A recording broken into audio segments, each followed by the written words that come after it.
Closer. Oh my goodness. There we go. My name's Gavin Payne, and I serve as the chair of the governing board, which is meeting in person today at the Cradle-to-Career Data Systems offices at 400 R Street in Sacramento. I want to welcome and thank the members of the public who've joined us both in person and virtually. Today, we have ASL interpreters helping us interpret the meeting. Thank you very much, Daniel and Paula. We will also be offering translation services in Spanish. Thank you also, Aldo and Leticia, for your help today. As a reminder, when you're speaking, please speak more slowly than you probably customarily do to allow them to translate effectively.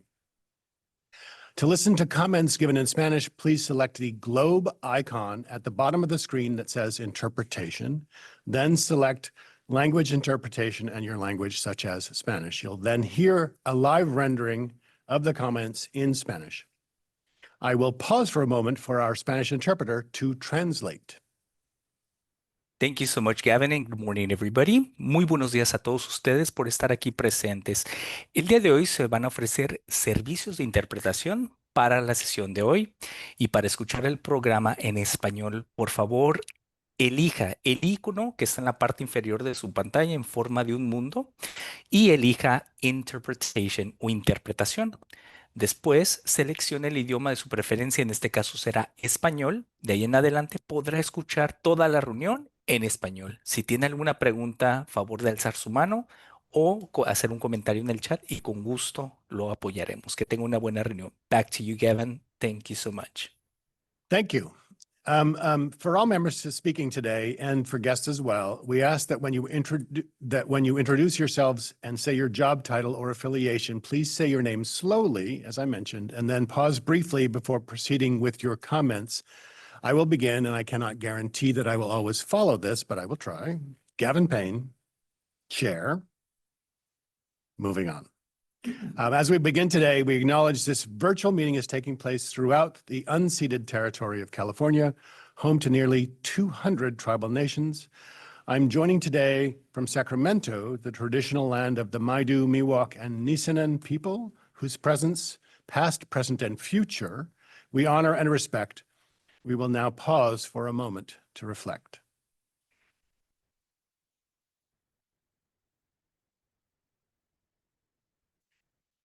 We recognize the ancestral land on which we are collectively gathered and our responsibility to support and foster learning through the dissemination of knowledge consistent with the Cradle-to-Career Data Systems work to advance equity. We hope this acknowledgement encourages individuals to think about what it means to occupy space in Indigenous lands, and we invited attendees to learn more about the ancestral lands on which they reside here at native-land.ca.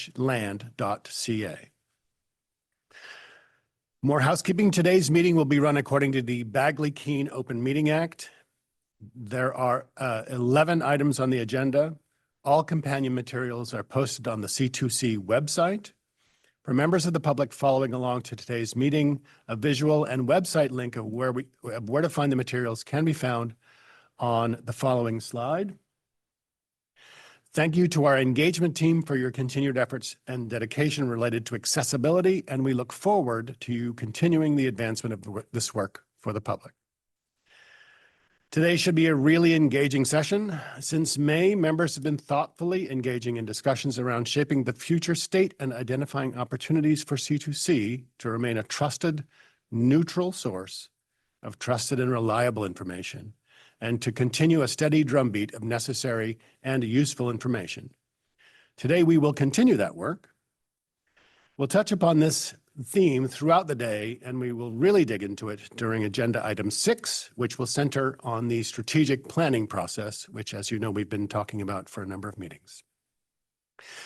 At our last meeting, the board voted to approve the annual work plan. Today, we will hear updates from Executive Director Marianne Bates about the efforts of the office to prioritize this work and to bring it to fruition. I want to invite members to listen intently to the ongoing work of the office and to reflect on how this work is shaping the future operational utility of C2C. As we embark upon the drafting of the strategic plan, we should think about future-proofing our efforts to help us gather more information. we've invited Kelly Bidwell to join us today to speak about open science practices, which you've heard about a bit previously. It is something, obviously, that Marianne Bates introduced to us at the August meeting during her executive director update. I want to thank members for coming prepared to share your unique experiences and insights. I'm very eager to unpack these future planning conversations to make impactful decisions that will allow for Cradle-to-Career to be a source of, as I say, trusted, reliable, useful, and actionable data. For public folks who are here with us today, thank you as well. We value your thoughts and insights and look forward to what you would like to share with us. If you are here with us in Sacramento and want to make a comment, please complete a speaker slip so I can call on you at the appropriate time. Speaker slips are voluntary. And if you fill one out, please give your speaker slip to Stephanie Gutierrez-Valdez, sitting at that table there. Stephanie, can you identify yourself? Thank you.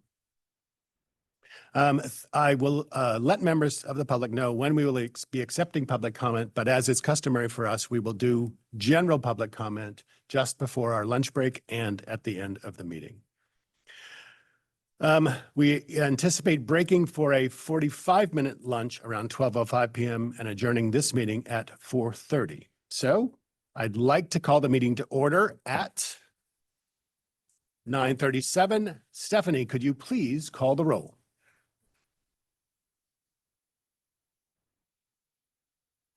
Chair Payne, Here. Vice Chair Tagorda, Here. Member Cifuentes, Here. Member Cochran, Here. Member Evans, Here. Member Ferjueli, Here. Member Gonzalez Vasquez, Here. Member Hetz, Here. Designee Bierke Member Irwin, Here. Member Jez, Member Laird, Member Lee, Here. Member Moldoff, Here. Member Nellum, Member Romero, Here. Designee Rikacheska, Here. Member Skull, Here. Member Soublé, Here. Member Sullivan, Here. Member Van Natten, Here. Member Vu. Here. We have a quorum. Marvelous. Let's continue. Let's move on to agenda item 2, update from the Cradle-to-Career Governing Board Chair, who would be me.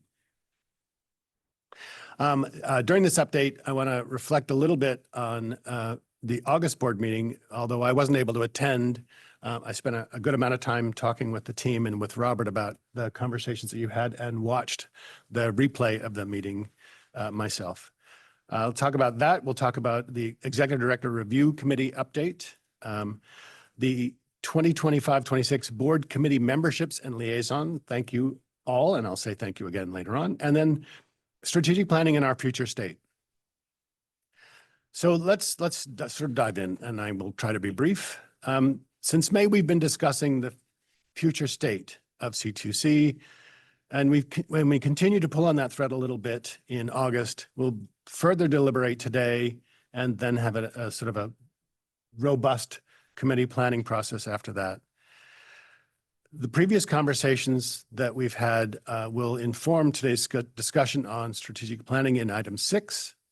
I'll then ask the Strategic Planning Committee, which I'll chair, to further refine these concepts via drafting a strategic plan for this board to consider. And that work will take place over the winter. Also in August, the board discussed changes to our advisory boards and how the office can leverage their subject matter expertise and provide targeted feedback on the work that C2C is currently undertaking. I'm pleased to share that model was implemented at the fall advisory board meetings to great success. Governing board member Ana Luz Gonzalez Vasquez will share her insights during agenda item 8 on that issue. Our vision statement holds Cradle-to-Career accountable for connecting individuals and organizations with trusted information. During today's meeting, we'll discuss how open science practices can be leveraged to ensure that C2C remains California's neutral source of that trusted information. As I understand it, as I reviewed, you all heavily discussed in August, and today we will continue to discuss how CTC can future-proof this concept and ensure that it is integrated into the work and to the blood and marrow of C2C. Woven into many of the topics today, you'll hear how C2C is continuing to produce a steady drumbeat of useful and necessary information. The mission of C2C reminds us that we're responsible for being California's source of actionable data. And it's not about collecting data, it's about being able to share data in a responsible way that makes sense to those who receive it. We'll hear some of these successes highlighted today when we hear from the governing board member Hetz and his presentation, as well as from the office during agenda item number 8. On the Executive Director Review Committee, the EDRC met for its first meeting on October 1. Thank you to members Cifuentes, Sullivan, and Tagorda for serving on this committee with me. We made no changes to the survey that you all completed last year. And so it will be familiar to you when you get it. As a reminder, the process is ongoing. You'll be asked to complete the survey from November 21st through December 5th. As we always do, and as we have been successful at, we're hoping for 100% compliance from board members on that survey. Thank you in advance for your time and effort on those questions. You'll receive an email from Ronnie Jones on Monday with all of this information.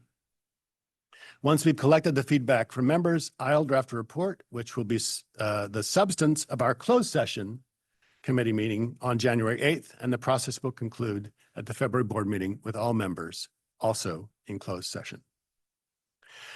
Thank you to members who have volunteered to serve on committees and as board liaisons. You received a roster with this information, and it's also posted on the C2C website. I won't go through it all, but we spent a lot of time over the last month or so corralling and cajoling, and so thank you all for both taking my calls and for saying yes. And as always, committees and membership are connected to the larger picture of C2C work. It's where we do a lot of sort of deep thinking and deep consideration of the work that we do to inform the board in its deliberative process. Members may notice that the selection for advisory boards committee is not reflected on the 25-26 roster. When you all last met as a board, members offered very positive support for the idea of moving advisory board recruitment from a 1-year cycle to a 3-year cycle, and that's reflected in the work plan. I think it's a marvelous approach for continuity and for engagement by advisory board members, as I mentioned earlier, in the ongoing work. And so hearing this input and reviewing the discussion, wanting to embrace that and honor it, I asked Vice Chair Robert Tagorda, along with the Governance Manual Review Committee, to tackle operationalizing that change when the committee convenes in the winter. Thank you in advance to you and to members of that committee for working on that.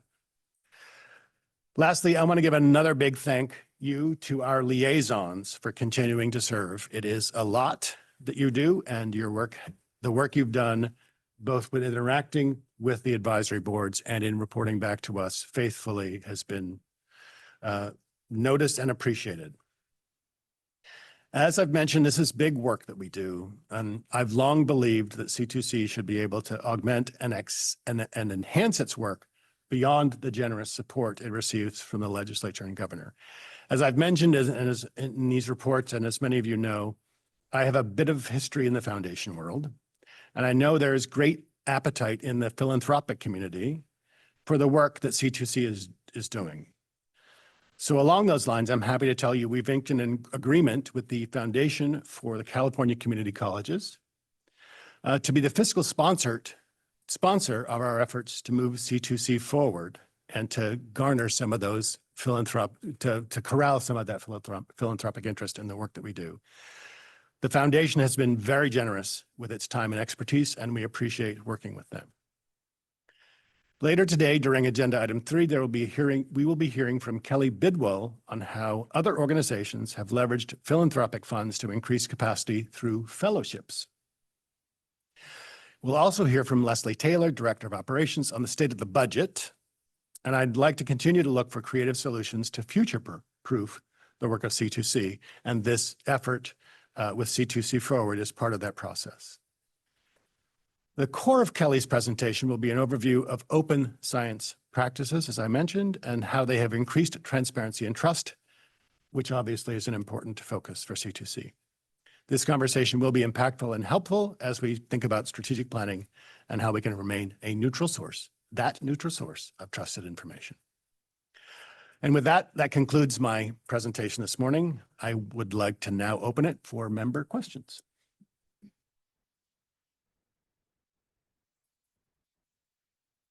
Scanning. Seeing none. Thank you all for your patience with me. We'll now be moving on to agenda item 3, presentation on open science practices. I want to invite Kelly Bidwell, Director of Learning and Evaluation, New Practice Lab, and former Director of the Office of Evaluation Sciences, to present this agenda item. We appreciate your attention to this and look forward to your presentation. Thank you. Thank you so much, and thanks for having me here. It's wonderful to join the conversation. I'm pleased to share my experience leading the Office of Evaluation Sciences at the federal government, and do hope some of my reflections and experiences are relevant for your efforts. I founded the Office of Evaluation Sciences about 12 years ago and led the office for 12 years and just recently concluded that role. I'm no longer a federal employee and thus speaking in my personal capacity. My remarks do not represent the views of the federal government, the current office, or the administration. You'll also note in my remarks that this team means and meant a great deal to me, so I can't help myself by sometimes referring to we when I talk about this work, but wanted to note that this is a presentation in my personal capacity. I'll kick off talking a little bit about the background of the team and where it began. You could go to the next slide, please. The White House Social and Behavioral Sciences team and the Office of Evaluation Sciences were launched in 2013 and 2015, respectively, with the goal to make government work better. The goal of these teams was to bring evidence and evaluation expertise from the social and behavioral sciences into government as a tool and resource for federal agencies. At this time, in 2013, there was attention placed to similar teams embedded in the United Kingdom government who had received praise for saving government large amounts of funds and improving government services. The launch of the team in the US was an experiment. We wanted to find out if agencies were interested in applying learnings from the social and behavioral sciences to strengthen their programs, and if they were willing to rigorously test and share what works and what doesn't, and also if outside experts would be interested in doing tours of service within the government. The team was housed at the General Services Administration, a little-known federal agency focused on managing federal buildings and federal procurement. The placement of the team at this agency was actually key to the positioning of this work of embedded social science and evaluation in government programs as a core function of government. This work was meant to be as standard and non-controversial as providing paper clips and office supplies.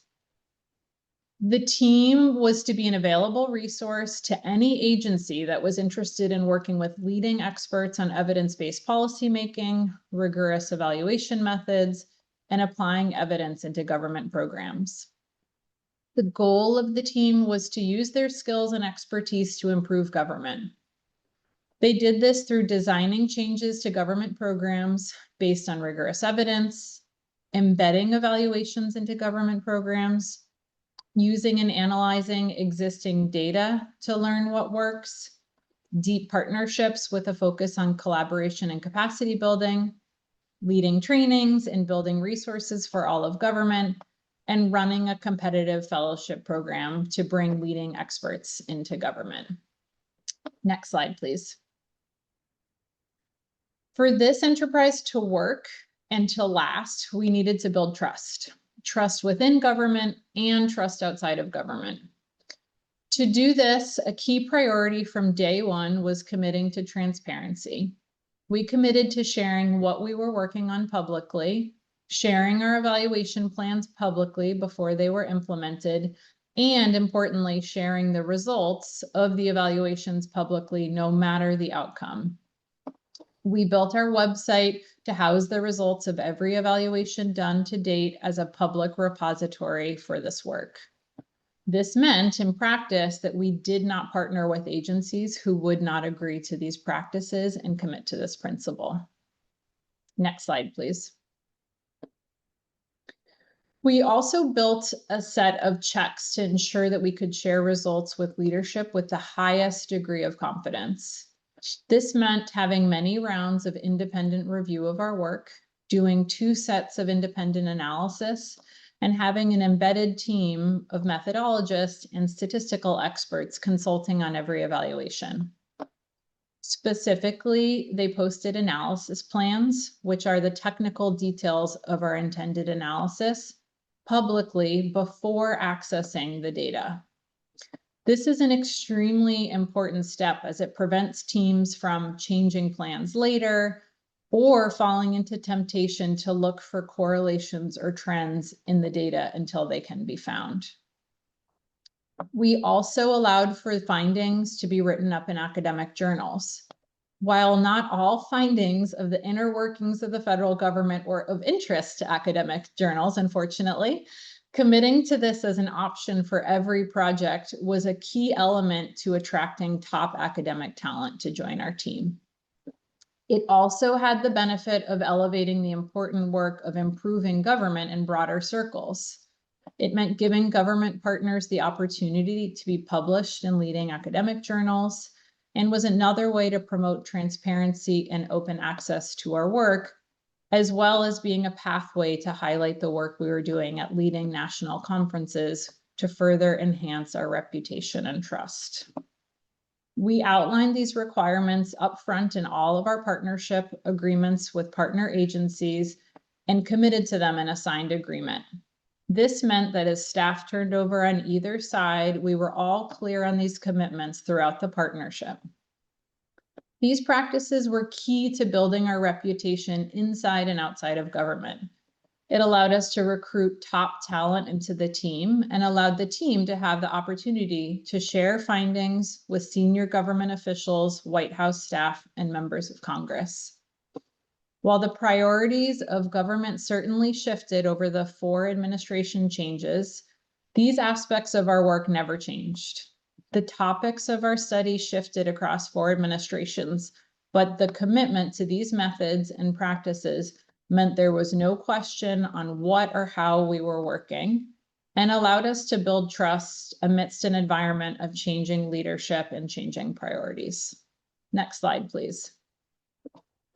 I recognize that was high level, so I thought I could share a specific example of our work.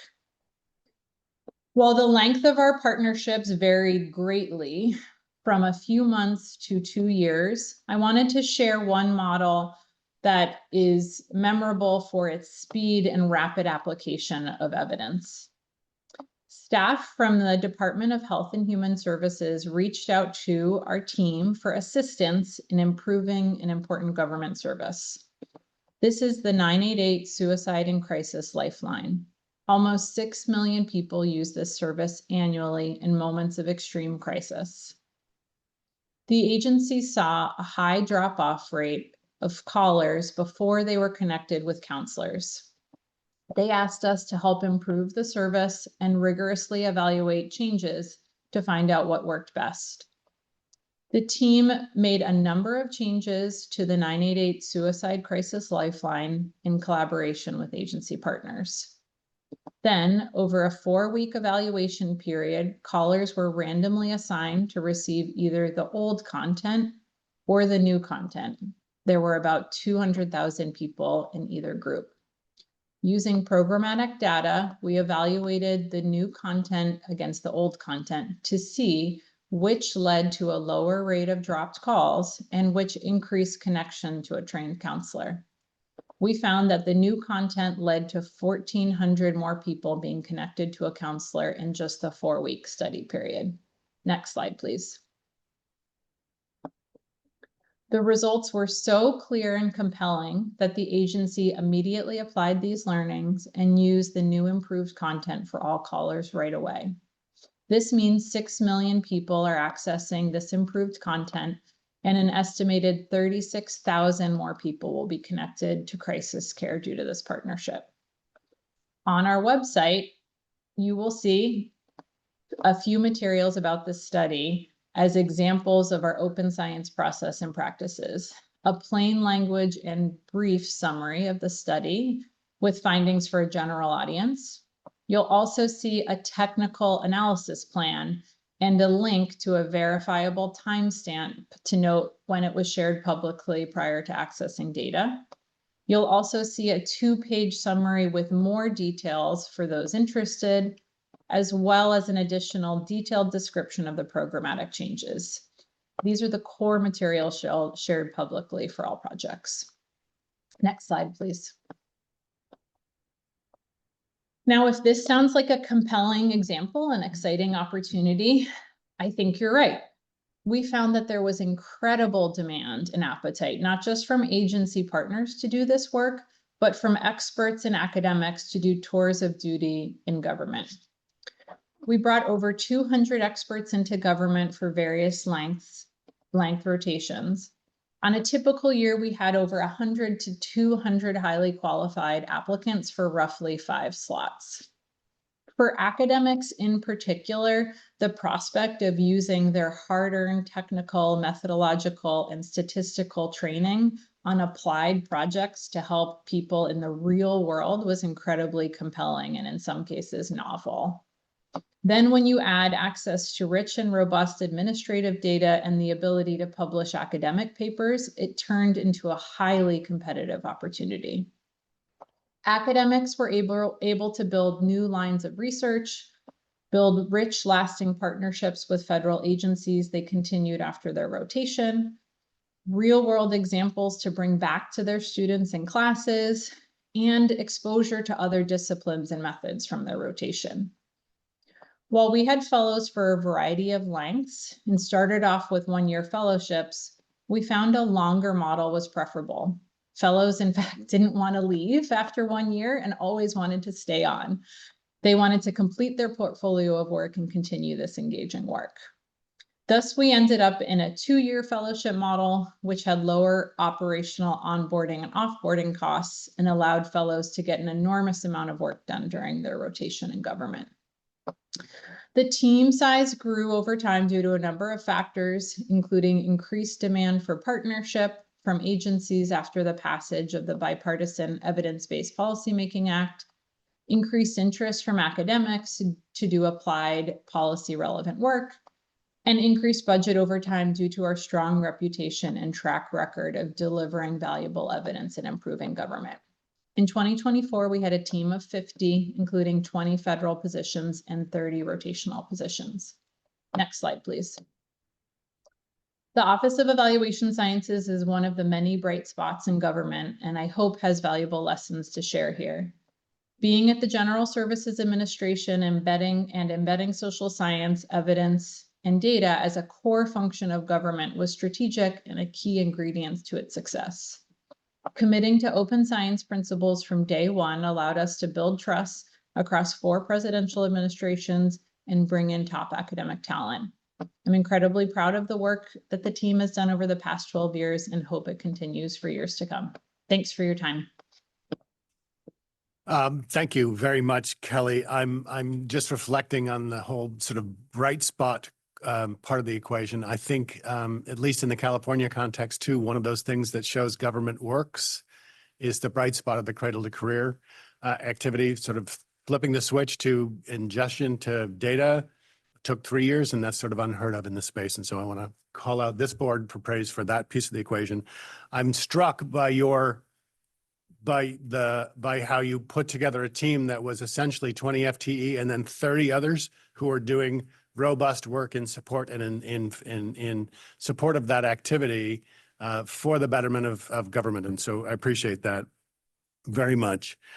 So before we jump into member deliberation, and I can sense that there is a lot of interest in that, I want to introduce Livia Shmovonian, who is our Deputy Cabinet Secretary and Senior Advisor for Workforce and Economic Development from the Office of the Governor, who's joined us today. Livia, please feel free to sit at the presenters table. You already have. And I want to invite you to share your thoughts and reflections on how this administration is leaning into open science practices itself. Thank you. The floor is yours. Thank you. Thank you for having me. I'm grateful for being here and for the incredible participation and also the really fantastic presentation by Kelly. I can also sense a desire for conversation in the room, so I will make my comments brief. But I really just want to emphasize first and foremost what a champion the governor is for data and evidence and science. And Cradle-to-Career is a key priority of his to advance that work. And to Gavin's point, it is truly incredible what you all and Marianne have been able to accomplish in a very short amount of time, wrangling what can be highly complex information and data systems and have that out there in the world for Californians and others to look at and review and understand. So just first and foremost, as this is my first time sitting before you all, just a huge thank you and kudos to you, your team, and the thought and industry that really went into the Cradle-to-Career system. So thank you. To Kelly's point, the federal government operates at an enormous scale, and California does too. We operate at an order of magnitude larger than most states, and that presents unique opportunities for us, but also unique challenges. We have 5.8 million kids in K-12. We have 2 million students in our community colleges. I think 480,000 at our CSUs and 300,000 at the UCs. And K-12 alone, that is greater than the population of more than half the states in the United States, which when I looked that up, I was like, whoa, just K-12. And so that gives us a base and an understanding when we are able to truly evaluate the data that we have that has enormous and national implications. And I think key to the work that you are doing and key to the work that we're doing is the principle that what gets measured gets managed. And if you can't measure, you can't manage, and you can't understand what the risks are, what the opportunities are, what's working, what's not working, and then you miss opportunity, and you miss opportunity for our people, for our kids, and to inform the national conversation relative to the evidence-based evaluations and work and science. And I think key to that is a lot of the points that Kelly touched on with respect to open science and transparency. Trust in the information, trust in the data, also trust with respect to the use of that data, and also the incredible privacy controls that have been put in place that are really foundational and undergird this entire system. So it is trust all around, both with respect to outputs and what is happening to the inputs. And in order for a program and a system like this to endure, you have to have that trust, both with your stakeholder partners and also with respect to the broader population. And you all have done incredible work to build a system that supports that trust. And as we work towards that next phase, you are doing incredible work with respect to thinking through the puts and takes relative to the use of the data, the queries to your system, and how that information will be translated out. And that is, I think, one of the most important conversations that we can have, frankly. And you are in a really unique position to push that transparency. And I know you all come to this conversation with kind of the weightiness of those decisions, but also with real excitement towards the opportunities that they present. And I think that is why there is so much energy and excitement around the cradle to career work and your data systems is what it could mean, like both today, honestly, and the type of data queries that you can do today, but also in the future, and especially in the future related to some of the key priorities the governor has put forward related to student outcomes in K-12 towards improving education and educational access, towards universal school meals and before and after care, and the benefits that all of those wraparound services and community schools present to the long-term growth and economic opportunity for our students, for Californians, and we will now have the evidence-based models in order to demonstrate that there is enormous inherent value that we all know related to those investments that we are making in our kids, in our economy, in our schools, and in the entire system across the state. So with that, I look forward to the discussion. Thank you, Lydia, and thank you, Kelly. We have about 30 minutes allocated for this conversation. I'll now open it up to the floor for questions for either of our guests.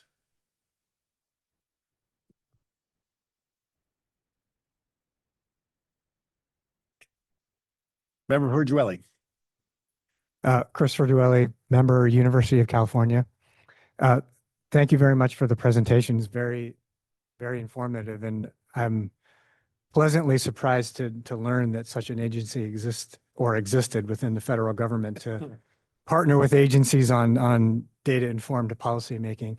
My first question is, and I'm assuming the answer is no, does California not have a similar function within its state agencies?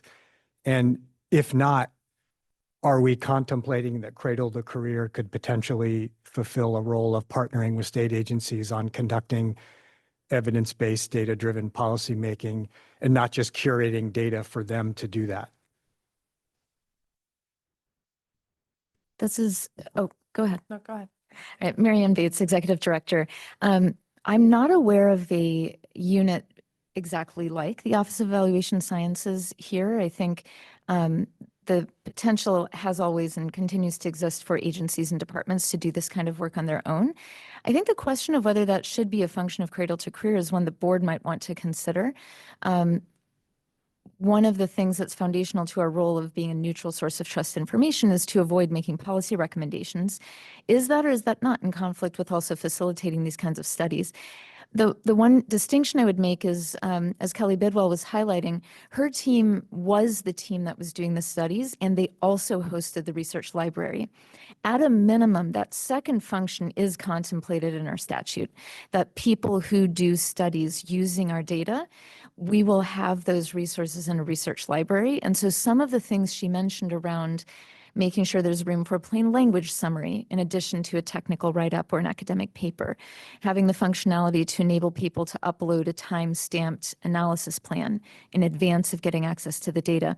Those are the kinds of things we could structurally build in to our research library, even if our team is or is not doing studies in partnership with other agencies. So I think the question of studies might be a great one to contemplate with the 5-year strategic plan. Should that be a C2C thing? Should it be a different entity within government here in California that does that? But I see a lot of parallels in the infrastructure we need to build no matter what around the data request process and the research library, where we could pull on some of the themes that Kelly shared. Yeah, I'll just add more specifically, the governor released an efficiency EO a little while back, so I'd encourage you to take a look and review that, where a lot of this work is happening. I think there's two different questions here, which is kind of the efficiency of specific government programs. And then there's kind of this broader space of like, what do we do with the data that we have? And so those are related but distinct questions. But the governor is very focused on efficiency and has put out quite a bit of policy related to that. So I'd encourage you to take a look, and then happy to connect you with my colleagues who work on that if you have thoughts or reflections. Thank you. Kelly, any reflections on that question? It was a great question. This is Kelly from New Practice Lab. I wanted to note two things. One, I noticed Marianne mentioned the policy recommendation restrictions. I just thought it'd be interesting to note we had the same restriction at the Office of Evaluation Sciences. We were not able to offer policy recommendations, so always had to review our findings and materials to confirm we neutrally presented the findings of the evaluations and did not go further to say an agency should do X or Y. That was beyond our mandate, and we were also similarly not allowed to do that. Just noting that in case anyone's interested in reviewing the materials, to note that distinction, because we had a similar requirement in terms of our office. And the question about state teams, I'll just note there's a wide variety of models for state teams and embedded evidence and evaluation shops. Happy to have a follow-on discussion about that at any point if of interest, from models that are embedded in governor's office to models that are embedded in legislature to models that are embedded in agency teams. There's been a growth in the last decade of these teams at different levels of government across the country. So wanted to note that. I'm happy to discuss that if that's of interest in the future. Marvelous. Yes. Member Moldov. Hi, can you hear me? Okay. Jessica Moldoff from the California Student Aid Commission. One thing that the presentation, and thank you for the presentation and for your remarks as well. One thing that it reminded me of is something that we actually did at the California Student Aid Commission a couple of years ago now. We worked with the California Policy Lab. Their kind of mission is to do this sort of like policy inform or research informed policy. So they, the project I was thinking of, we worked with them on revising some of our award letters to make them a little less wordy and a little more straight to the point and welcoming to students. So with their, they were able to basically design sort of like similar like A/B testing of like this type of letter, this type of message versus this one. What got a better response from students? We had some tagged links to gauge which ones seemed to actually create the response from the students that we wanted, as in for them to actually log into our portal to confirm that they had their award available. So that's certainly there, I guess, and that was helpful in the sense of like working with individual agencies, because we were able to send out the messaging, contact the students, pull the data. Like it required a lot of like, they actually literally had a student from that was working for them, like working with us like in our office to try to like actually pull the data, analyze the data. So it was a pretty involved process, but we got really good results from it. So there's certainly ways to do that. I guess that's one model that we've already been kind of working on with the Policy Lab. And I know that they, of course, have a big partnerships kind of in the past and coming with C2C. So maybe that will be, they can kind of take their experiences from, I'm sure, us and from others that they've worked with to develop something. Marvelous. Thank you. Other questions? Yes. Member Lee. Member Lee, Senate appointee. We really appreciate C2C and our guest speakers and so forth proactively raising this and normalizing open science practices from this early stage, especially before the research request process is live. I think the default of building this in from the get-go is really powerful. Personally, and I appreciate Kelly's comment about fellows going to DC for a year. I was one who said, oh, I'll go for a year, stayed for 2, got hired afterwards. It's definitely a compelling opportunity for public service. But one of the reflections for me personally, having seeded and expanded on open science practices and opportunities at the federal level, is how much of a global community the open science ecosystem is. And so perhaps this is something we'll discuss in our 5-year strategic planning process, but just wanted to open the question here of what that might imply for California Cradle-to-Career. The model of 20 FTE and 30 fellows from, within or beyond the state is quite intriguing. Any thoughts on that?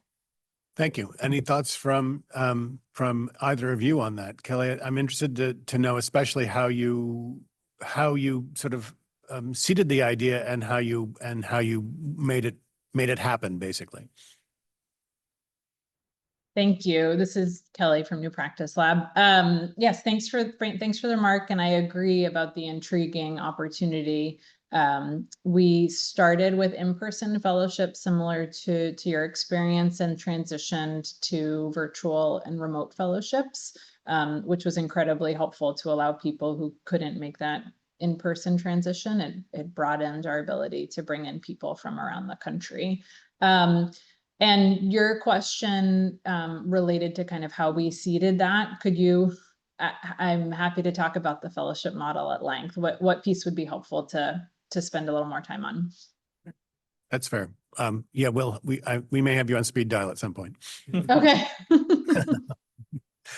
Other questions? I have a couple myself, but I wanted to open it up. Yes, Member Hetz. John Hetz, California Community Colleges. I think, first of all, fantastic presentation. This is super exciting to see this type of work anywhere and helping it kind of seed our, how we're thinking about our work going forward. I do want to note kind of an underpinning of the conversation that I don't think we're quite naming that I think we should, which is I think what we're going to see is a voracious demand from all over the country for meaningful use of this data. And we're going to have to think very carefully about how we design the access once it's in place to make sure that it's equitable, that we're thinking about the impacts on the C2C staff, which I think are going to be considerable. And I just don't think we fully understand how, Chair Payne, you've been mentioning how excited all of us were to talk about this. I don't think we've really wrapped our head around how excited everyone in the state and in other places in the country are for this. And that's going to create both an opportunity and lots of little mini crises of demand that we're going to have to plan for. And so I just want to name that. And I really appreciate that we are standing up a foundation or, philanthropic side, because I think we may need to lean on some of that to think about broadening the capacity to put this research or put this data to use for the people of California. So I just wanted to kind of bring that to the surface because the excitement also brings with it a set of responsibilities. Yeah. Thank you for raising that up, Member Hetz. I appreciate that. Other questions? Yes. Who? On the screen. Oh, on the screen. Sorry. Oh, I'm sorry. Member Cochran. Hi, thank you so much. Again, great presentation. And also want to give another shout out to the C2C team for even agendizing this because it is obviously very timely and important. Kelly, I have a question for you about the principles. So at the start of your presentation, you talked about how sort of there was a bar that entities had to clear in terms of partnership, had to commit to certain principles. And I'm wondering if you could say a little bit more about what that looks like, how those principles were operationalized and how they were monitored. I think there were 5 on the screen. The 2 I'm particularly interested in and curious about is relevance. I know you, especially in the context of, policy limitations or policy engagement limitations, as well as ethical practice. So could you say a little bit more about that? Absolutely. That slide included core principles that were part of our evaluation policy when we established the office that is still available online. And I should have noted in my slides, the slides are all taken from currently available public information from the office. So also limited and reflected a relatively dry presentation. So those materials are still available online. You asked specifically about relevance and ethical practice. We took incredibly seriously that our role was funded by taxpayers and is meant to enhance and improve government services. To the prior question and comment about academic demand and demand for access to data, while we were aware of that, our ultimate responsibility was to improve government and to improve government for taxpayers, to improve and serve agencies. So on the relevance piece, this work was done on behalf of and for federal agencies to improve their programs. That was the ultimate goal. If it happened to be academically interesting, if it happened to be publishable, that was an additional added benefit, but not the core underlying goal of the work. The goal is to inform decision-making, to improve programs, and to provide information that was actionable, relevant to agency leadership. So all of the evaluation priorities and projects were identified by agency leadership, not by us. They were often came out of agency strategic plans and directly related to agency strategic plans and priority, either performance measures or other targets that they had in their existing materials. So all of our work connected to and focused on enhancing and forwarding agency strategic priorities. Ethical practice, I think there's a lot to say here, but there's a minimum bar in terms of meeting kind of standard practice in terms of human subjects, following through institutional review boards and ensuring that we're meeting kind of both legal and best research practices as it relates to ethical practice. And because our work did not involve engaging with individuals, we wanted to think carefully about in cases where agencies did not have requirements in place for research practices, that we propose those, develop those. There's actually not one standard federal institutional review board. And so we had to come up with what we thought was the appropriate minimum bar for all projects to make sure that every project's met standards and expectations. Because of the breadth of our partnerships across all federal agencies, we wanted to ensure that everything met a common and consistent bar in terms of ethical practice that we followed for all projects. Yeah. Thank you so much. Thank you. Member Cifuentes. Thank you so much. And thank you, Kelly, for the presentation. And I have multiple questions, but I'll just ask one right now. Maybe a follow-up. Like I said, like Member Cochran said, it's so timely. And I'm sorry, Kelly Cifuentes, Riverside County Office of Education, K-12 member. So my question is, we just kind of answered part of it when you talked about the improved program goals. And that's part of, the primary, like a primary driver of some of the research that it's been asked of you. And I think what you shared as an example, I mean, we talk about some of the work we do in K-12, it's not always life and death, but that is part of that work, that suicide piece. And that's where we, it rises to the top. So I just want to say thank you for that work. And it's so needed. I think my question is, even though, the primary driver is program goals, is there opportunity, or have you ever done, and has there been an opportunity where you can look at the return on investment on the time saved when you streamline these services? So like when we've passed things in California, like transcript verified for residency in California. So students no longer have to physically go in an office and get a transcript, and someone has to print it out and you have to take it to your college. That takes time, money, resources in our state. And I think as we look at, budgets are getting tighter in our school districts and our higher ed partners, how are we trying to streamline systems? Has there been secondary analysis, almost like, hey, in addition to this, you're also saving this much of time and money and resources? So is that a possibility to do that? And has that been done? Have you done that? Yeah, it's a great question. Yes, and yes. And I think to your point, there's cases in which our partners would have that actual data, whether it was web information and ability to kind of see time on a website or time on a form went from X to Y, or through user testing or additional data, we could make some extrapolations and estimations. But there often was agency interest and appetite. There's been a lot of focus on reducing administrative burden of government in the past few years. So I'd say it's a really exciting and growing research space where people are thinking about, how do you measure improving government? What does that mean? How do we talk about and estimate the amount of time, stress, anxiety, and things and kind of additional impacts that we can see from improving government services? So yes, in individual evaluations, we did that in some cases, either through actual access to verifiable individual level data, or kind of extrapolations on what we think it would roll up to if this was scaled over time in terms of potential impacts. So cost impact as well as even perception data impacts students' people's attitudes, and wow, that's awesome. So multiple sources. Okay. Our office didn't do or rarely did original data collection. Our office largely relied on existing administrative data that the federal government had access to.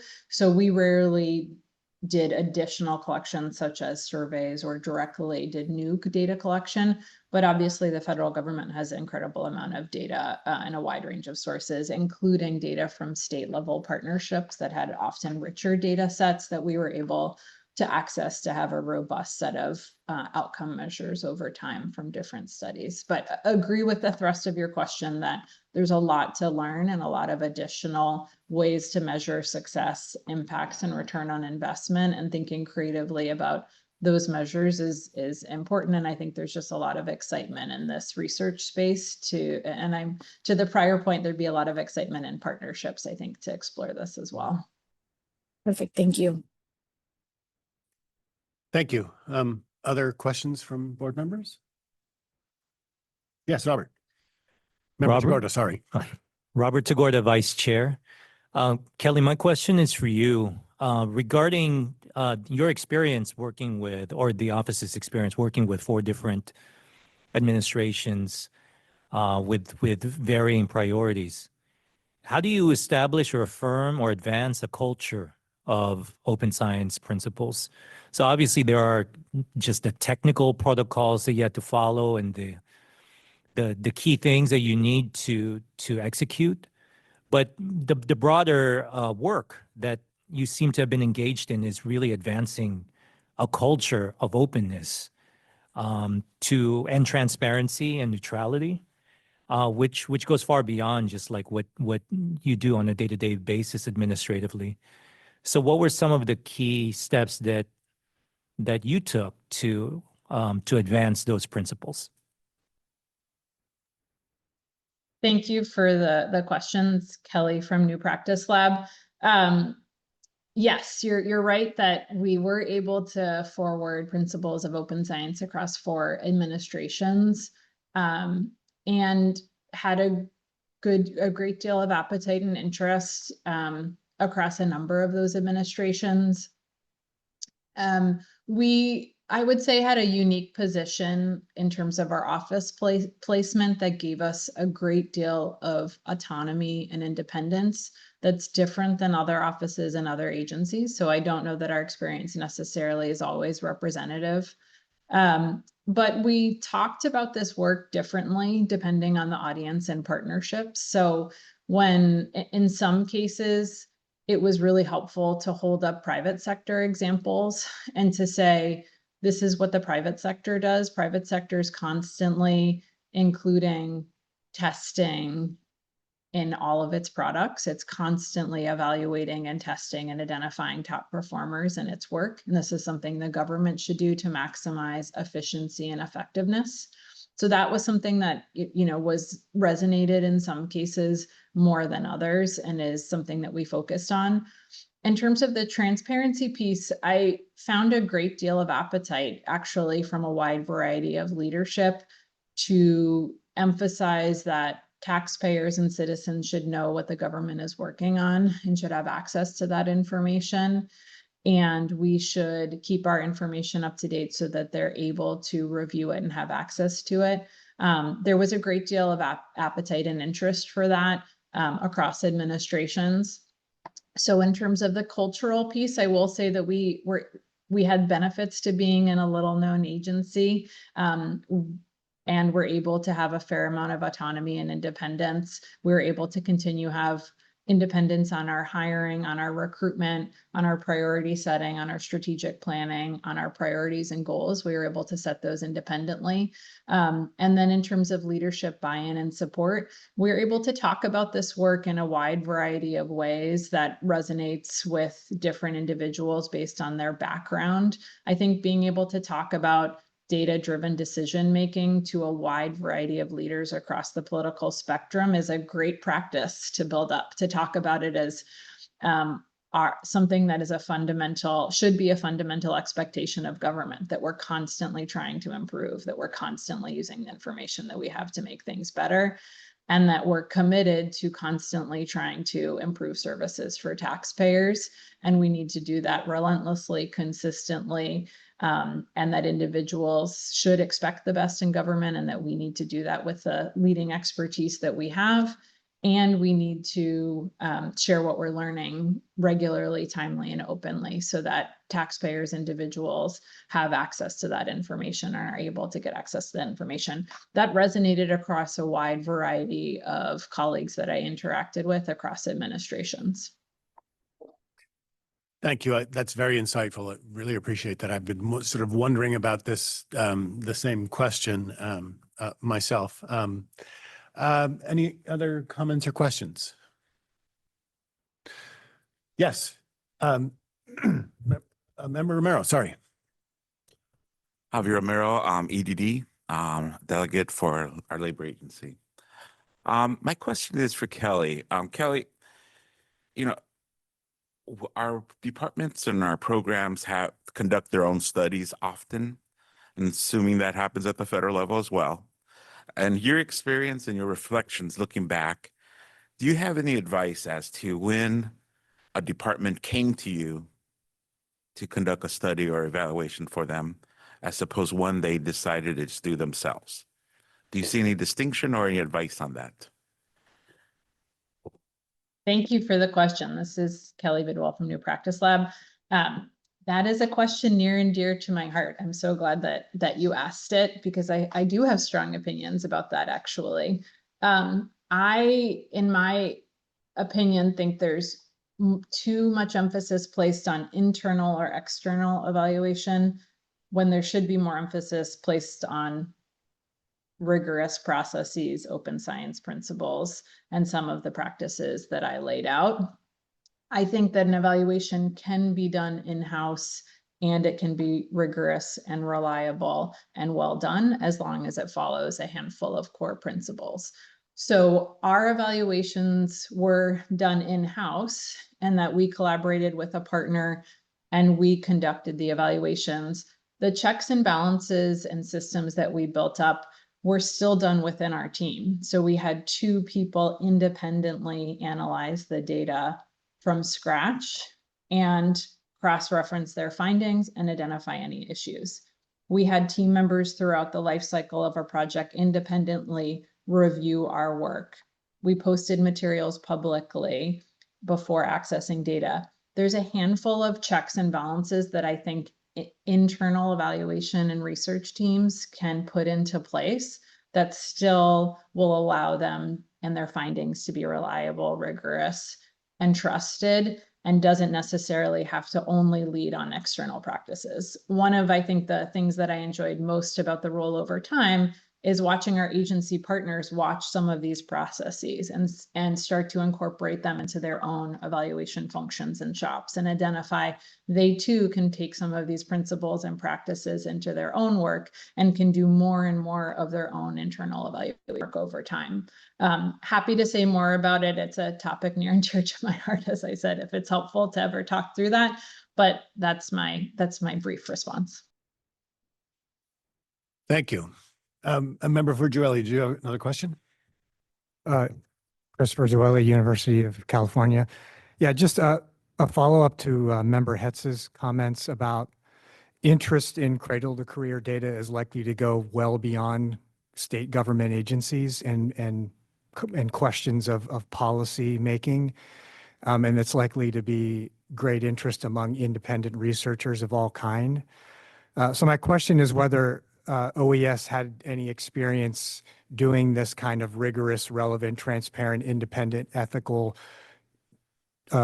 research with researchers who might sit outside of government and whose questions and agenda might not directly relate to governance.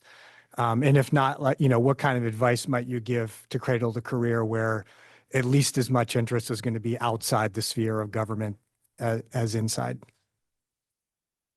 That's a great question. Thank you. And this is Kelly from New Practice Lab again.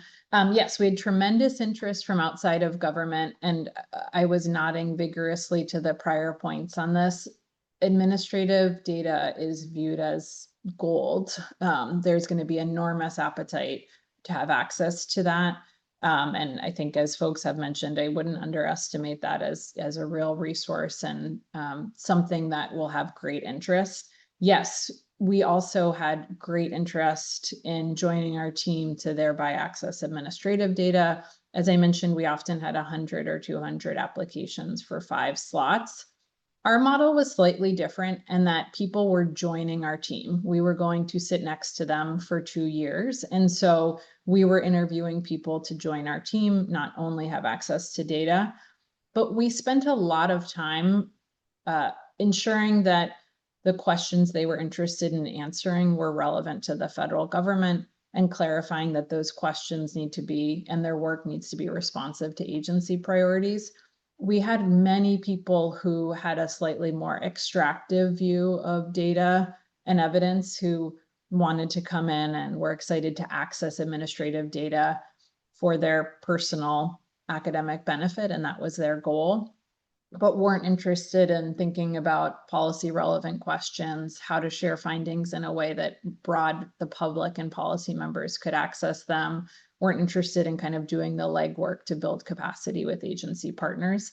So our process was different, again, because we were looking for team members to join our team and sit next to us day in, day out in terms of the qualifications we were looking for. But there is something to be said for recognizing that there's going to be a wide variety of individuals interested in these collaborations, data access, and partnership. And I think it allows you to think about the criteria for access, be selective, and think about which of those additional characteristics feel important to your work, what level of interaction you'd like to have with them, and then set those expectations clearly from the outset, so that as they're engaging with you, there's clear expectations on what the partnership will look like, what they need to provide in addition to just data analysis. And that tends to narrow the field to some degree. Thank you. Quite insightful. Yes, Marianne. Marianne Bates, Executive Director. I just wanted to share a few reflections that I'm absorbing as I think about how we as an office can think about this work and the amazing comments and questions you all have had. One was in Kelly's presentation, she emphasized how much they communicated the expectations up front. And so as I think about our engagement team, how we structure the information on our website, how we communicate about the opportunity to partner with Cradle-to-Career, the opportunity to request access to data, it seems like a really key aspect of their success was that they decided from day 0 before the first study was launched to have these principles and to have those expectations up front. Because I can imagine, if Kelly came in after the fact and was like, by the way, agency leadership, we're publishing all of these things. And like, wait a minute, we didn't know that, right? So that people can make a choice. And they know, if I ask for access to this data through this mechanism, here's the expectation. So I think that puts a lot of responsibility on our office's shoulders to make sure there are no surprises and that we really over communicate from the beginning. So we'll be looking for your help in figuring out how to do that. My second reflection is the comment that Kelly just made about moving away from a lens of internal versus external and really thinking about the rigor and the open practices as being the thing. Connecting that back to Member Ferjueli's question, I can see this relevant for, when there are partnerships within the state, like I'm thinking of the ODI, the Office of Data and Innovation, which is leading a lot of the efficiencies work that Livia mentioned. They do projects and incubate and accelerate things with lots of different departments, right? Whether it would be something that they're doing with departments, whether it's research done by state agencies, like your question about EDD and their partners, if that's done together with C2C resources, if it's an external researcher coming in to do a study, or if in the future at some point C2C or C2C adjacent entities do research, all of those different models could use the structure of our research library to have the key aspects Kelly mentioned, like that time-stamped, here's our plan of what we're going to do before you ever access the data, right? Or that plain language summary, regardless of whether the results are positive, negative, or null. Like that's something that we can create the infrastructure for that could be used across a variety of different things as people want to. So just really reflecting on that. And then later today, I'll share more about how we're thinking about piloting and easing into that data request process. But I'm also really feeling the weight of figuring out how we can create something where we don't just open the floodgates in a way that we can't respond in a thoughtful and prioritized way as well. So really reflecting on that. And also just really want to thank Olivia to come and share the administration's priorities on this. I think it's I feel incredibly fortunate to be doing this work at Cradle-to-Career in the context of a board and administration who are really supportive of these principles and supportive of us working together to figure out how to put that in practice. So thank you for that. Thank you. Thank you, Olivia. Thank you, Kelly, both for being here today. Really appreciate your insights and really appreciate all of you board members with questions and comments. And I'm sure this is going to generate a lot more great conversation. With that, let's take a 15-minute break, taking us to about 10:57. So we'll see you back here then. Sweet. I love the timeliness, the promptness of this group. Thank you very much for that. Welcome back. We'll now move on to agenda item 4, update on the Office of Cradle-to-Career Data. There will be 3 presenters on this agenda item. I want to invite Mary Ann Bates, our Executive Director, to begin the presentation. Thank you so much, Chair Payne. This is Mary Ann Bates, Executive Director. Great to see you all this morning. My update is going to cover a few things, some themes from talks that I and the team have given this fall. I wanted to tell you a few stories about those, reflecting on the changes you all made to the advisory board processes, some recent releases, the Secure Data Enclave, and then an exercise our team did on imagining organization-wide goals from the work plan that you approved at your last meeting. Next slide, please. All right. Punchline is, after we released the dashboard this year, we strategically decided to spend a decent amount of time this fall going to conferences, doing webinars, virtual meetings, in-person meetings, to highlight California's progress on this collaborative Cradle-to-Career effort that you all are a part of. So on the slide, you can see some examples of the talks that I and other members of the team have given this fall. In doing these talks, there are a few key stories that I told repeatedly, and I want to share them with you. In particular, a story around governance and what governance structure does and enables in this collaborative work. If we can go to the next slide. So in particular, when my counterparts from other states ask me about C2C's work, sometimes the questions are technical. For example, we'll talk to each other and say, hey, what tech stack are you using? Or how are you approaching data requests? But just as often, the questions, even saying, how are you approaching data requests? The questions are less about like, what underlying technology are you using? And they're really about, how are you making decisions about this? In other words, governance. And I'm defining governance as basically meaning who makes decisions about what. And one of the most striking parts about Cradle-to-Career's work that people are paying attention to across the country is the governance structure. So the first part that jumps out is just the sheer size of the governance structure. When I mention that I report to a 21-person governing board, the reaction is always like, oh my goodness, you have 21 bosses, and then people chuckle and they look at me like, why did you take this job?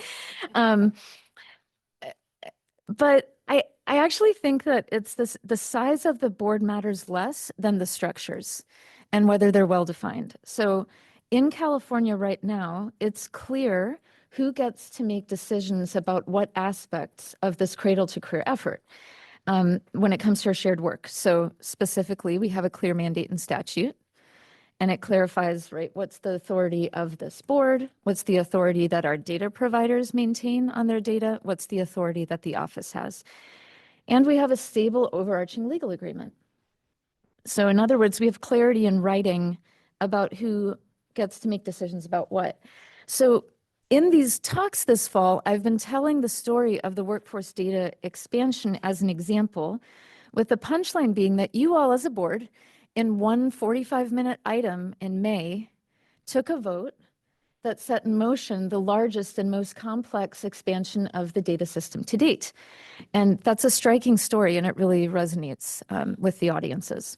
So let me talk you through how I tell that story, because I think it's helpful for us all to be equipped in thinking about what does our shared decision-making look like. Next slide. So one, I've highlighted necessary ingredients for being able to make major changes like that workforce data expansion. So one is governance, who makes decisions about what, the importance of starting with specific use cases and a learning agenda.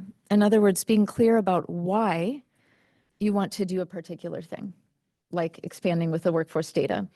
And then the importance of user-centered design, which we've emphasized throughout, right? We listen first and then we build. Next slide. So what does this look like for workforce data expansion? And you can see here the picture with our wonderful colleagues from the Labor and Workforce Development Agency and its boards and departments. And what was really important is that governance and legal frameworks were in place. And if you recall, we started with a learning agenda. Remember last January, Secretary Knox wrote the office a memo in which he first started by saying, what are the really important questions that Labor and Workforce Development Agency cannot answer today, but could answer if data were linked across silos and this work was integrated, right?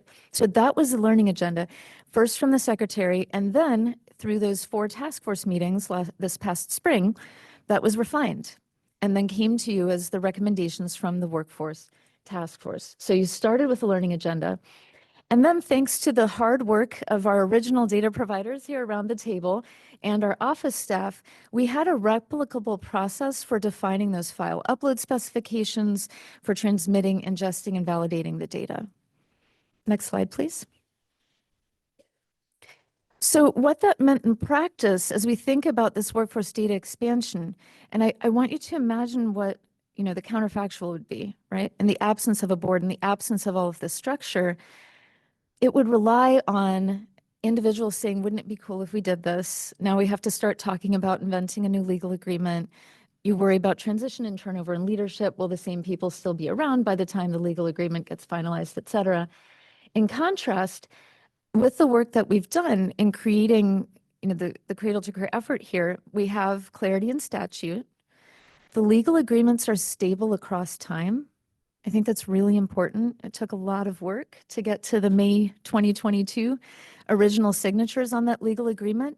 And we've added multiple new signatures to that agreement now without the original foundation needing to change. So that stability has been really tremendous because we don't need to renegotiate, right, when new entities join. You have this governance manual. I know it's everyone's favorite committee. It's coming up. But it matters because you have a document that's on our website that details how you make decisions. And you can change that each year. You can update it, right? And then crucially, it's this board's direction, which is detailed in statute, that lets Cradle-to-Career be nimble and relevant over time. So it's not the case that we have to change statute every few years to say, oh, we could expand to have workforce data, right? There's a mechanism where you as a board can say, this is a priority, let's do this. So it's that combination of statute and your authority as a board and the partnership with the data providers, them retaining ownership of the data, being a foundational part of that, that really helps us be responsive and relevant to the policy questions of the moment. So the punchline of all of this is that clear governance can enable more rapid collaboration. And I'm sharing this story with you because I want each of us to be equipped to tell these stories, right? That to not think of a 21-person governing board as just something that people chuckle about, but rather to see it as an asset, right? Clear governance with transparency with the people of California can really be an asset. We can also tell a really clear story that this data system is being built together by partners who are invested and who have a continued seat at the table. So that's a story, again, that I've told at multiple different events this fall, and it's really resonated. And as I reflected on this meeting, I thought it'd be really helpful to tell that story with you as well, and so you can hear how your work as a board is really resonating with different audiences across the country as well. Continuing on that, thinking about the advisory board process changes. So as you know, last year, through the governance manual committee process, you updated and changed the process through which the advisory boards bring you ideas and recommendations. You removed the dynamic where they were competing with each other to have 3 ideas advance. And those process changes were implemented over the summer and then were really visible in the fall meetings that the Data and Tools Advisory Board and the Community Engagement Advisory Board had. We also structurally, just as an office, decided to give equal time in the fall meetings, where splitting it basically half and half between opportunities for the advisory board members to share those blue sky ideas from their recommendations and to have really deep conversations with our engagement team, with our data programs team about the work that's on our work plan this year, so that the advisory boards could experience both, blue sky. Wouldn't it be cool if someday, wouldn't it be cool if in the future, if here's allowed, right? Hear all these big ideas, and giving them an opportunity to say, Shannon Serrato, when you're doing your engagement, here's this really concrete idea, or here's how I want to step up to help. Here's how my organization or my community could be a part of getting the word out about these tools. So giving that more time, I think, also really changed the dynamic. So, I tell this because the changes definitely, I felt, fostered a more collaborative approach. It also made more efficient use of time for the advisory board members and staff. And that's really important. As we were highlighting in the prior conversation, our work is paid for by the people of California. And if we can make more efficient use of our time and the advisory board members' time, it's really important. So again, even with our large and complex governance structures, we can find efficiencies that focus on outcomes instead of continuing unnecessary processes. So I think this was a really great example. I think the one that you're contemplating in the next committee of saying onboard every 3 years instead of once every year is another step in that direction. So I'm really motivated by this because I think it gives us a sense of our agency as a board, as an office, to really think about how we can improve efficiency and improve experiences for our advisory boards and for the work we do together. All right, that was the advisory board changes. If we can go to the next slide. Oh, sorry, I forgot this slide. This is actually another really important part of it. These are screenshots of slides that my colleague Angelique Palomar shared during the 2 advisory board meetings. And it's too small for you to read.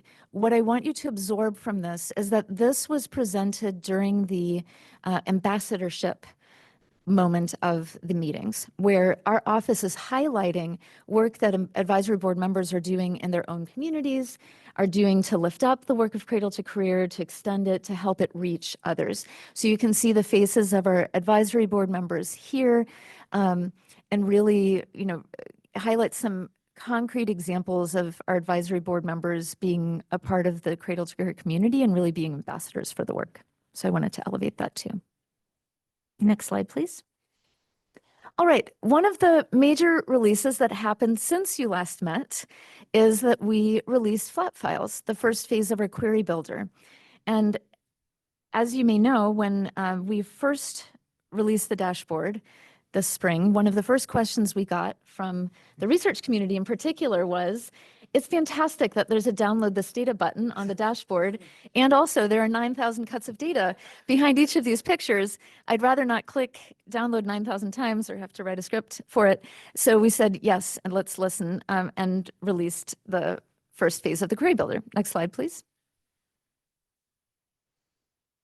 So you can see on our website, we have a dedicated page. This is a screenshot from there, where there are a few neat and tidy CSV files, both for each of the 6 visualizations and for the whole thing, along with detailed documentation for it. So we've made this available. I think it's a great example of listening and learning. Next slide. At the bottom of the page, where those files are, there's also an opportunity where we say, we want to hear from you. Including this box where it says, tell us how you're using the data, share your work.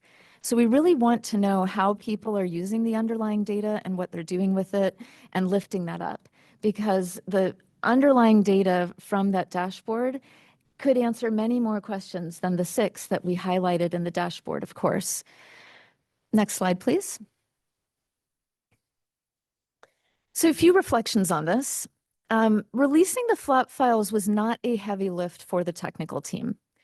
Given that the work was already done to build the original dashboard, the marginal additional lift of releasing these flat files was relatively light. And I say that as someone who did none of the work. So I'm looking at some of the people in the room here who actually did it. Feel free to disagree. But I think, compared to building the entire dashboard, this was a relatively light lift. And we still took the time to hold a public community conversation. We got input from our advisory boards, and that input shaped how we released the files. It shaped how we structured the information about it. And others have already made new visualizations that look at questions beyond those that are in the C2C dashboard, but it's powered by the same underlying data. Next slide. So here's just one example. There have actually been more than one PPIC blog, and I'm highlighting the screenshots of the visuals from one of the blogs. And there are a multitude of additional questions that could be answered with the underlying data. And I see this as a phenomenal example of what Cradle-to-Career's role should be. We release the data, we're a neutral source of trusted data, and then many, many different entities across the state can take that, answer questions that are of interest and importance to them, and share that through their channels.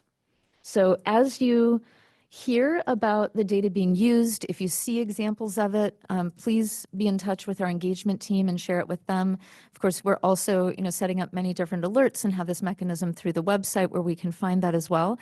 But I see this as a huge success, and we want there to be many, many more organically created data products that use our underlying data beyond those that we create together with our data partners and host on the C2C webpage.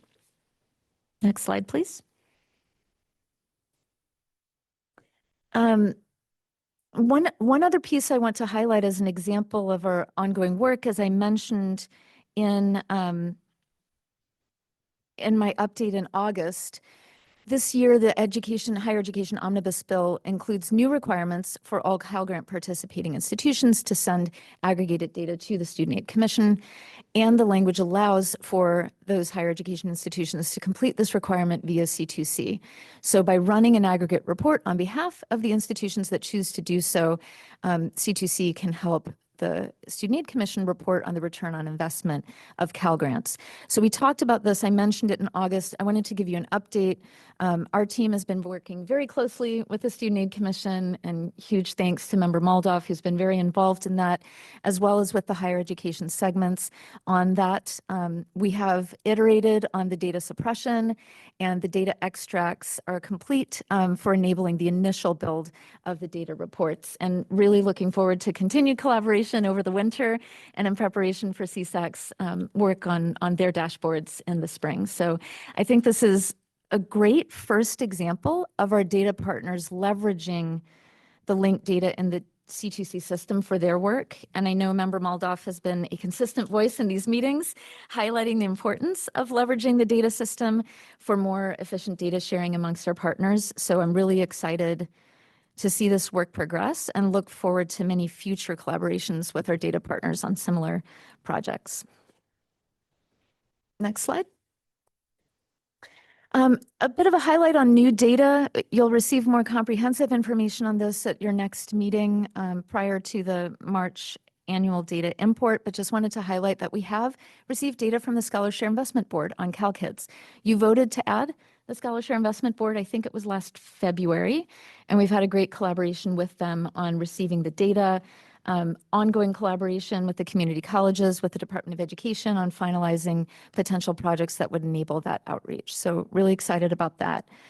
We have also received data from the National Student Clearinghouse for graduates of California's public high schools via the collaboration with the Department of Education. Many thanks to Member Van Natten and her colleagues on that.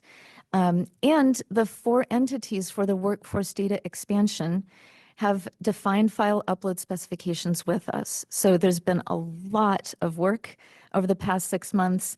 My colleagues in the room from our data teams have worked very closely with our colleagues in labor and workforce development agencies entities. So your work later today in voting to tidy up the list of data points for the workforce data expansion then clears the path for that data to come in the next annual update of data in March. So again, with the theme of large does not necessarily mean slow, it's really exciting to see that in less than a year from the time we received that memo from Secretary Knox, we're in a place to have completed file upload specifications and are on track to receive that data in March. So huge thanks to Member Romero, who's been crucial in that collaboration, and all of his colleagues as well. The office, we have 2 new team members. Nick Broughton joined our team. Dr. Broughton is a research data specialist on Ryan Estriada's team and comes to us with a depth of quantitative experience and is working closely on the Career Passport project as well. And then we're thrilled to again have an executive fellow through the Executive Fellows Program, Hina Kazi, who recently joined us and is a crucial part of the team as well. And I'm also very proud to highlight that we have a 0% vacancy rate currently. All 27 authorized positions are fully filled, and I want to give my colleague Leslie Taylor a specific shout out for the processes that she put in place to enable us to have a very strong recruitment and retention program. So we're thrilled that our small but mighty team is fully staffed because every single position counts. Next slide, please. All right, Secure Data Enclave. I want to reflect on the conversation we had with Kelly Bidwell and with Livia Shmavovian a moment ago. And I think it was Member Hetz who highlighted the tremendous demand that we expect to see for the Secure Data Enclave. So we're putting a lot of thought in how we can make sure that we build this process and roll it out in a way that it works for the researchers who are requesting data, it works for our data providers who need to be intimately involved in that process, and that it works with the capacity of the office. So we are creating a data enclave development process that will ensure we have a functional, scalable process, infrastructure, and agreed upon legal templates in place before opening the process more broadly. So we want to be really thoughtful about this. If we can go to the next slide. So our plan for this initially is that we will pilot the operation of the C2C Secure Data Enclave with the California Policy Lab at the University of California. This is the same policy lab that Member Maldoff mentioned a moment ago. We have a contract with the Policy Lab right now already for them to provide technical assistance to our office on the build of the C2C Secure Data Enclave.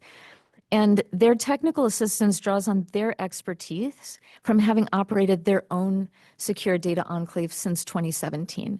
So it's been a really great partnership, and we're learning a lot from them. So we're going to initially pilot it with having the Policy Lab pilot this process and make sure that all of the wrinkles are ironed out. Once the operation of the C2C enclave is smooth, C2C will pilot the research data request process in the enclave with additional research teams who have contracts to provide technical assistance to C2C, including the California Education Lab at UC Davis, for example. So we want to make sure we're being thoughtful and deliberate. We walk before we run, and we have a really good systematic process in place. So I wanted to make sure I update you on this so that you have insights into why we're approaching it in this way.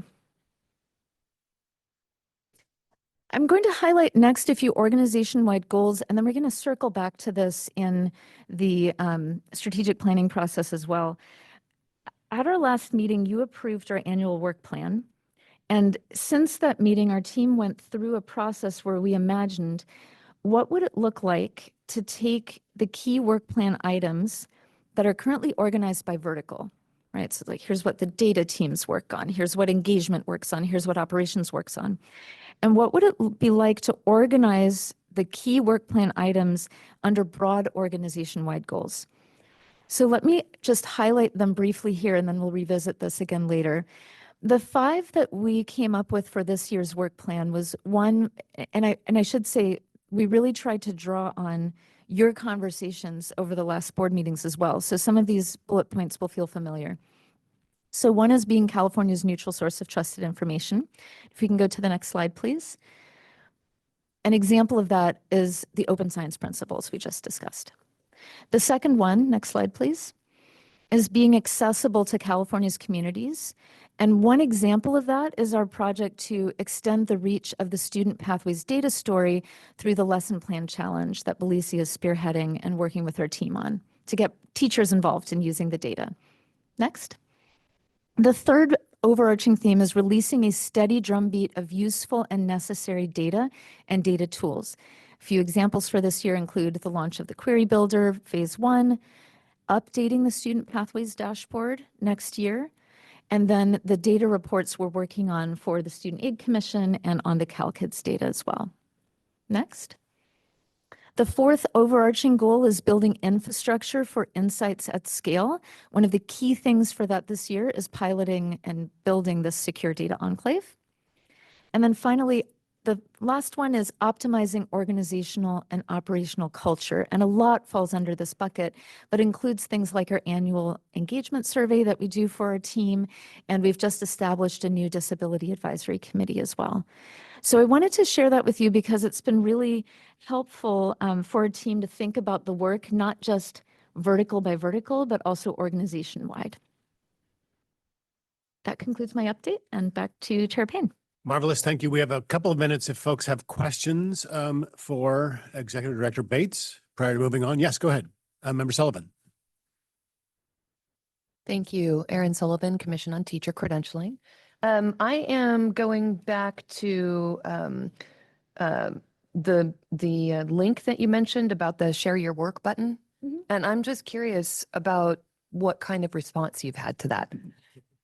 Yeah, in short, so the engagement team can speak to that more broadly later today. I think you'll be hearing from our team. So in short, we've gotten a good response, and we have multiple examples of people who either through that website link or often even organically because they know us and our team, let us know about the data and how they've used it. And again, I also, listening first, then building, we added a few new things to the data. For example, when you're on the dashboard, you type in the name of a school district, and that's how you find it. Something like Elk Grove, and you type in Elk Grove. But researchers noted that like the numerical code that's used in other data sets would be super useful for them. So we added a column for that in the flat files. So it's been a really nice back and forth with the research community around here's what we can provide and here's some quick tweaks we can do that just makes it easier for them. But you'll hear more about that this afternoon too. Thank you. And then if I can also just express the Commission's support and excitement for getting to a place where we can launch the teacher dashboards as well, the teacher data. I think the success of these recent dashboards has made us even a little more excited about what that will look like. So I just want to put in a plug for that. Thank you. Thank you. Other questions? Member Virtuelli. Chris Virtuelli, University of California. That's very exciting news about the secure data enclave planning, and great to hear that you'll be partnering with California Policy Lab on that. I just, my recollection from the last board meeting was that was still tentatively planned for fiscal year 2026. Is that correct? And secondly, have we costed out what the resources will be required to build out, and then to the operational cost of maintaining a secure data enclave on an ongoing basis yet? Excellent questions. You'll hear more details about that this afternoon from Ryan. I can tell you that procurement is ongoing for the underlying infrastructure of the secure data enclave, and it is our hope to be piloting the enclave by next summer. So this is one of our top priorities for this year. So we're working very hard to control everything we can within our team to make progress on that and working on that piece.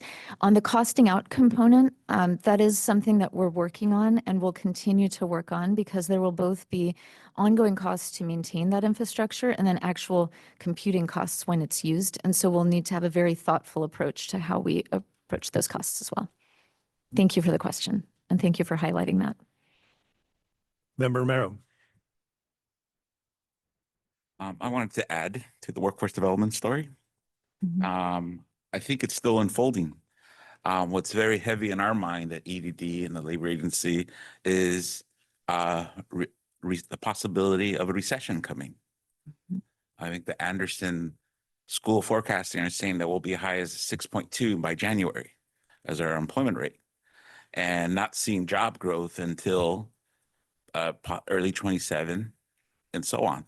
So by us, the story is going to unfold is because of our nimbleness, we'll have data by March that will allow us, as we start approaching job growth again, to be able to look back on a more holistic way of what's working and what's not. You know, we think of the person that's dislocated, that's going to lose a job, and that job's not going to be back at the end of that recession. I mean, that person's probably making more money than most of the people we see in the workforce world. And so trying to get that person to the job quicker, we'll see what kind of short-term credentialing could be occurred that community colleges, CSUs, and so on could provide the weak position, or the person that has traditionally had generations of poverty that basically has a longer road to a living wage. And we could see what looks back and look at adult ed, community colleges, and how do we workforce help that position that person for a transition job, maybe then put them on a pathway. Yeah. So these are the things of our nimbleness and our ability to act. And kudos to everyone on this board. Awesome. Thank you. Member Hetz. John Hetz, California Community Colleges. First of all, I just want to say, deeply appreciative of this update. This was a fantastic update. I've shared the excitement about what's happening with Cal Kids, the secure date of Enclave, and I just want to really kind of applaud the 0% vacancy rate. Anyone who's in these kind of roles knows what that means. I have a suggestion, a request, and I want to note an omission from your update. The suggestion is when you're asking people, when people are downloading the flat file, I would encourage some kind of just tacit agreement when they're doing that they will come back and share the results of whatever they do. It's not anything you don't want to enter in some big legal contract because it's all public data, but something where you're essentially committing them to come back, maybe even collecting contact information so the engagement team can be like, hey, you downloaded data, X months ago. Did you do anything with it? Something like that to give them kind of, hooks to pull people back in. On the request, I was super excited to hear about the field presentations. I can't speak for everyone, but I think at least a few of us would love to see some of those. If there's a place that they can be put that the board would have access to, or even the public would have access to for some of them, I think that would be fantastic because there's a lot of spaces that we have to go into to talk about what's happening in the Cradle-to-Career space, and seeing how you're publicly talking about it would be very helpful for us. And I just have a side request. The RP group, the Researchers and Planners for California Community Colleges, has a conference every spring, and we would like to make sure that you are thinking about presenting there. And then the omission, I just wanted to note, I don't think this has come up in a public way, but Executive Director Bates was recognized just a few months ago I just want to make sure this is right, a special award for outstanding service in policy and innovation and leadership from the Goldman School of Public Policy at UC Berkeley. So I just wanted to make sure that we could all recognize her for that. Hear, hear. Thank you so much. I don't think it was an omission from, I think it was just her normal manner of being humble in this equation. Yes. Thank you for calling that out for us. Yeah, I appreciate it. Other questions? Yes, Member Moldoff. Hello, Jessica Moldoff from California Student Aid Commission. I would be remiss if I did not take the time to thank you and your staff for all the work they've done to deliver not just an on-time extract for our Cal Grant reporting metrics, but an early extract so that my team can take the time to build out the dashboard. So we're not kind of rushing at the last minute. It's also been a great opportunity for us to work out some of the kinks in the file spec. Given the new changes in the trailer bill, there's a lot more data elements we're asking for, and we're asking for them in a very different way. I definitely got a new respect from the team trying to work out that file spec. Basically had to just tear it down and rebuild it. Based on what we were trying to get. So I'm really excited to be able to share at a future time what we've been able to do with that data. So thank you very much. Excellent. You'll be on the agenda. Anybody else? Yes, Member One Lee. more, Member Lee. Super exciting update. It was really exciting to see the PPIC reports as just one example of use in the broader community from the underlying data. And I know I had strong opinions about the query builder flat file, and I thought your team handled it really, really well. And so I'm glad to see these outcomes. I think the listen first and then build, just consistently being part of the ethos is really important, both with community conversations and in this room and people, attending remotely. So just wanted to shout out that.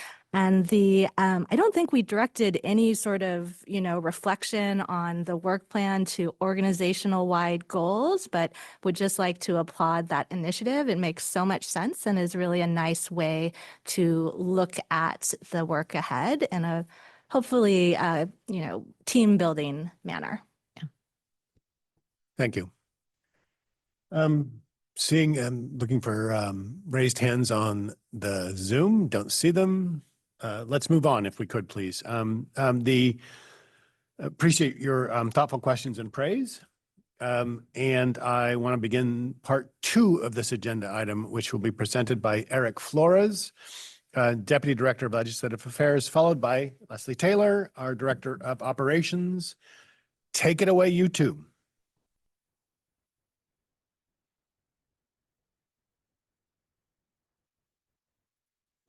Good morning. I'll get right to it. I know we have a governing board with a high degree of familiarity with the state legislature and its process. So this will be brief, just intended to provide a couple of highlights.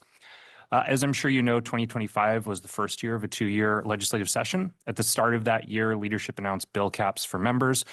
Even with those limits, almost 2,400 measures were introduced in 2025. On the slides, you'll see the totals for passage and signature, as well as the percentage of signatures and vetoes for bills that passed, so arrived on the governor's desk. Of course, introduced percentages are much lower for those signature and veto rates. Our office monitors legislation for potential impacts on C2C, which includes bills that may change education policy, data privacy and security, or state processes such as procurement. All told, we reviewed around 700 bills and ended up tracking far fewer with potential impacts to the data system. Next slide, please. I wanted to note a few changes to statute that have implications for the work of the office. Firstly, led by Assemblymember Mike Fong and Senator Steve Padilla, AB 1098 and SB 628 are 2 related bills that jointly create a California Education Interagency Council under the Government Operations Agency. This will integrate and align efforts across education and workforce programs. I note it here because the bill has permissive language noting that within 1 year of the first meeting of the council may enter into an MOU with C2C to provide data and reports related to the council's work. You have already also heard from Executive Director Bates on the collaborative work with CSAC and the higher education segments on providing Cal Grant reporting data to help CSAC fulfill a statutory requirement or an expanded statutory requirement. That was included in the Education Omnibus Bill AB 123. We are really proud and helpful to be helping both CSAC and our higher education partners on fulfilling this obligation. This omnibus bill also includes the operative language for the California Career Passport led by the Chancellor's Office of the California Community Colleges, which includes statutory obligations for Cradle-to-Career to support that initiative. Finally, I'm noting a policy bill that doesn't directly implicate Cradle-to-Career, but may change our data in the future. AB 9D1 by Assemblymember John Harabidian requires state and local agencies, excluding CSU and UC, that collect demographic data to use separate collection categories and tabulations for major Middle Eastern or North African groups. While C2C does not collect that data, this bill may change our demographic data reporting in the future as we publish data products. As always, this is informational and does not represent the position of the office on any legislation. Now I will turn it over to Leslie Taylor, our Director of Operations. All right, I'm not going to be as brief as that, so sit tight. This section of the office update is all about the budget. We're going to start with a review of the language that we use to talk about budgets. This is not just for you, but also for members of the public who may be watching, wanting to understand what that process looks like. We'll look at our budget resources from last year, our resources for the current year, and our resources for the next budget. So if you feel like you need a decoder ring to understand state budgets, you're not alone. This presentation is for you. C2C value transparency. This table on the slide is a version of a cheat sheet that I make for myself multiple times every single year, because just keeping track of what time period we're talking about when we're talking about the state budget is a feat, because we're always talking about multiple overlapping fiscal years. So I'm just going to quickly break this down, starting with the middle of the table, current year. That's the shaded row, fiscal year 2025-26. That's the current year. Last year is called the prior year. So that's fiscal year 2024-25. And we can go back farther than that. We can have PY -1, -2, -3. And when we're doing a budget request, our data providers in the room will be very familiar that we have to go all the way back to PY -4 when we're talking about our resource history and our workload history. What has been the spending of the department in the past on whatever initiative we're looking to start or expand. Moving forward from the current year, so down on the table, next year is called the budget year. That's when the next budget will take effect, July 1st, 2026. Then the year after that, BY +1, and we can go forward BY +2, 3, 4. And same thing in that budget request. Departments are asked to include their projected outcomes by workload measures all the way out to BY +4. So we have this really long span of assessing, analyzing, and being transparent about what resources have been dedicated over time. Next slide, please. All right, I also want to share some context about the availability and use of budgetary resources. We did this last year, and Member Sullivan liked it so much last year, I wanted to repeat it. So the dollars that are appropriated or authorized in the budget are tied to that specific enactment year, or that fiscal year that we receive the money. Then for purposes of the budget, the funds must be encumbered or committed by the end of that fiscal year. And when we've made the commitment, that's a budgetary expenditure. The dollars don't actually have to flow out. We just have to have committed and assigned them for a specific purpose. Then we have 2 additional years to make that part happen, to get all those dollars out the door. So funding that we received in fiscal year 2023-24 is still available for us to use now if we encumbered it on time. Then any funding that's not encumbered during the enactment year or remains at the end of the expenditure deadline goes back to the general fund. Okay. Attachment C of the staff report for this item provides a glossary of budget terms that explains some of these things in a little bit more detail. Okay, so with this in mind, we'll talk about how C2C spent its prior year funds. These are the dollars that we received in the Budget Act of 2024, which needed to be encumbered by June 30th, 2025. See, it's tricky. So as we discussed when you met in August, the 2024 Budget Act reduced the office's ongoing allocation by about 2.5%, or to about 15 million, through the implementation of 2 control sections. Control section 4.05 was the ongoing reductions to state operations.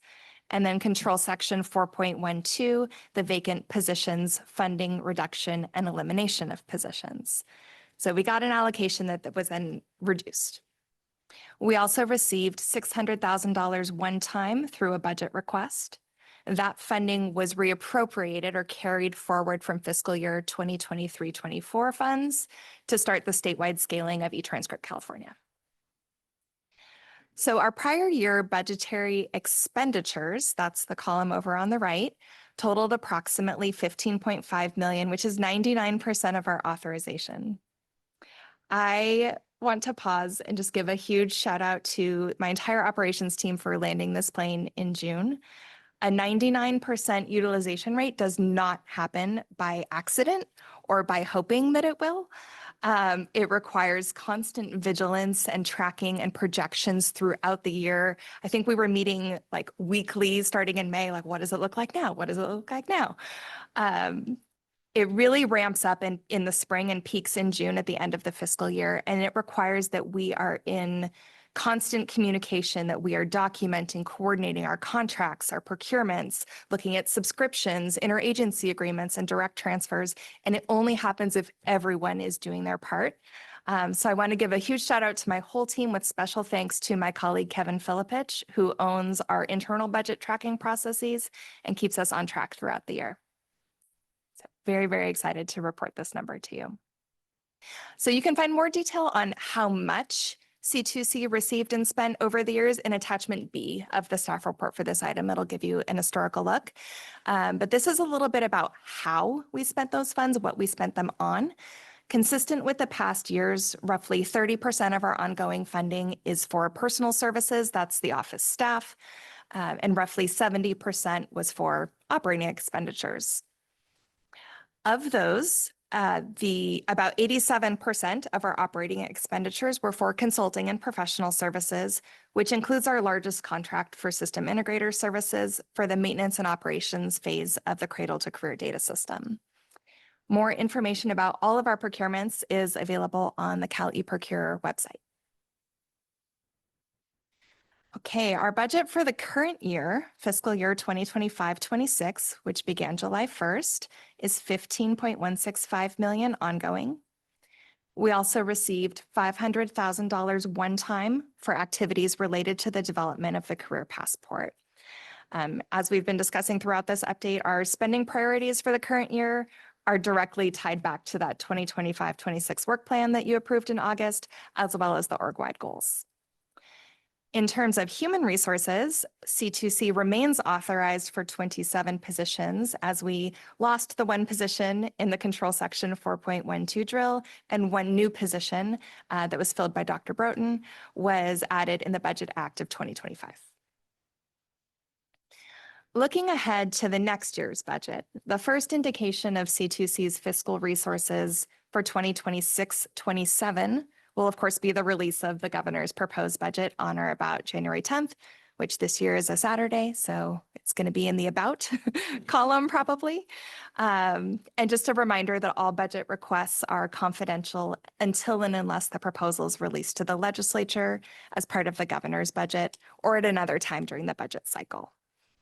And we all know, and Member Romero already named for us, ongoing economic uncertainty. For context on how this uncertainty affects the state budget, I'd like to point to the Department of Finance's budget policy letter for the upcoming year, which is available on their website. Kind of the top line of that emphasizes a prudent approach to budget resilience and long-term stability that prioritizes core programs. This concludes my update, and I'll turn it back to Chair Payne. Thank you very much. Just having been in a state agency, 99% is pretty phenomenal. So congratulations on that. Very well done. Very efficient. Marvelous. Thank you, Eric, and thank you, Leslie, for your presentation. We have approximately 5 minutes if folks have questions for them in this process. Board members?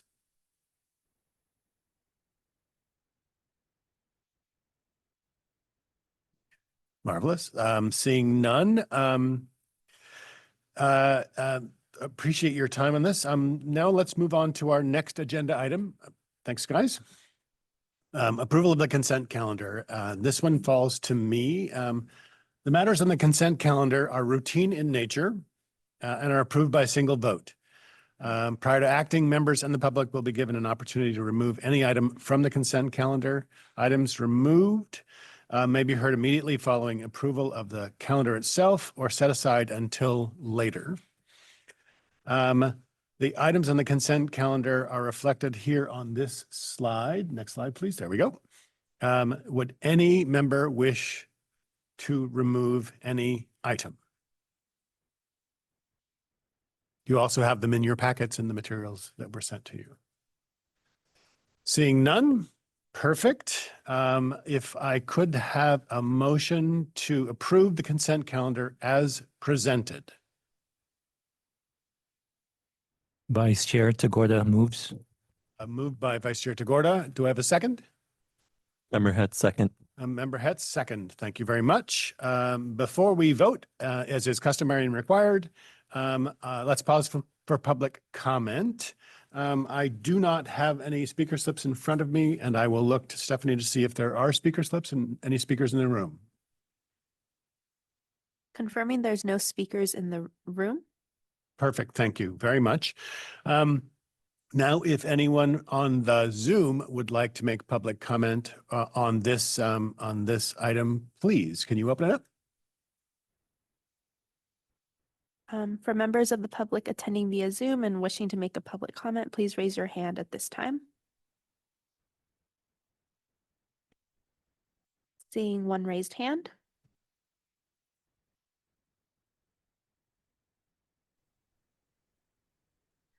Good morning. Melissa, give us 1 second, please. Melissa, you're permitted to speak. Your 2 minutes starts now. Good morning, Chair Payne and governing board members. On behalf of Trust West and the Data for the People Coalition, we want to express our strong support for the formation of the Governance Manual Review Committee and look forward to working with the committee to ensure the governance manual continues to be transparent, accountable, and responsive to the public.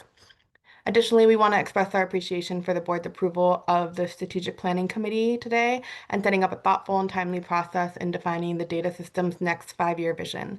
We look forward to engaging in this strategic planning process and to supporting the board and the office as this important work moves forward. Thank you. Thank you very much. Anybody else in the Zoom? Confirming no other raised hands, this would close public comment for this agenda item. Perfect. Thank you very much, Stephanie. We have a motion and a second. Please call the roll.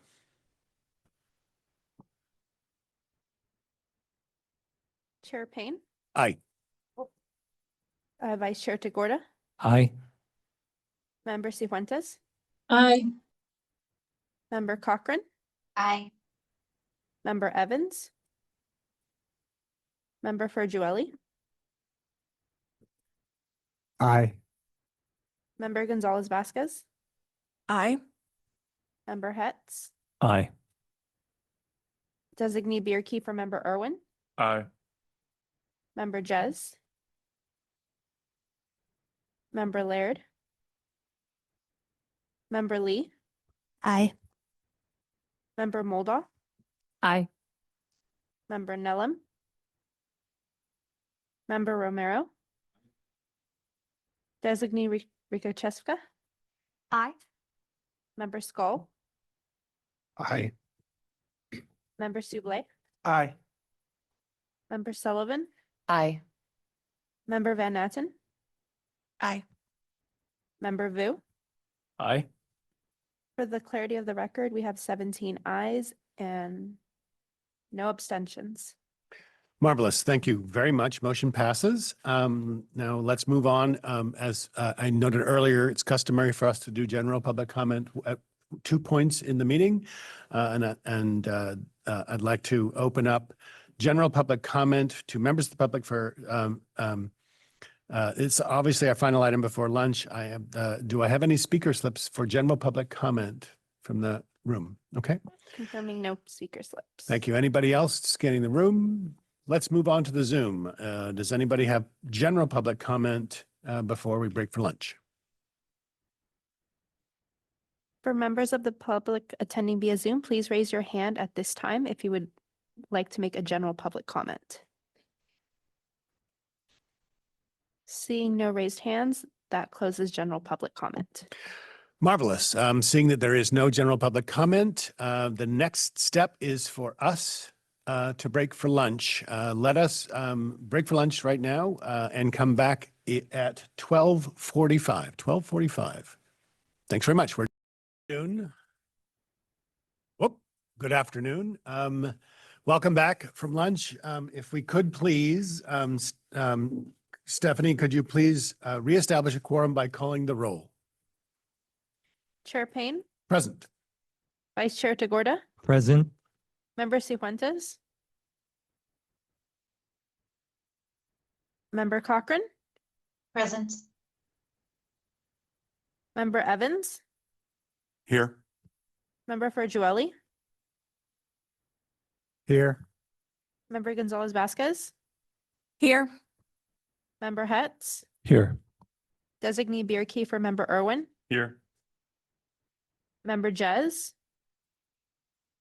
Member Laird, Member Lee, Here. Member Moldoff, Here. Member Nellum, Member Romero, Here. Designee Rikacheska, Here. Member Skull, Here. Member Sublé, Here. Member Sullivan, Here. Member Van Natten, Here. Member Vu. Here. For the clarity of the record, we have 17 members present. We have a quorum. Great, perfect. Thank you very much. Now we're going to move on to agenda item 6, update and discussion on the Cradle-to-Career Data's future state and strategic planning process. This agenda item will consist of 3 distinct sections. Part 1 will focus on the future state and work of C2C. I'll be presenting this section with Marianne Bates, our executive director. During part 2, Ronnie Jones will cover emerging patterns and themes, which will be at the heart of the conversation today. And part 3 will conclude with Ronnie wrapping the presentation up with key milestones and the timeline for future action. So let's launch in. Robert and I have been working with Marianne, who's been leading, obviously, the work of the office. The priorities of that work around strategic planning and future state are securing C2C's position as a neutral source of trusted information. You're going to hear that a lot. You're going to hear it repeated. I like to repeat it, and so we'll continue with that. The second piece is focusing on prioritization of what is useful and necessary, and I think that's a key part of the discussion going forward. We've talked a lot about the maturation of the organization as it's gone, and what's natural in that process is a review and a reorganization of the priorities, and a healthy interrogation of ourselves as to what's useful and necessary in the space and for the work. And then the third component is defining and providing clarity on C2C's current and future operational utility. And so that'll be the third part of the conversation. I want to now hand it off to Marianne to talk about the application of the work. Thank you. So I want to go back to one of the slides that I showed you in my ED update and unpack that a little bit more. So as I mentioned earlier today, after your last meeting in August, our team sat down and decided to look for organization-wide goals that are overarching and that really motivate the work. And we did this for a couple of reasons that I'll go into. But let me just give you a few more examples and I'll go into the why. So we looked at these 5 earlier. For example, be California's neutral source of trusted information. That's an overarching goal. And then this work on really building transparency into the data request process, for example, nests underneath that. Another example I didn't mention before, the 4th one, build infrastructure of insights at scale. I mentioned a few specific externally facing tools, right? But what also nests underneath this is really important underlying work that our data infrastructures team is doing right now that will not be visible to anyone. That's essentially strengthening the plumbing of the data system. That's my non-technical description. But I mentioned to you at the last meeting that we have a partnership with the Office of Data and Innovation right now. We're part of their Modern Data Stack Accelerator, where they're looking under the hood with us to say, here are the best practices for how to structure the underlying data system that will make it easier and more efficient for our team to cut aggregated data files in the future, to be able to use the data for different dashboards. And that's really important because prior to this, we were so laser sharp focused on get that dashboard built, right? We focused exclusively on getting that first dashboard live. There's a lot of underlying strengthening of the data system we need to do to enable infrastructure for insights at scale. Having that overarching organization-wide goal gives us a purpose and a meaning and a shared common language within the team on why we're doing the ODI collaboration, why we're working with our contractors on specific underlying infrastructure strengthening that you can't touch and feel right now in the public, but that will enable more efficient infrastructure for data insights at scale, right? So that's part of it. The other part is that we have detailed tracking for everything. So you heard from Leslie this morning what it took to get to that 99% encumberment, right? To make sure we're squeezing every last drop out of the resources we have available. We have that across the board. So regardless of where you are in the team, we use a project management software where there are individual tasks that roll up into projects, that roll up into portfolios, where we have full visibility across the team and can see, oh, this is on track, this is 42% complete, this is at risk of being behind. So we can see all of that. So let's say that I'm on the operation team, for example, and I'm working on the procurement for the Secure Data Enclave platform. By having this overarching organization-wide goal around build infrastructure for insights at scale, I can see how my specific contribution on getting a procurement through the state processes, which is not easy, and they're there for a reason, right? We are stewards of the public dollars, and there's a reason why there's very strict rules on how we spend that money, right? But it's not easy. And I can see how if I'm working on that procurement, I can see how my day-to-day efforts on this procurement relate to the bigger picture goal and how it maps to, are we on track for building that enclave by next summer? Because Member Fergivelli is going to ask about it. So this is how we're thinking about how individual people's tasks connect to projects, connect to portfolios of projects, connect to organization-wide goals. Okay, so that matters a lot because as you think about the team, our morale individually, I believe it helps a lot to know how even small individual pieces feed into the whole, feed into the mission. Okay. The second way that this helps is that if we have organization-wide goals for this year, if we have to pivot on something, this helps us figure out how. So for example, say we have an item in our work plan to produce a particular data product or report. If any one report or data product gets stuck for reasons we can't control, then we can take a step back and say, okay, the overall goal is release a steady drumbeat of useful and necessary data and data tools. Should we keep putting more energy into unsticking this one? Or should we pivot? Do we have time to do something else instead? Right? And that helps us focus, like our goal isn't necessarily any one particular thing. There's a reason why we prioritize those. But if we get stuck, these overarching things can help us prioritize and pivot when needed and still get at that ultimate goal. So big picture, we've found it useful to translate some of the themes from your recent discussions at the meetings and our discussions as an office to really, create organization-wide goals that span across the verticals of our team.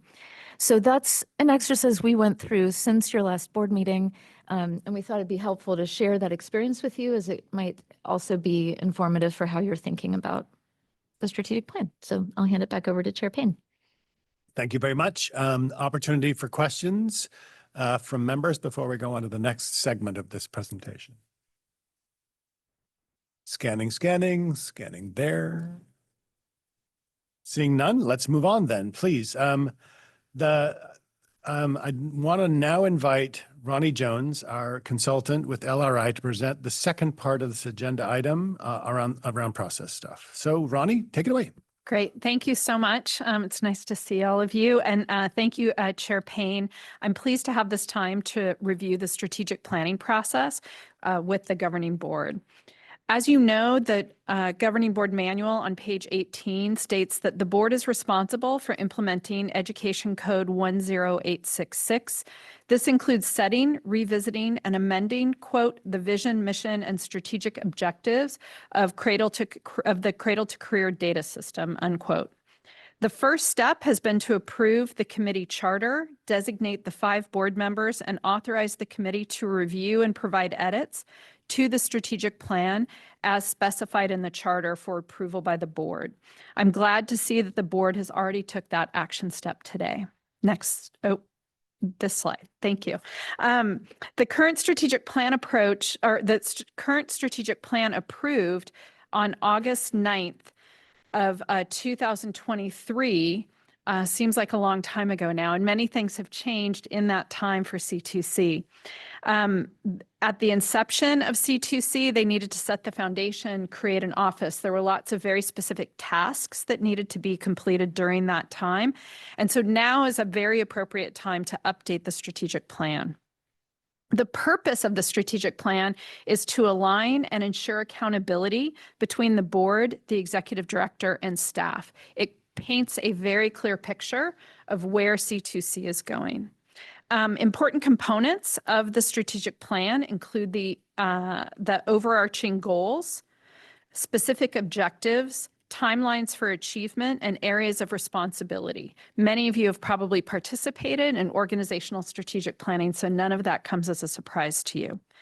The current mission and vision of C2C will remain the same and will continue to be the foundation for the new strategic plan moving forward. The upcoming planning period will conclude with the May 20th board meeting, where the final strategic plan will be presented to the board. The new strategic plan will have a new format, which I'll talk about in a few minutes, that allows for the creation of an integrated cross-cutting plan, as Executive Director Bates just referred to. The plan will allow us to identify emerging opportunities and challenges and identify specific goals for the next 5 years. Next slide. So you might be asking yourself, what does a integrated cross-cutting plan look like, and how is it different from the current plan? An integrated plan means that there are aligned goals and resources across departments and functions. An integrated plan moves away from siloed planning and promotes shared priorities, coordinated implementation, and systems level impact, which I know that you're all interested in taking a look at. In the end, the plan will ensure that all parts of the agency work together towards common outcomes. Next slide. A sample goal from the current strategic plan is on the right-hand side of this slide, and it reads, establish and operate a new state entity that uses secure, effective, and efficient processes and procedures to earn and keep the trust of data providers and the public. A couple of things that you'll notice about that goal, it has a lot of words, right? So there's a lot going on, and it also helped to establish the beginning of an organization. This C2C is no longer in its beginning phases, so we need to look at it differently.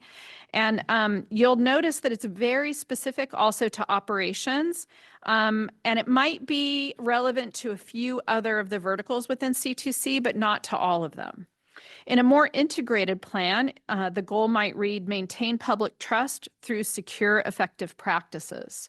So this is not a goal for the new plan. This is reflective of how a goal could have been written under the old plan.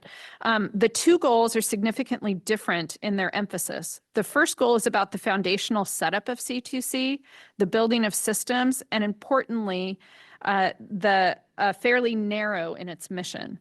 The second goal assumes that the agency has already been established and is operating and is currently operating. It provides more flexibility to respond to an evolving environment that the staff of C2C must work within. It provides for ongoing accountability and continuous improvement while maintaining high standards, in this case, of data security, transparency, and responsiveness. It also allows all divisions of C2C to contribute to this goal. And you'll notice that it also is much shorter. It's a little bit easier to process and to understand. Next slide. You heard from Chair Payne and Executive Director Bates earlier about the current priorities of C2C and the approved work plan. In addition to this information, LRI and C2C staff have been collecting input and information from the governing board and advisory board members using different tools. And these tools have included things like the governing board's or the board's annual governance survey, governing and advisory board exit interviews, empathy interviews with advisory board members, and then interviews with the vertical leads from the office. So we've been working on that over the last several months together, and I've been communicating all of that information back to C2C staff. Next slide. After careful analysis of these data points, there are 5 clear emerging patterns and themes that are coming up again and again, whether it be in a survey or an interview that we have pulled together on this slide, and you can see what those are. They include a neutral source of trusted information and reliability, that C2C and all of its tools be accessible to all of California, that the data developed be useful and necessary, that there's a broad understanding of the work and future operational utility, and finally, issues related to governance and office culture. Whenever I talk to anybody from the governing board or for any of the advisory boards, they always commend the staff for the level of work that they are able to do with the resources provided to them. And I think that that definitely comes out as part of their office culture. These emerging patterns and themes will serve as the starting point for the work of the Strategic Planning Committee when we meet in February at our upcoming meeting. So as part of this upcoming, next slide, as part of this upcoming deliberation, I ask that members address the following questions that are on the slide in front of you. Your input will help shape how I work with the committee and focus the work. You may also want to refer to the 5 emerging themes that were on slide 90. That will help you when you consider any responses or discussion to these questions. So I'd like to hand it back to Chair Payne, who will lead the member discussion. Thank you, Ronnie. Appreciate it. Thank you, Mary Ann Bates, as well. Just to reflect a little bit, we've been talking sort of about strategic planning since the beginning of the year. We tackled a couple of things that were needs to do early on about sort of whether we were going to continue to exist and where that might be. And so we sort of dispensed with those fairly fundamental questions. This is our process. This is the meat of the issue, right? This is us being able to set the goals and objectives for the next 5 years. And as Ronnie mentioned, and I think as I've mentioned in previous meetings, this is about the maturation of the organization and about less about sort of internally and building and more about externally and sharing. And I think that's the key part of the conversation that we have. If we could put the slide back up for the questions for folks. We have about 25 minutes for deliberation on this. We can take all of it or not. But let's just lead it off with anybody have any comments or answers or sort of responses to the questions that are here, or any questions about the sort of the verticals that we identified earlier.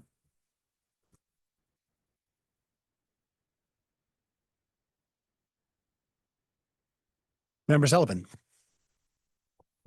Thank you. Erin Sullivan, Commission on Teacher Credentialing. I just want to recognize one of the emerging patterns as incredibly critical, but also as something that I think is already being accomplished, or it's already at the forefront of the minds of the executive director and the staff, and that is that data be useful and necessary. I know that I made some comments when we were voting to bring on, I believe, the Office of Labor Relations, and there was some data pieces in there that I was a little nervous about. And I know that protecting the data is of utmost importance. But that gets back to, I think, something that I will always be thinking about, which is the data necessary first?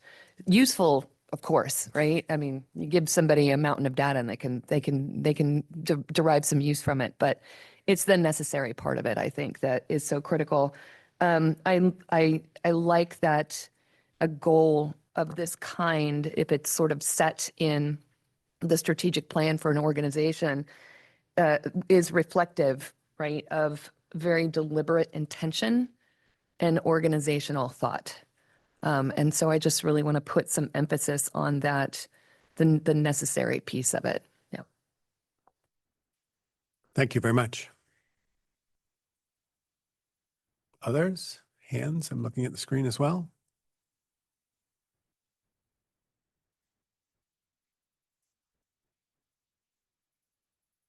I realize we've had a sort of strategic conversation in some measure throughout this year, so I'm worried about strategy fatigue, but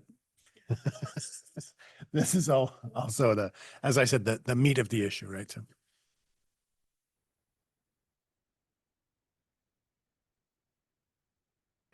Member Pergirelli. Christopher Pergirelli, University of California. I was pleased to see this process kick off and to have a work group tasked with thinking more deeply about the strategic plan, starting from kind of where we are now, you know, versus where we started in the planning process and building out the system. And I appreciate the point about focusing on the prioritization of the most useful and necessary data points. But I feel like the larger question here is like, we're moving past data points as kind of the identity of this system. And it's really about more than that. It's about how are we going to use the information we have, the expertise we have to, like we saw in the previous, in this morning's presentation, to help build, you know, better governance, data-informed governance and collaboration across government agencies. How are we going to facilitate research that makes a difference and that is transparent and rigorous? And so I guess, you know, thinking from a high level, I would like to see a shift away from this data point or that data point. We have an inventory of data points. Away from that onto like, what are we doing with this information we have? How is it, like, how are we leveraging it to help the state of California, help the people of California? And I feel like some of this will come out in other work groups as well, the governance manual, thinking about how the advisory, you know, boards advise the governing board on data points and outreach and that kind of thing. But moving away from chasing data points to using what we have, like from explore to exploit in the word, in the language of computer science, I'm told. So. Yeah, I really appreciate that. And I really sort of, I really appreciate also the casting of it as a question. What's the big question? How will we use this information? And folks who were, many of you were involved in the planning process that we engaged in prior to the system being created. And we started with a whole bunch of what are the right questions to be asking that the system itself needs to answer. And I think casting that in that way was very helpful. And thank you for that. Member Romero, just to piggyback on your comments, it's great comments because there will be further conversations as far as what additional data points are needed.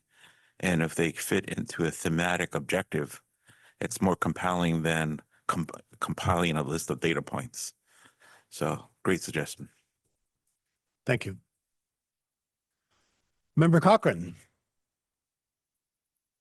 I'm gonna continue the trend of just mostly asking questions, but you know, I've been thinking about this morning's presentation, and one of the questions I had asked is, what does it mean to operationalize the question of or the core principle of relevance? And what we heard was that in that instance, the relevance was really defined by the kind of contributing agency. So if you know, Health and Human Services wanted to have a project, they would be the one to determine what was relevant. And I'm thinking back to that when we're talking about words like necessary. And I'm just wondering, about that for C2C. I think when we're thinking about strategic planning and which is really prioritization, who decides what's necessary? Because it's a very different structure with C2C. There are, I don't know if folks envision kind of a necessary screen sort of being operationalized in a similar way to how relevance is operationalized elsewhere. I'm curious for folks' thoughts on that.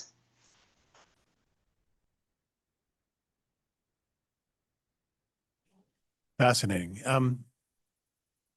Any of our data provider partners have any questions, for instance, that they want to have answered that they can't within their existing data sets answer and that C2C can facilitate? Those are the sorts of things I think would be important and would help answer the question to Ms. Cochran's point about necessary. Part of this process is it's additive.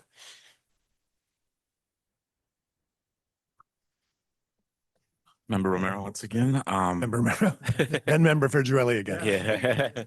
You go first. Oh, sorry. Yeah, Was I rude? Did I jump in front of you?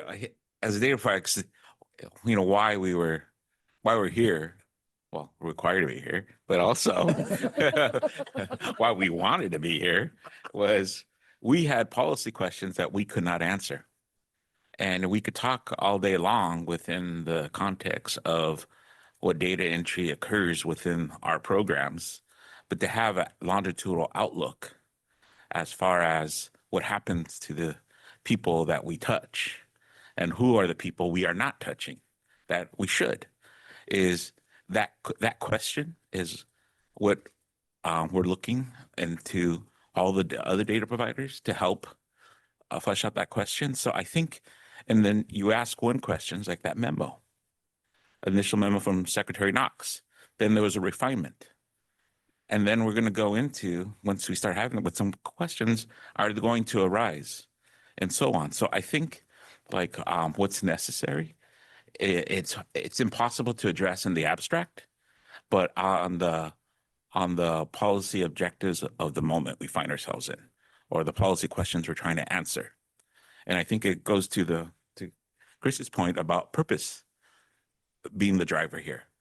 And it's going to be refining over and over again. And that's going to bring other people to the table or require more of your current data providers. No, I think that's very right. I think that's absolutely right. Member Fedrelli. Chris Fedrelli, University of California. Yeah, just to Member Cochran's point about who decides what's necessary. I think that's a great question. And I think there's always going to be a data point we don't have to answer a question we have.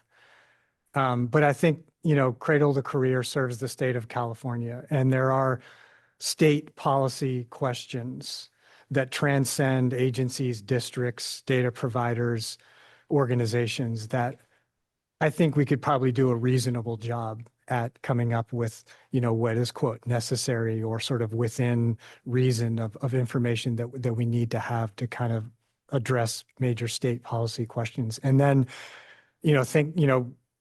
in terms of like adding new data points and leveraging what we have, I do think it's really not one or the other. It's more of a balance. And because it is important to grow, to expand, to be relevant means having, agencies and organizations being a part of Cradle-to-Career. And that in many ways means having their data be a part of it, so it can be more relevant to them and to the work they do. So, to the questions that maybe don't rise up to the level of state policy and governance, individual organizations can decide what's necessary. There should be ways, it's getting, into the technical realm a bit, but like, Cradle-to-Career can have some data points. An agency that's working on a question that's specific to their agency, they can contribute or add data points to it just for a particular study, so it can be more decentralized. But I don't think Cradle-to-Career has to have the end all be all inventory of all data points that everyone's going to use. Some of it that's more localized can be a balance between Cradle-to-Career data and local data that is combined to answer more local questions. Understand. Member Hetz. John Hetz, California Community Colleges. I think it's worth putting the conversation about what elements are necessary into two different buckets, because there are different consequences for these buckets. So one is where there is existing data, I think it's worth us thinking about a bias towards inclusion, because one of the things I think is really remarkable about data sets like this is that you don't actually know which data elements are going to end up being useful later. And so I think about some of the things that we're seeing nationally right now where data sets are coming down for very particular purposes, tracking of carbon emissions, because they're trying to have different conversations about climate change. But those data have permeated in all kinds of spaces, including largely in agriculture, well beyond their original intended use. And so those changes to data element availability. So first of all, that those data elements were available made for really fantastic advancements in agriculture, right? For what farmers could do, what they could plan, those types of things. Taking those away as consequences. So when we have existing data, we should have some bias towards inclusion, because we don't actually know whether or not it's going to be useful in some powerful way. So I would just kind of note that. The other place where I think there is a little bit of where the bias may run the other way is the development of new data elements. And so once it's already created and exists, the burden's already been created.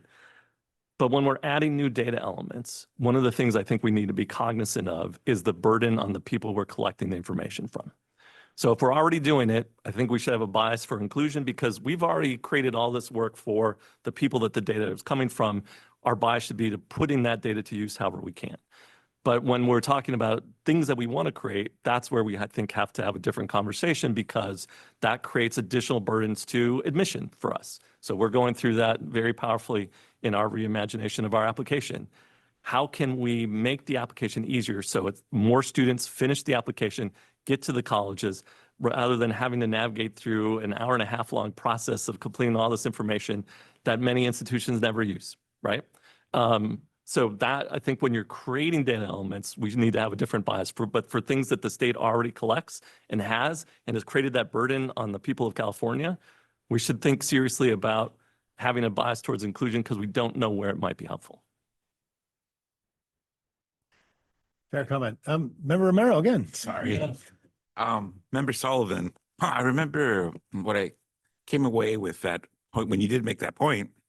I found compelling because it may have been already addressed, but my takeaway was you were very concerned about the people that can be found in that database in our day and age. And especially us that run federal programs, we're very concerned about that right now because who we serve.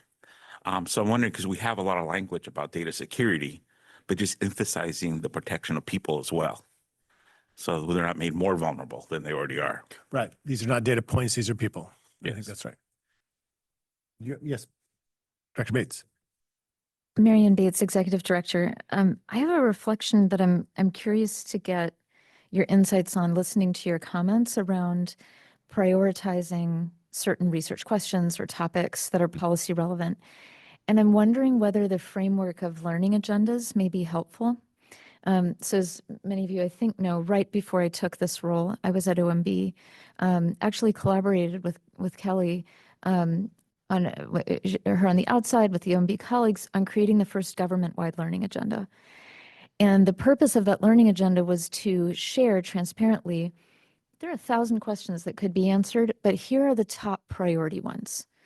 And the purpose of a learning agenda is essentially a way for the government to communicate, here are our top research questions that are unanswered, come help us answer them.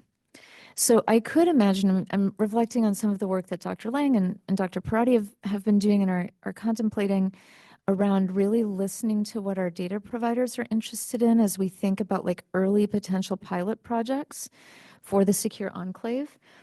I could imagine if there's interest, we could create kind of a container, if you will, for any data providers who are interested to say, if you want to come and propose a research project, here are the top questions for the Commission on Teacher Credentialing or for CSU or whoever wants to, right? And you could imagine us being able to elevate learning agendas for data providers. And there may be an opportunity, I think, Kelly's lens was very much our clients are the federal departments and agencies, the priorities of government are going to drive their projects. What's unique about this board is that you have at the table half and half, essentially, appointees representing the public and the data providers. So there may also be an opportunity for this board to think about an overarching learning agenda that perhaps complements or goes beyond or is in some way complementary to what the individual data providers are interested in.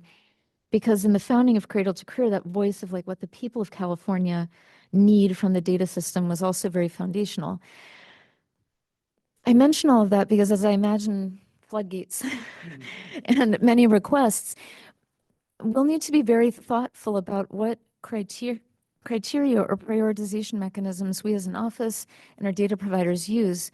Learning agendas might be one way to say, here are the priority topics. If you want to be an early study, here are the key questions we want to answer. So just offering that, it's work to create them. It's essentially a strategic planning process that involves leadership. So I don't know to what extent that fits with our data providers' existing processes. But it's often hard for research from the outside to know, oh, here's what community colleges are interested in, or CDE, or any of CSAC, any of our partners around the table. So just a curiosity on that. It sounds to me like, well, I was going to say something about homework for data providers as well, but it sounds to me like there's some interrogatory activity that needs to happen back in your home locations and then bring it back here to hopefully sort of inform this process going forward. I think that casting it as a learning agenda activity would be an important one. Thank you. Other comments? Member Evans. Nathan Evans, California State University. And Executive Director Bates, I really appreciate your framing of the construct of learning agendas as a way to advance the conversation.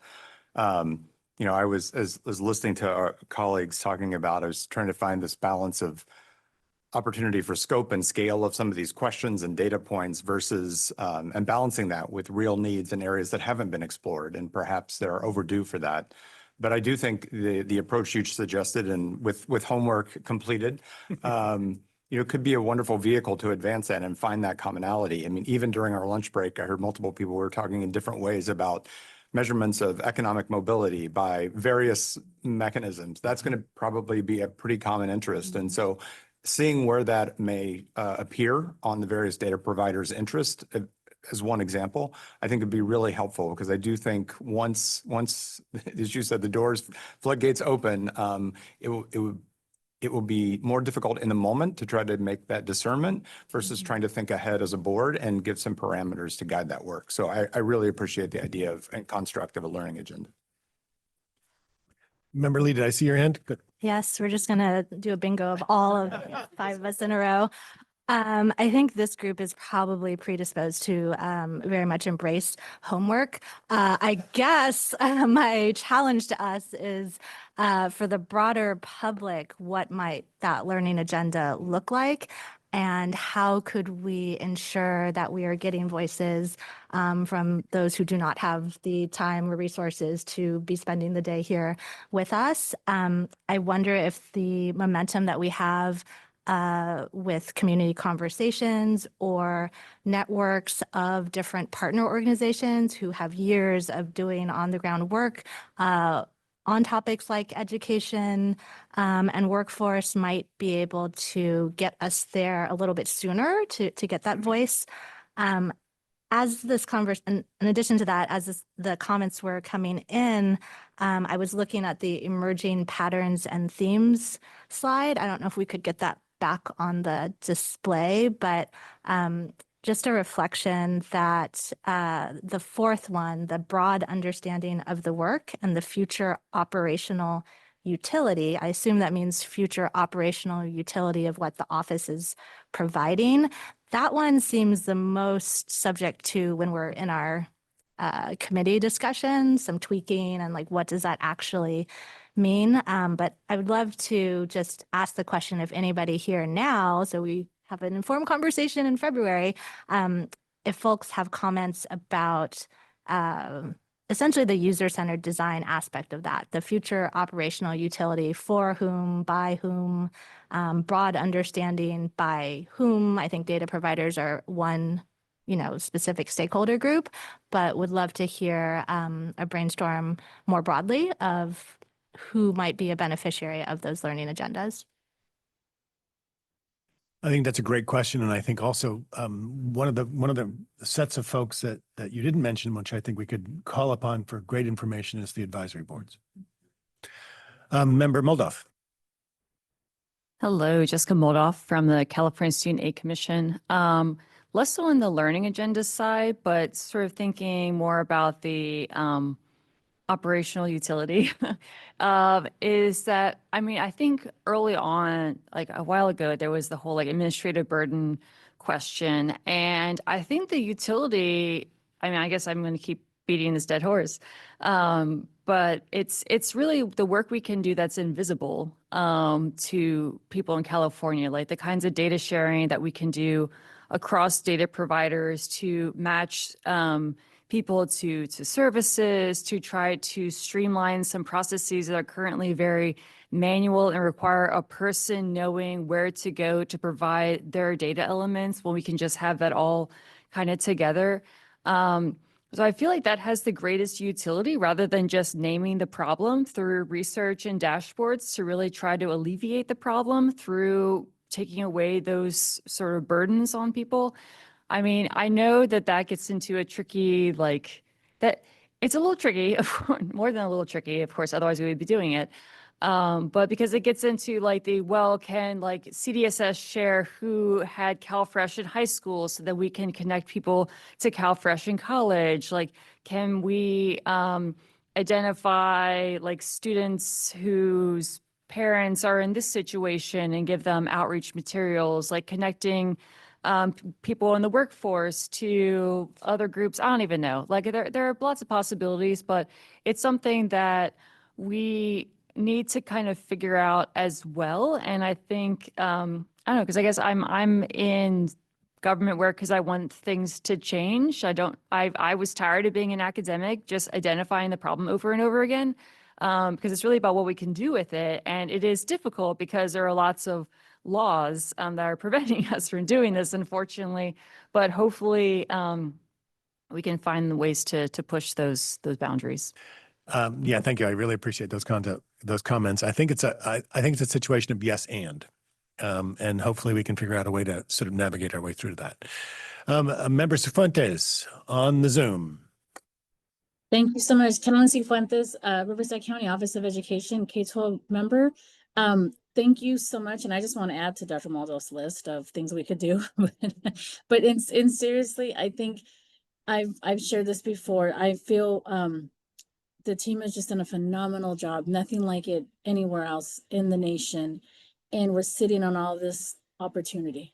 It's like, I want people to say, I got my Golden State Teacher Grant because of the C2C data partnership with the Commission on Teacher Credentialing, right? No more flyers and handouts, but directly being able to almost do direct admissions for some of these projects, right? And so I think what Dr. Moldoff has shared is just I feel like that it's ready. It's time to really impact Californians even more than we have already.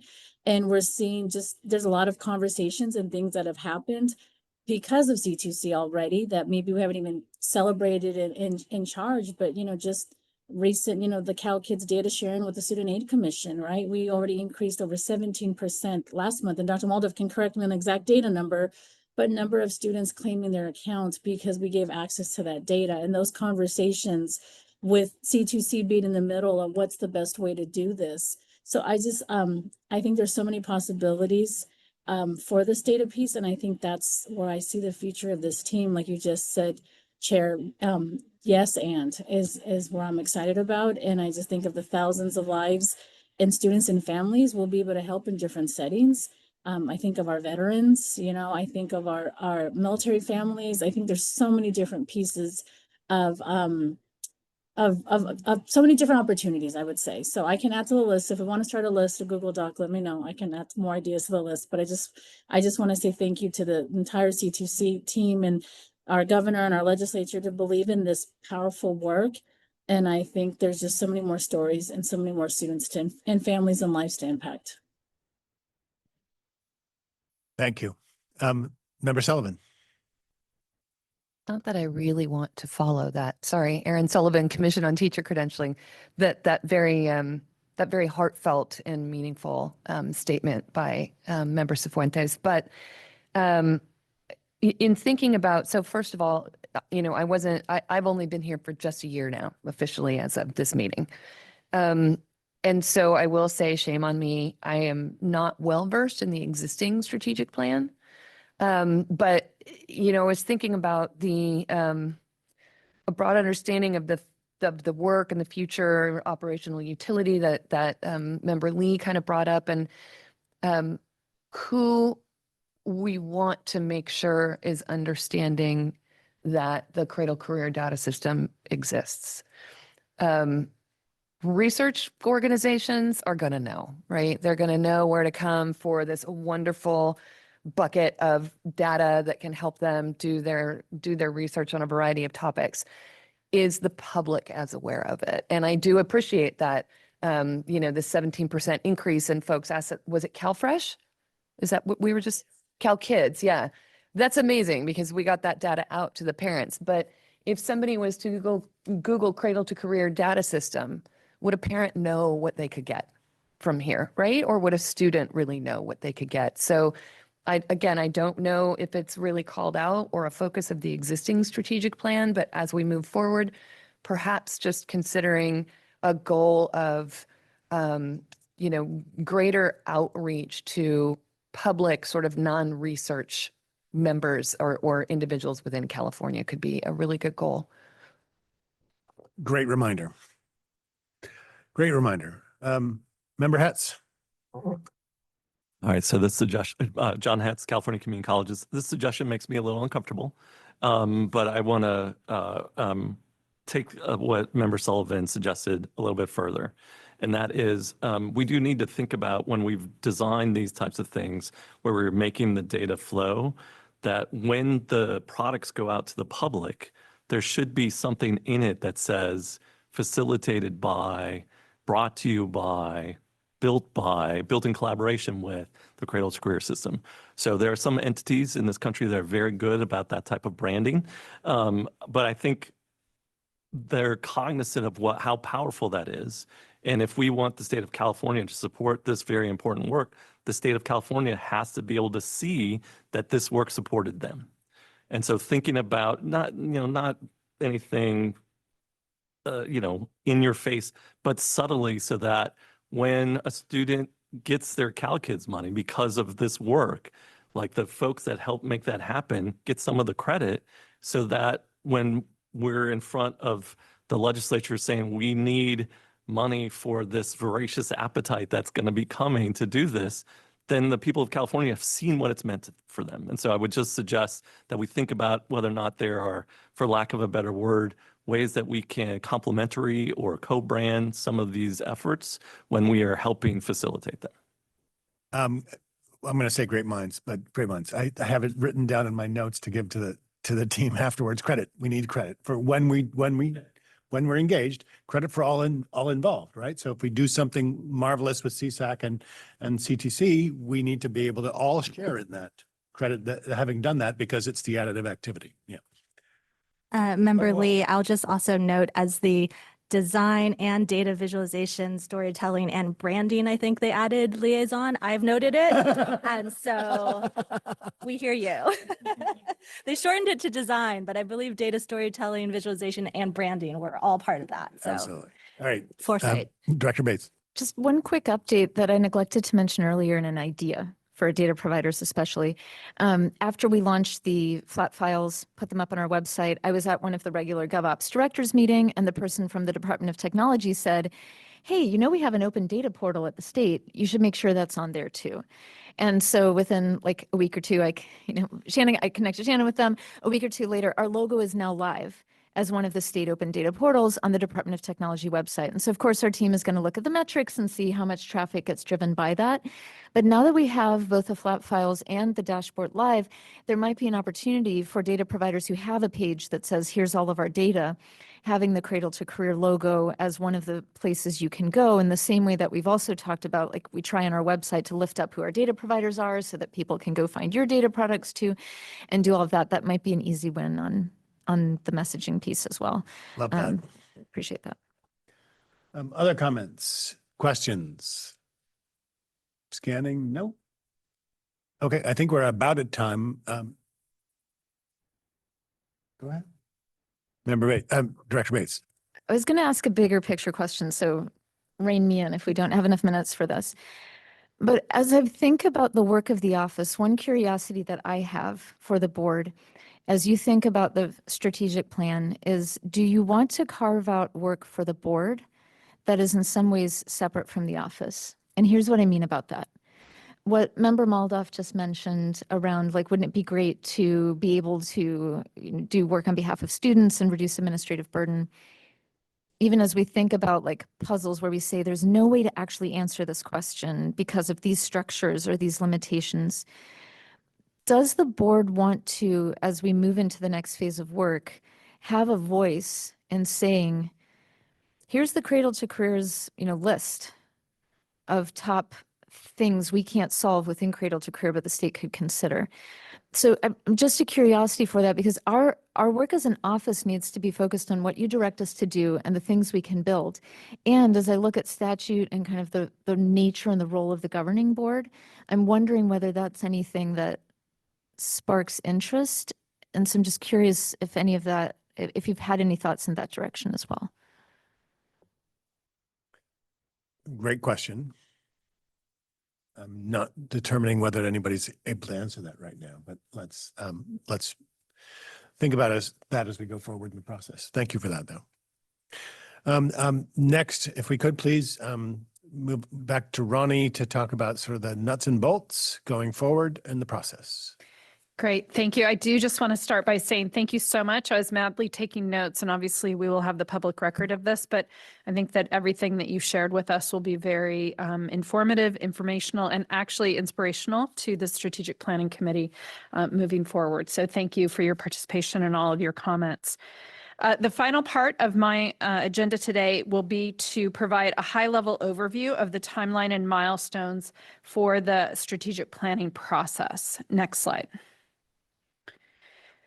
The upcoming strategic planning process will result, as we talked about, in a 5-year plan that will guide the agency through 2030.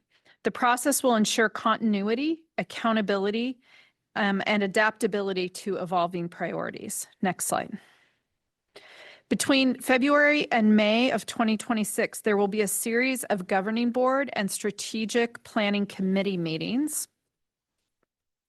Activities at these meetings will include deliberation and drafting of proposed goals and objectives, refinement of plan language, and synthesis of input from a variety of sources that were on a previous slide.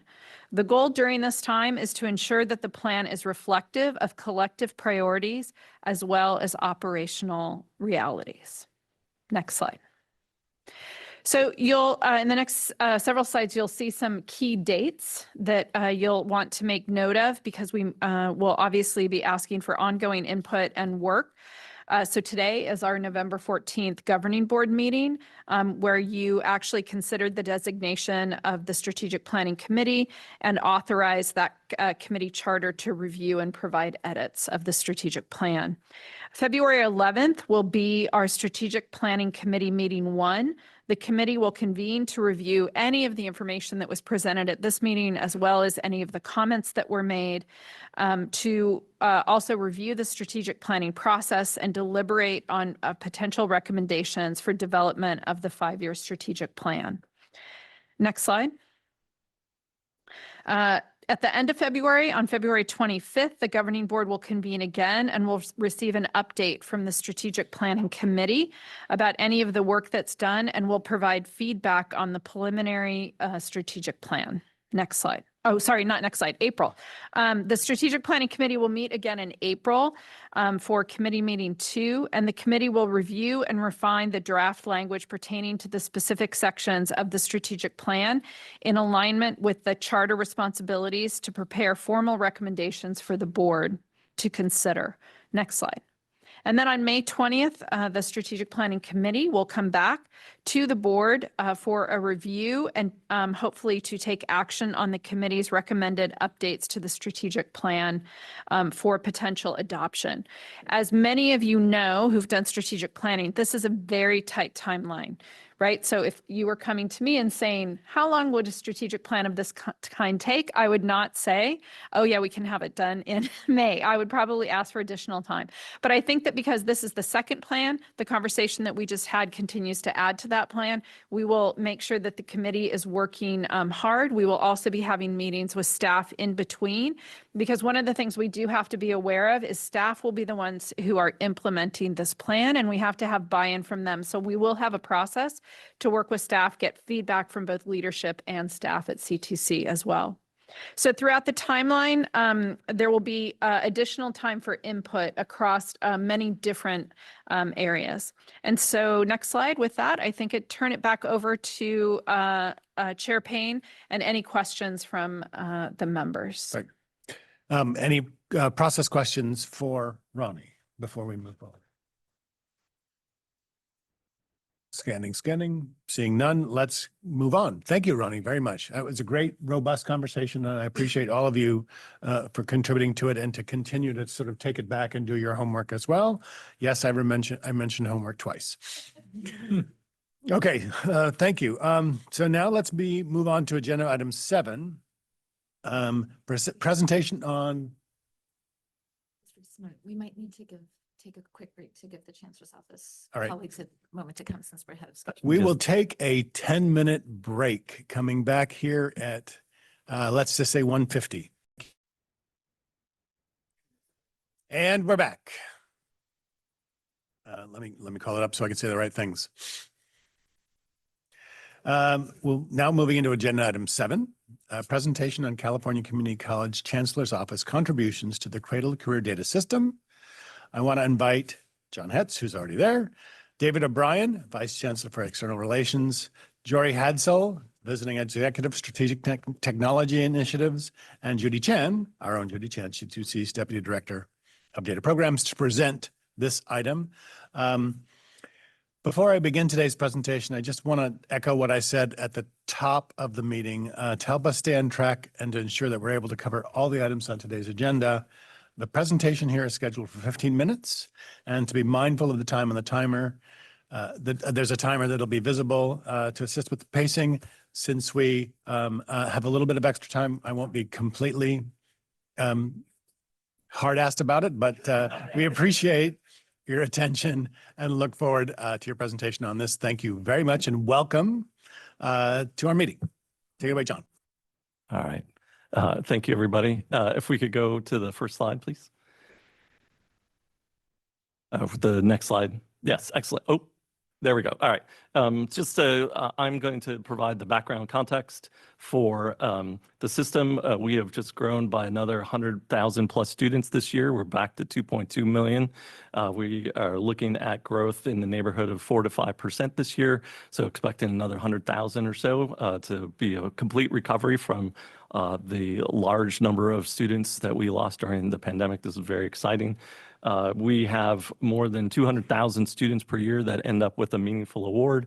And we have, as you can see, representation of 116 colleges and 73 districts all across California. Next slide. This is to give you kind of an overview of the type of students that we serve. We serve Californians. So 72% of our students are students of color. We serve a very large proportion of students over 25 who are working students, and we serve students at both sides of their educational journey. We serve a very large proportion of our students are dual enrollment, so concurrently enrolled in K-12, but we also have a very large proportion of our students who come to us already having an associate degree or a bachelor's degree, and occasionally even higher than that. So we serve the entire gamut of California. Next slide. One of the things that we are exceptionally proud of is that we are an engine of social and economic mobility.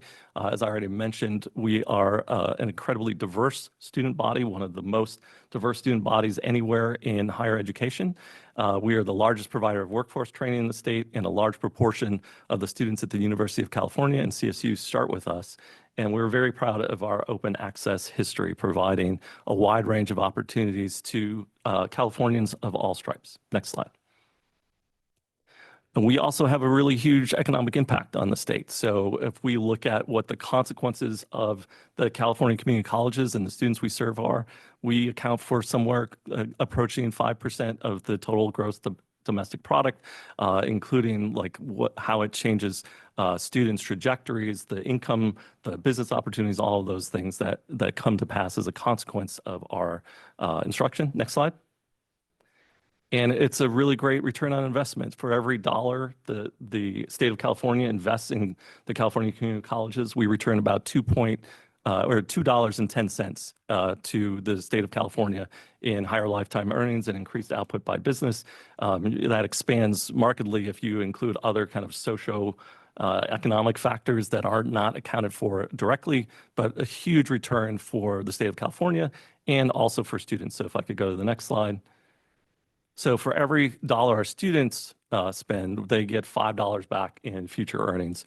And for our graduates with an associate degree, their annual income goes up by $11,000. There was a really fantastic report recently by College Futures and HEA looking at return on investment across all of the California colleges, and 17 of the top 20 colleges in the state in terms of the speed of the return on investment, how fast you get it back, were California community colleges. The other three were Stanford and 2 CSUs, but of the top 20, we had 17, and those colleges returned the investment, what the cost was for students, in less than 3 months. So our system serves the people of California very well, and I want to turn it over to David O'Brien to talk a little bit about our strategic directions. Thank you very much. If we could move to the next slide. Good afternoon. I'm David O'Brien, Vice Chancellor for External Relations, California Community Colleges. We are driven by a framework, a guiding framework. One of the first things I think we all learn when we get into government is the importance of having a guiding framework and a vision and a mission statement. And in our case, it's called Vision 2030. It was first implemented by our current Chancellor, Sonia Christian, in 2023 when she began and worked with a diverse collection of stakeholders to have the Board of Governors adopt this for our statewide framework. And it was updated in July 2025. And broadly speaking, because I could take up the entire 15 minutes just talking about Vision 2030 itself and what it entails, but I know that's not why we're here.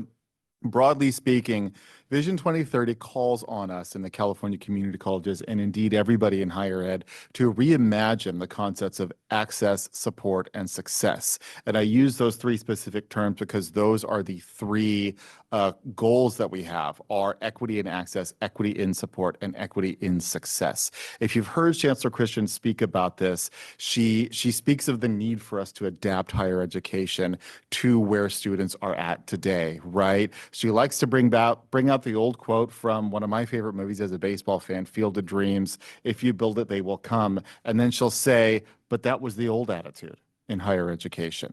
That is no longer where students are today. Today, we need to bring college, to bring higher education, to bring workforce training to students directly, right? Whether that includes things like students who are currently dual enrolled, high school students, students who are incarcerated or justice impacted through programs like our Rising Scholars, or students who don't know that they could be potential students, but might be able to turn some of, for example, their military training or their training in other sectors into what we call credit for prior learning, so that they can pursue a workforce degree or certificate and not have to repeat prior coursework. And so the core of Vision 2030 is using data to power student success and strategically integrating technology into how we do this, because we know, broadly speaking, what it is we have to do. We're very much in the how stage now. So let's move to the next slide. And I want to talk just a little bit about our budget and legislative requests for the upcoming year. So every year in September, we bring a request for our forthcoming year's budget and legislative priorities to the Board of Governors, and the board reviews it and approves it. And I just want to highlight a few things. The entire document is about 30 or so pages long. So just a few highlights that I seem most relevant to our partnership with Cradle-to-Career, as well as with many of you, include our request for funding around credit for prior learning, which is part of our goal of helping students equitably attain or pursue baccalaureate degrees. That's a one-time request that includes some ongoing funds for a very critical ongoing project. We're also requesting funding for dual enrollment expansion. We have an innovative system of dual enrollment in California called College and Career Access Pathways, or CCAP, that is all about bringing college directly to students, often at the high school campus level, where they can get that sort of leg up and help reduce some of those equity gaps and barriers in advance. And then lastly, one that I know that our partners at Cradle-to-Career and everybody in technology and data has heard a lot about, likely from Dr. Hetz and others, is our efforts to integrate our data. And step one of that is our Common Cloud Data Platform, to ensure that we are working with real-time data that we're receiving from our colleges that can then, seamlessly integrate with Cradle-to-Career and help us build out the future of data-informed policy for community college students. And I know that's a brief summary, but the main reason we're here, I want to turn it over to Dr. Hadsell. Thank you. Thank you so much. Jory Hadsell, I'm the visiting executive for strategic technology initiatives, and really excited to talk with you about the career passport and the e-transcript components, and how we're partnering with Cradle-to-Career, our intersegmental partners, and even secondary partners on that. So if we could jump to the next slide, we will just dig right in. So as we know, the career passport was funded by the administration and the legislature. That passport will be a tool that is encapsulated in a digital wallet that can facilitate hiring based on skills that people have and Californians have. So it'll be personalized. We're looking at verified academic and non-academic skills. And to be able to electronically share that in a way that employers can ingest, and that can help employers find qualified candidates for positions that they have available. So some components of that will be a statewide credential registry, delivery of both those academic and those non-academic credentials. That will include work that we're doing around credit for prior learning with our MAP initiative, and delivering that through the learner record engine behind it, which will be a new eTranscript California platform. So bundling that up into a digital wallet for Californians, and also providing them with tooling that gives them a digital resume. We'll jump to the next slide, please. So where are we starting? There are a lot of work streams that are connected to this. That employer engagement is an early piece of work that we're working with Cradle-to-Career, with WestEd, and some other partners on. But we also have to get a jump on the procurement process, because we have a pretty hard deadline of 2027 to deliver the career passport, at least in its initial stage. So because of procurement timelines and all of that, we're starting with the eTranscript California component. If we want to go ahead and jump to the next slide. That's critical infrastructure that helps us to move academic and non-academic data, really. Transcripts are one output, but there are other ways that we need to have data exchange between California community colleges, with CSU, UC, and our private partners as well. And that'll be delivered into the passport, as well as serving our institutions in the way that eTranscript serves them now, just better. And then with the career passport as well, we've talked about those components. That'll be the secondary component that we'll be delivering from a procurement standpoint. So if we can go to the next slide, just to talk a little bit about how these pieces need to work together. We are very much moving away from the types of segmented data silos and data systems that have really hampered our ability to have great access to near real-time data and to be able to make actionable insights. And so the focus in these procurements and in the design of these systems is going to be very heavy on interoperability and integration. So we feel like it's really important that in searching for partners that can help us to deliver on these tools, that we make sure they have a full understanding of what that interoperability needs to look like. And so we'll be reframing the e-transcript RFP that went out, was unsuccessful in the spring, to be more standards-based so that we can achieve the type of data interoperability that we're looking for. We'll jump to the next slide, please.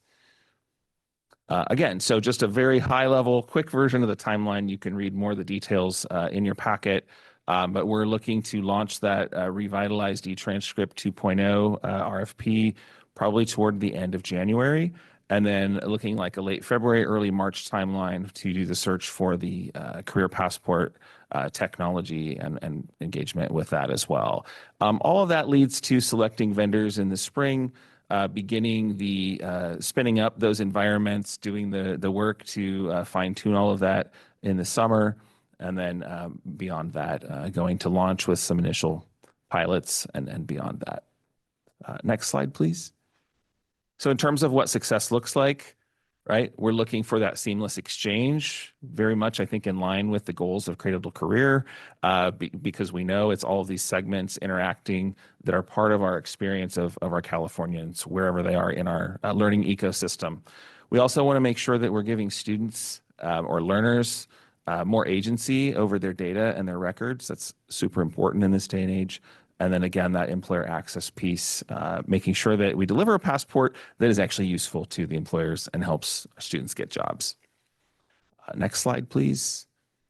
And again, these are the different lines of work that we've talked about in here. So as you can see, it's 2 products, but there's a lot that's integrated within those, and we're excited to get started on that.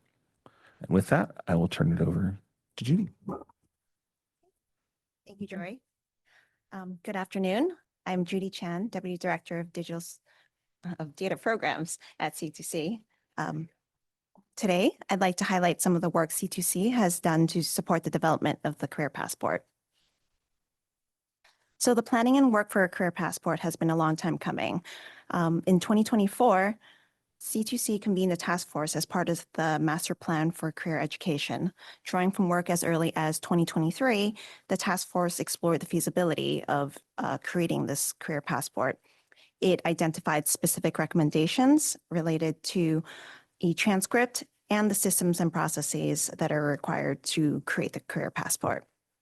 So some of the recommendations include updating e-transcript to deliver academic information at public California higher ed segments, including supporting the use case of dual enrollment and establishing standards for documenting credit for prior learning. Additionally, there's documenting skills in a credential registry, creating a career passport to share information with employers for learning, for hiring, establishing feedback loops to ensure the career passport is useful for learners and employers. Many of these recommendations were reflected in the Master Plan for Career Education and the Higher Education Chair Bill that funded the Career Passport. Next slide, please. So since the task force concluded its work, C2C convened a multi-agency work group, including representatives from the Governor's Office, the Chancellor's Office, Labor and Workforce Development Agency, Department of Finance, Government Operations, CalHR, and the State Board of Education, to strategize and share weekly learnings about key concepts and platforms to inform the design of the Career Passport and make it a reality.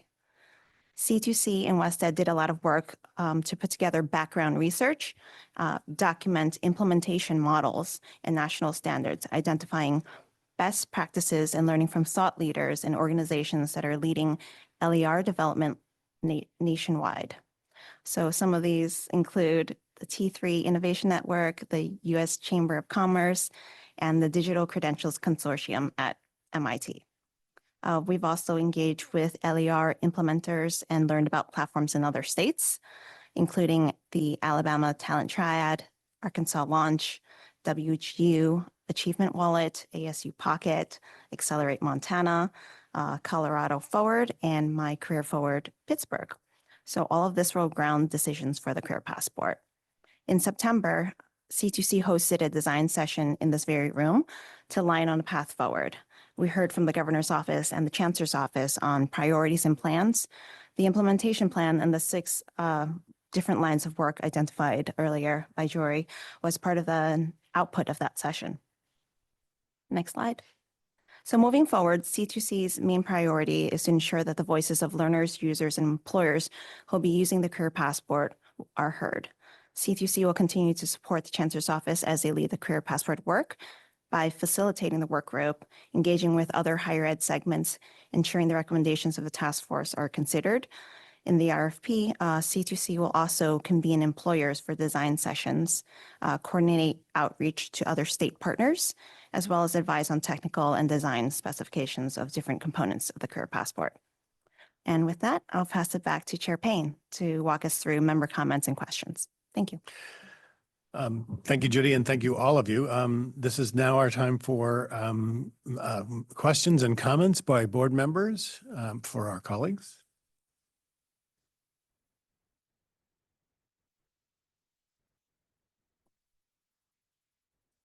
Member Romero.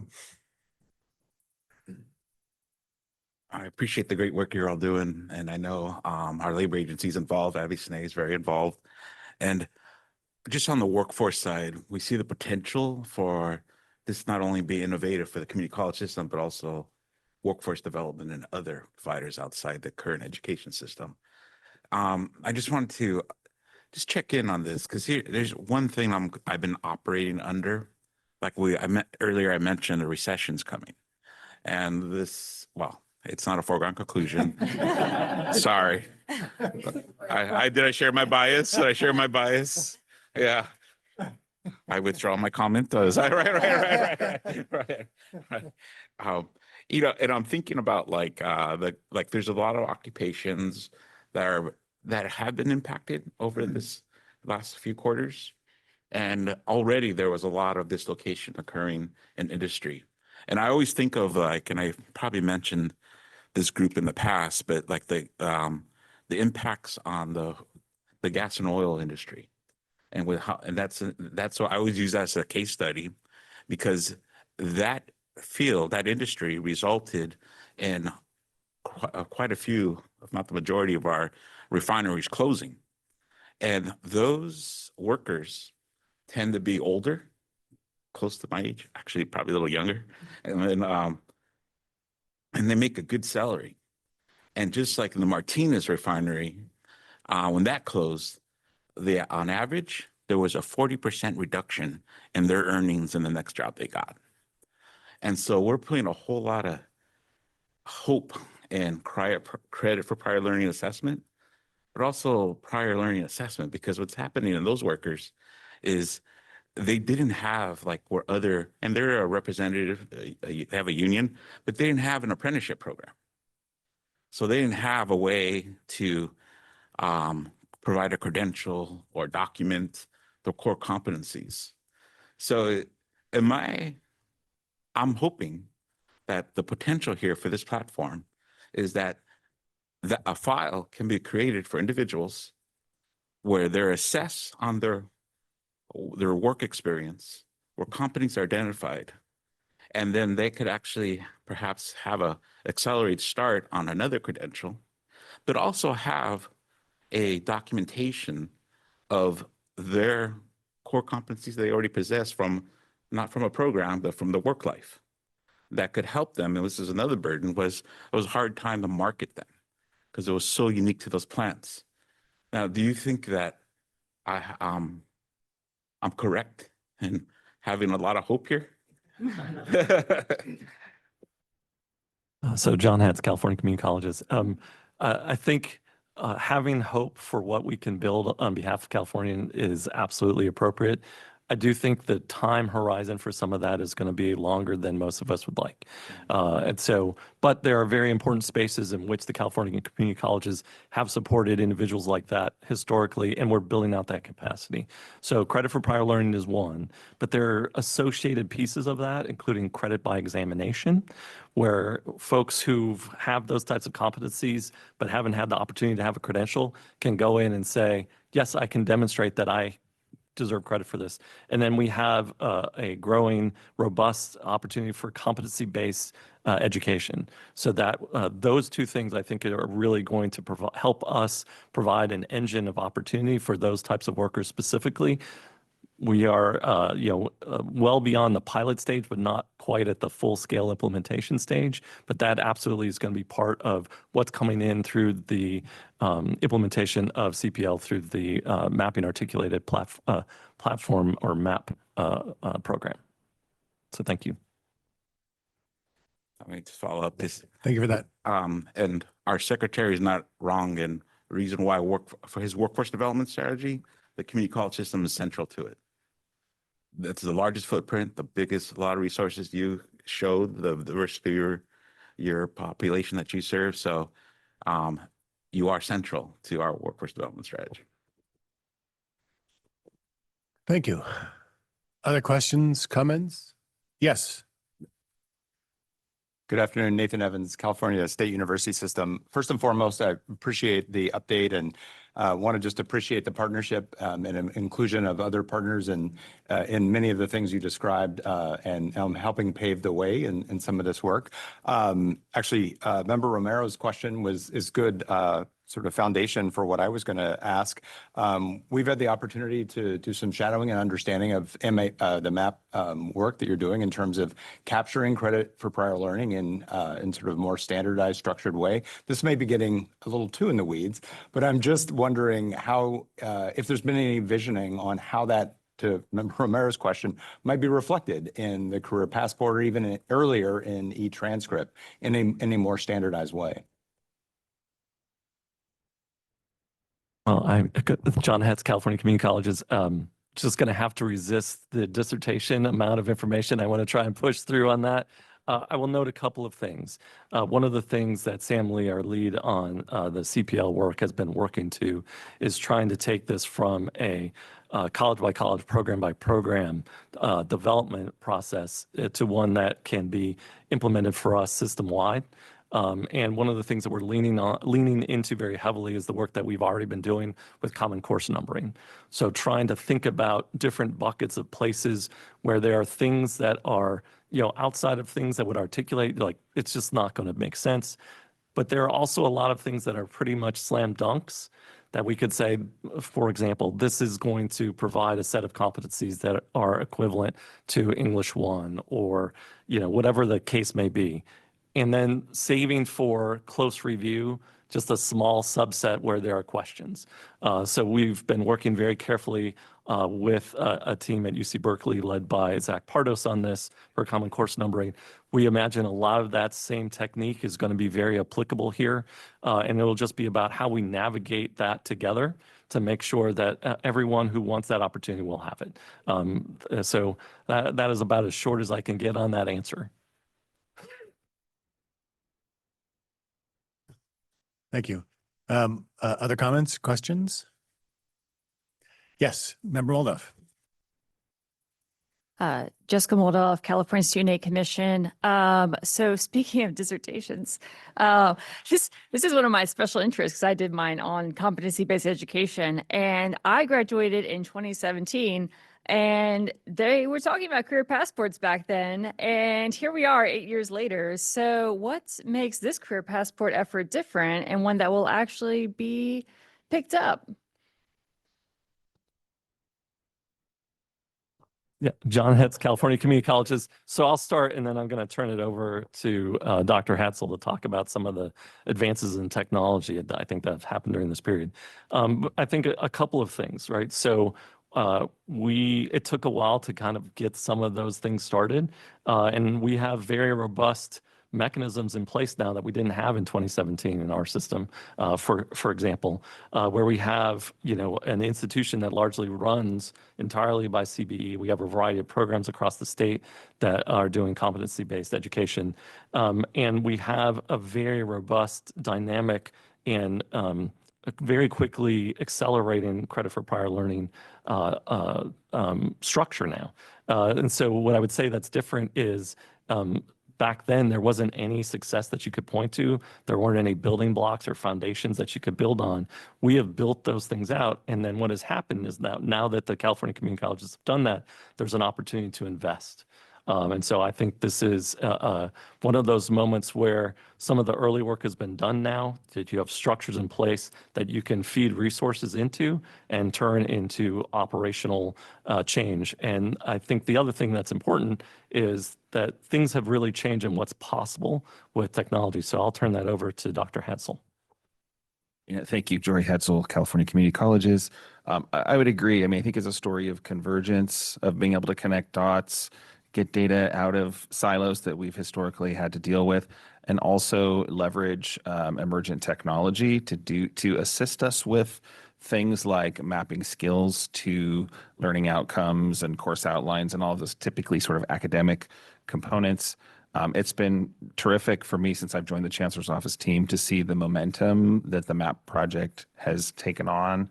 And so, it's from my perspective, it's bringing all of these different pieces together and marrying that up with, really consumer technology, right? You can use a digital wallet now to go through the TSA checkpoint. You can use it with your driver's license. You can use it in all these different contexts for payment.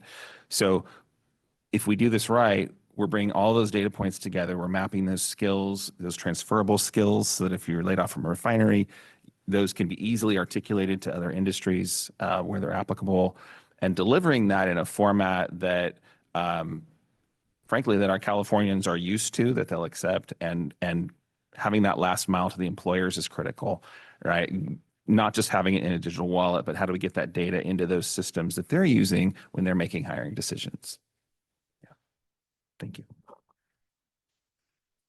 Thank you. Any other comments or questions? Yes. Ana Luz Gonzalez Gonzalez Vasquez, Assembly appointee. And I'm worried, I wanted to know more about your employer engagement. Like, what are the things that you're doing to help employers recognize the skills and make sure that workers are compensated for their expertise? I think I'm going to actually call on Judy maybe to talk a little bit about that, but that is a in development strategy. Yes, that's something that we're still working on, a employer engagement strategy. We're still developing, but at the minimum, I can share that there will be some subsectors that are that will be targeted for engagement, and then there will be some focus groups where we try to get interest of employers broadly, and to get their general attitudes about skills-based hiring and their use of the LER. So right now, that's all I can share, but I hope to keep you posted once we have more information. Sullivan, did you have a question? Okay. Any others? Okay, I just want to repeat my thanks to all of you for being here and for sharing with us. This is exciting work. And this is groundbreaking work for the state as well. And so the kind of excitement I bring to C2C, I think I'm also bringing to the Career Passport effort. It has the chance and the opportunity to make a big difference for a lot of kids. And then I was also just to acknowledge and to do a shout out, the ROI numbers that you gave were phenomenal. So thank you for sharing that with us as well. And so with that, we have indicated on the agenda a break, but since we already took one, I'm going to take it away from you. And if we could move on to the next item. This is item 8. And it's an update discussion on the Cradle-to-Career's data's analytic and practical tools, fall advisory board meetings, and planned fiscal year 25-26 engagement efforts. Ryan Estrellado, C2C's Director of Data Programs, Shannon Serrato, Director of Engagement, and Ana Luz Gonzalez Vasquez, Governing Board Member, will be the presenters on this agenda item. I want to invite Brian up. He's already there, and he can begin. Thank you. Thank you. Good afternoon, everyone. My name is Ryan Estrellado, and I'm the Director of Data Programs at Cradle-to-Career. And for my part of this agenda item, I will be giving an update on our analytic and practical tools.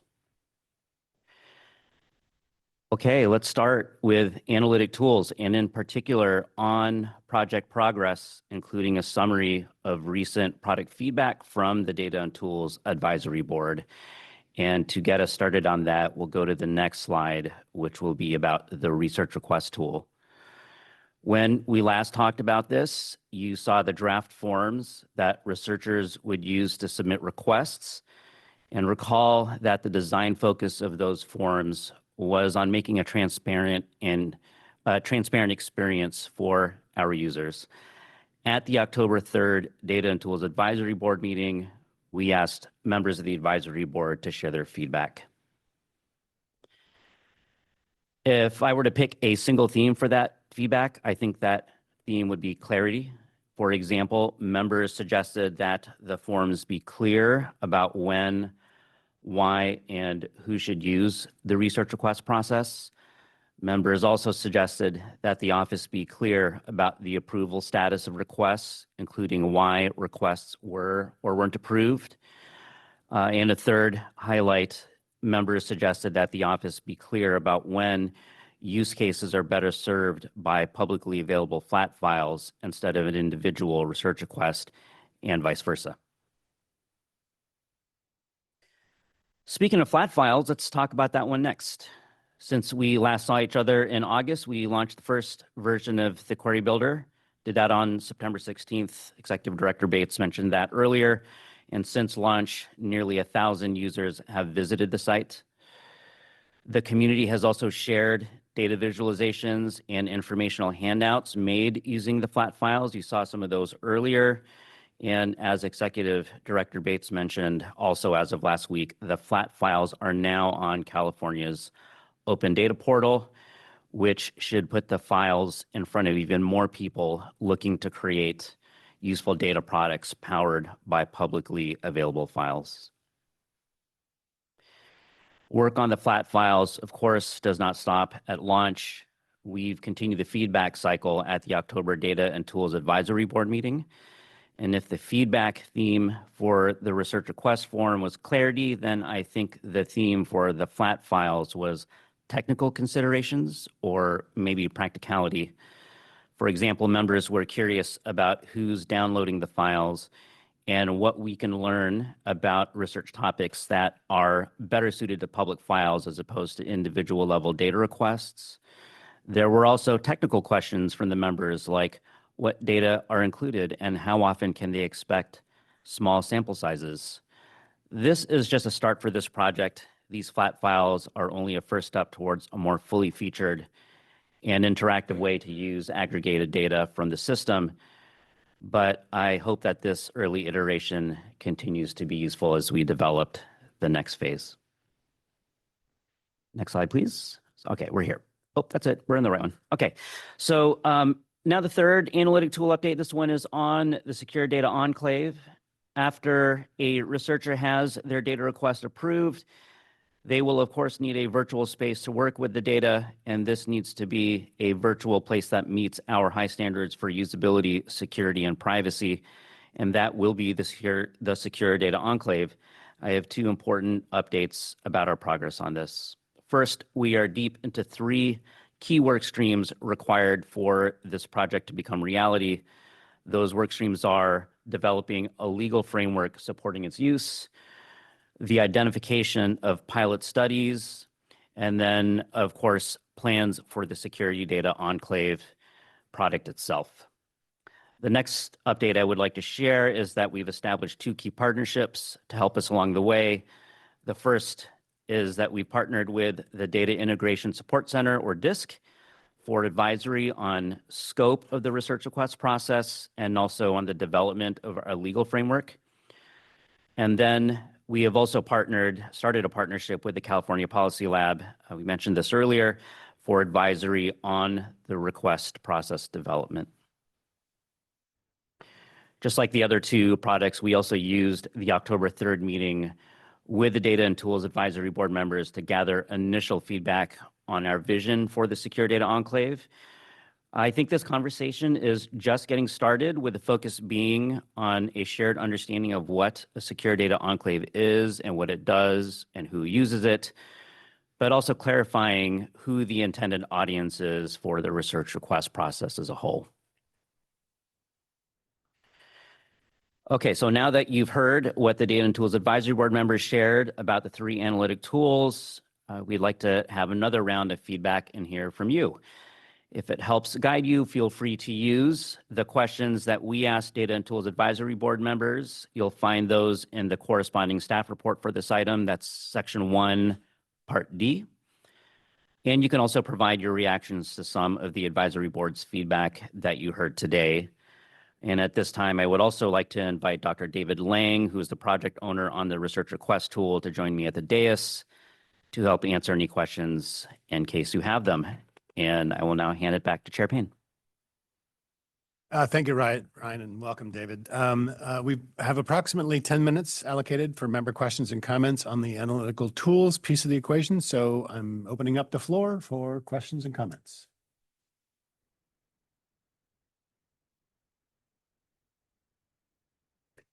Member Hetz. John Hetz, California Community Colleges. I have 2 questions related to the Secure Data Enclave. One of them is a practical question as a data provider.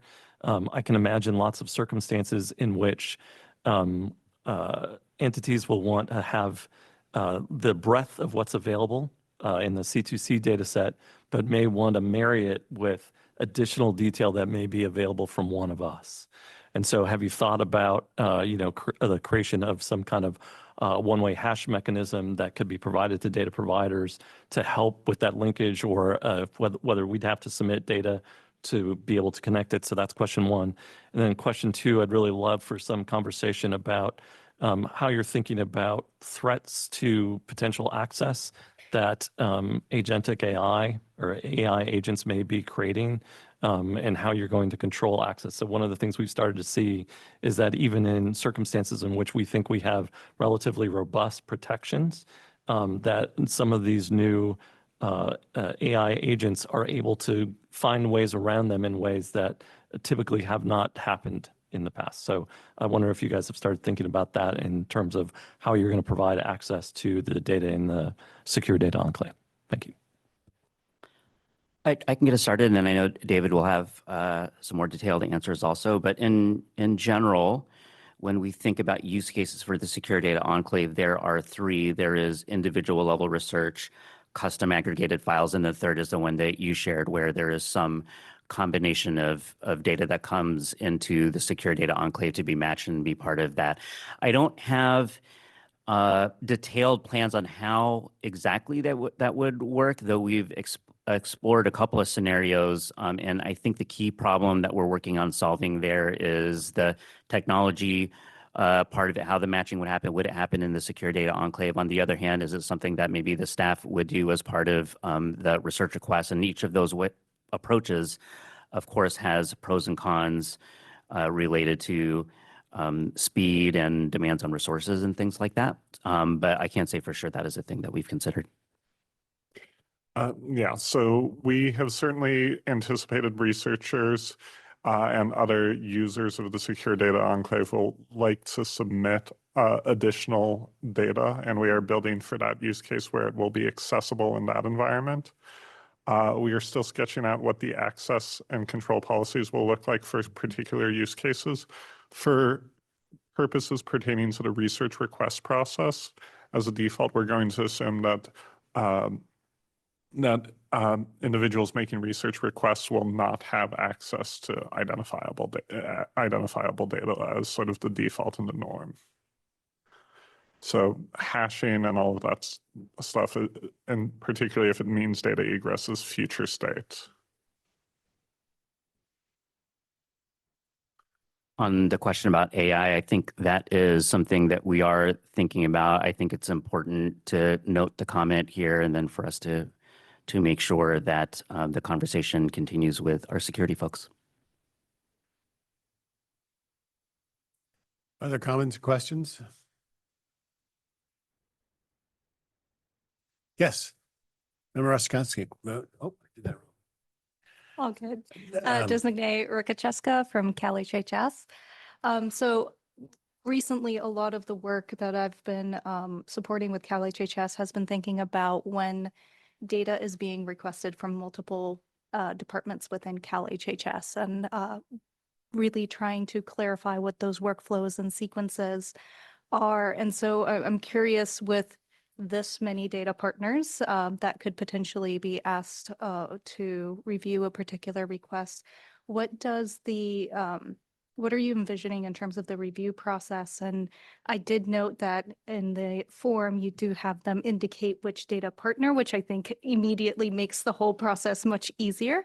But I do know there often is several different committees and things like that that have to review internally before a department can approve. And so I'm curious where you are in terms of the mapping of that process out.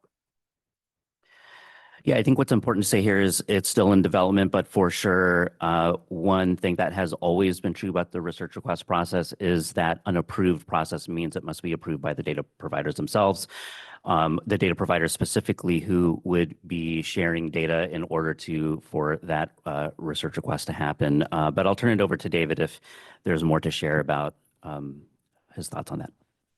David Lang, Research Manager. I would just underscore that this is part of the reason why we are working with California Policy Lab, specifically on this question, that they have extensive experience working with many of the relevant data providers here on projects that can be cross-cutting and of broad scope in nature. Thank you, Member Kacheska. Anybody else? Other comments? Yes, Member Sullivan. I'm going to really take a risk here because I'm not as versed in some of the vocabulary around AI, geez, as some of the other folks here. And I'm sorry for the interpreters, Aaron Sullivan, Commission on Teacher Credentialing. So I may ask a question that Member Het just asked, but in a different way. What, if anything, can be done, or what is there any thinking around when a user requests a data set from us or from C2C, and then takes that data and puts it into AI for some other, right? And then we lose control of that data, or it goes to a place where we no longer have control. That may have been the very question you were asking. Okay. I think that specific question is largely answerable here by saying that the concept of the secure data enclave is that all the research done with de-identified individual data happens only in the secure data enclave and it never leaves. But David, I'll turn it over to you if you have other things to say. David Lang, that's Research Manager. That's exactly right. That's the intent behind the secure data enclave, is to mitigate the proliferation of data. Thank you. Both good questions. And I learned another use for the term hash too. Member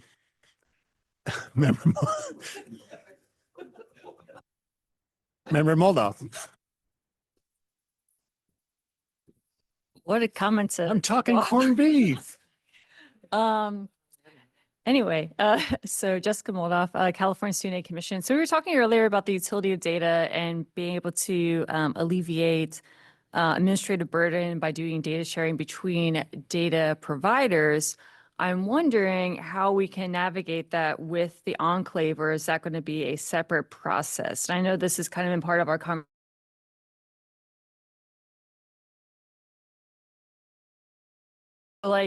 So if the data is not leaving, then it can't really do anything except to function as kind of a research data set is kind of what I'm understanding it. Is there a way that we can use it to create a flag, Like if we uploaded data and then it matches within it and then it pops out flags, then we can, like, for instance, do like the CalFresh example. Not that, I mean, I know CalFresh has all sorts of issues with it, but theoretically, if we wanted to just like match CalFresh and then have it pop out again, like technically that's data leaving.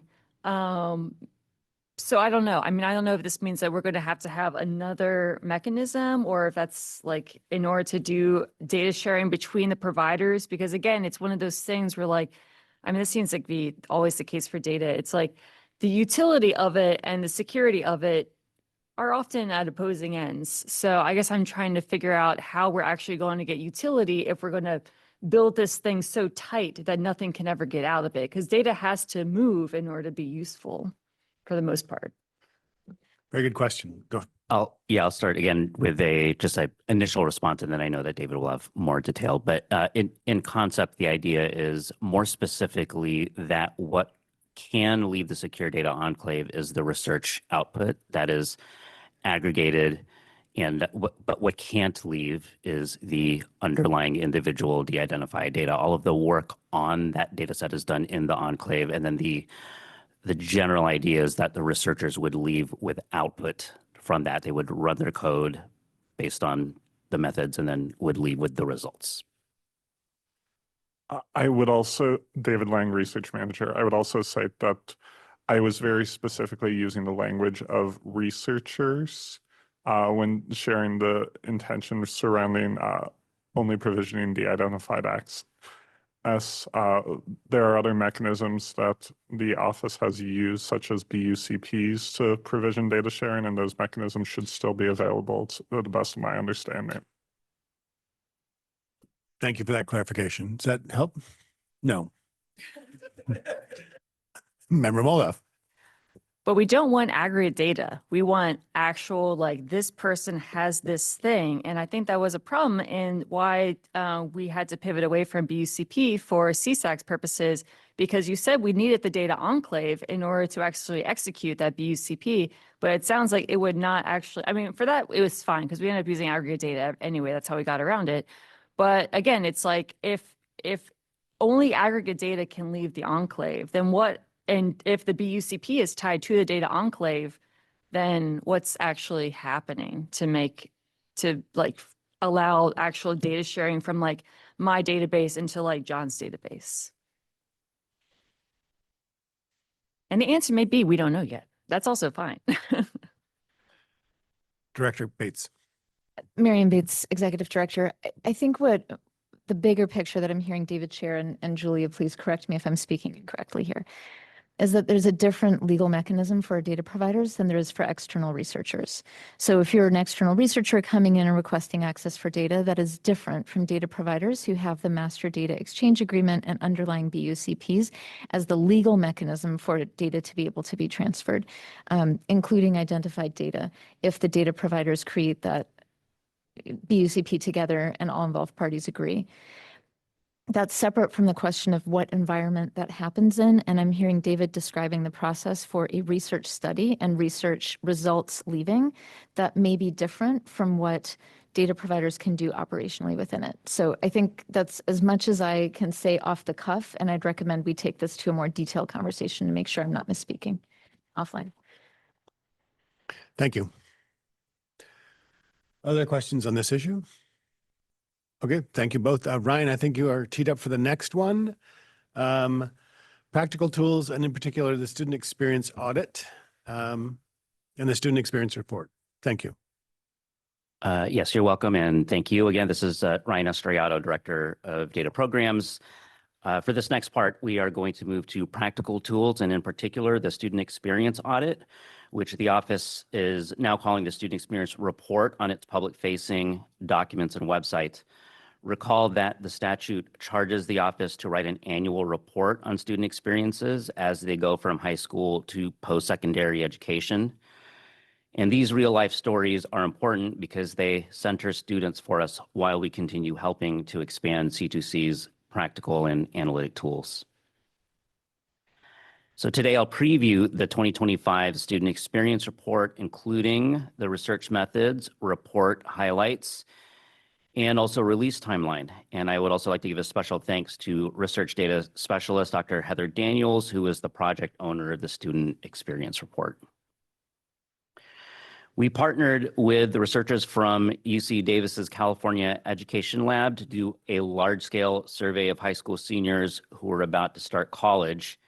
And this is an existing annual survey by the California Education Lab, and our data partner is California Student Aid Commission, or CSAC, and it's sent from CSAC to all students who file for financial aid for this year. Here's how the survey works. The office adds questions to the existing survey instrument and then also collaborates with the California Education Lab on a qualitative component, thus bringing more student voice to the report than we have in past years.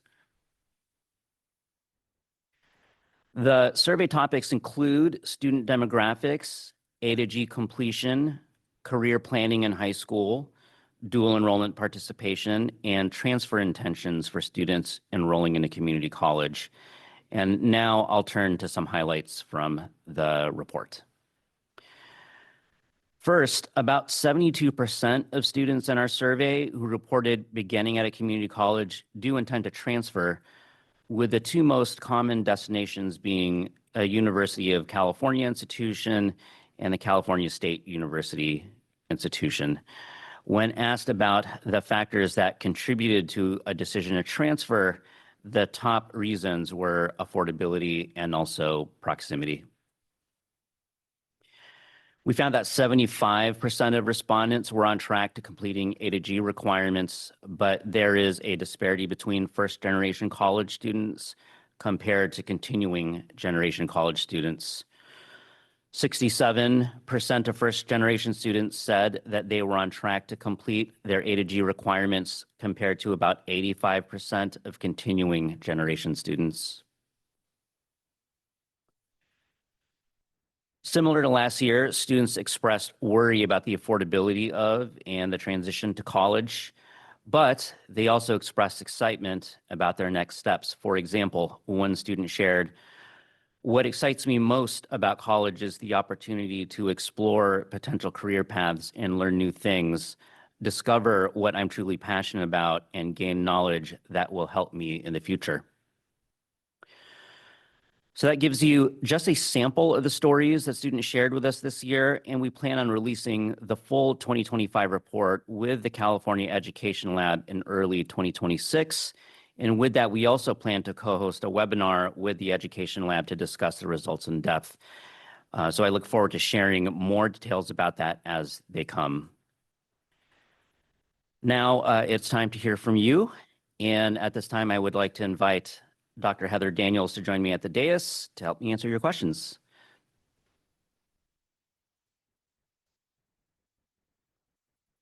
Welcome, Dr. Daniels, and back to Chair Payne.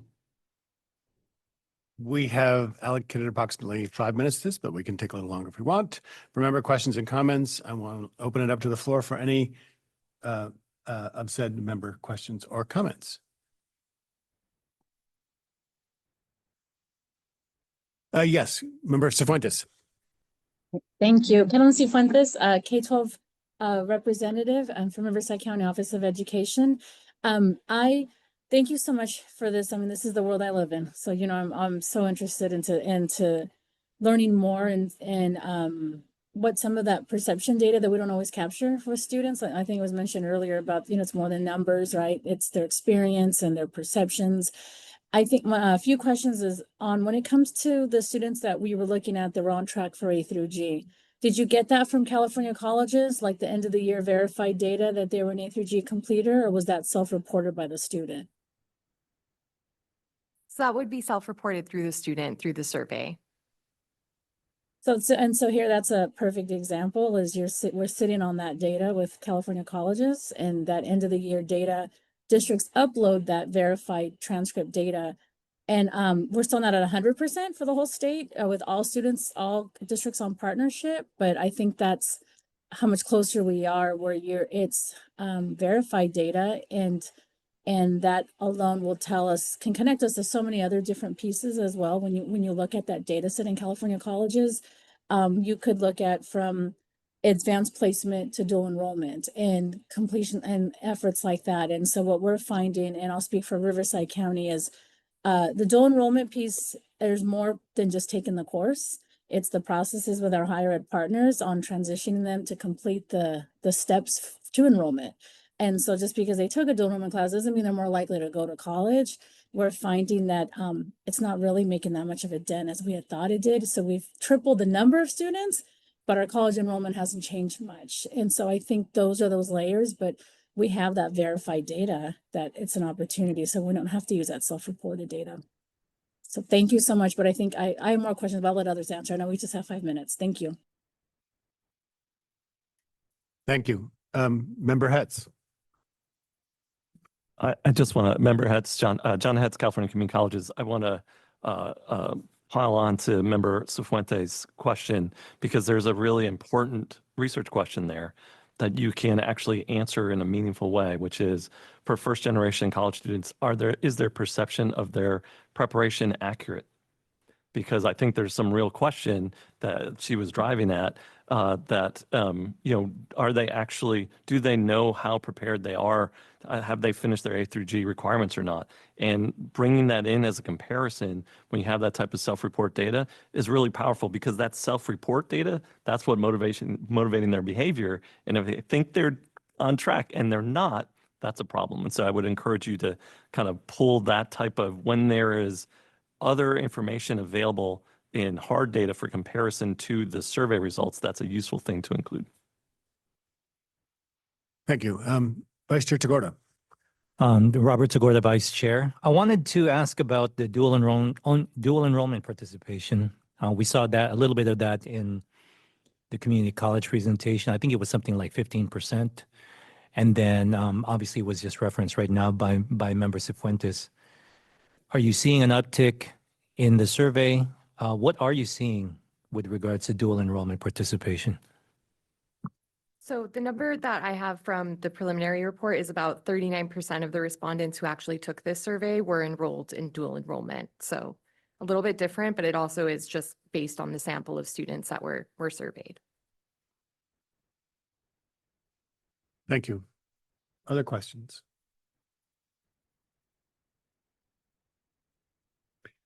Okay, marvelous. Thank you both. I now want to move on to the next component of this item and ask Member Gonzalez Vasquez, the Governing Board Liaison to the Data Tools and Advisory Board, to begin that third portion of this agenda item.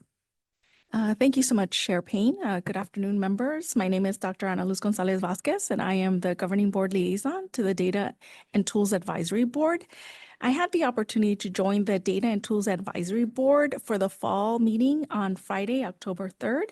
And I would like to share with you a little about my experience and some observations from the fall meeting.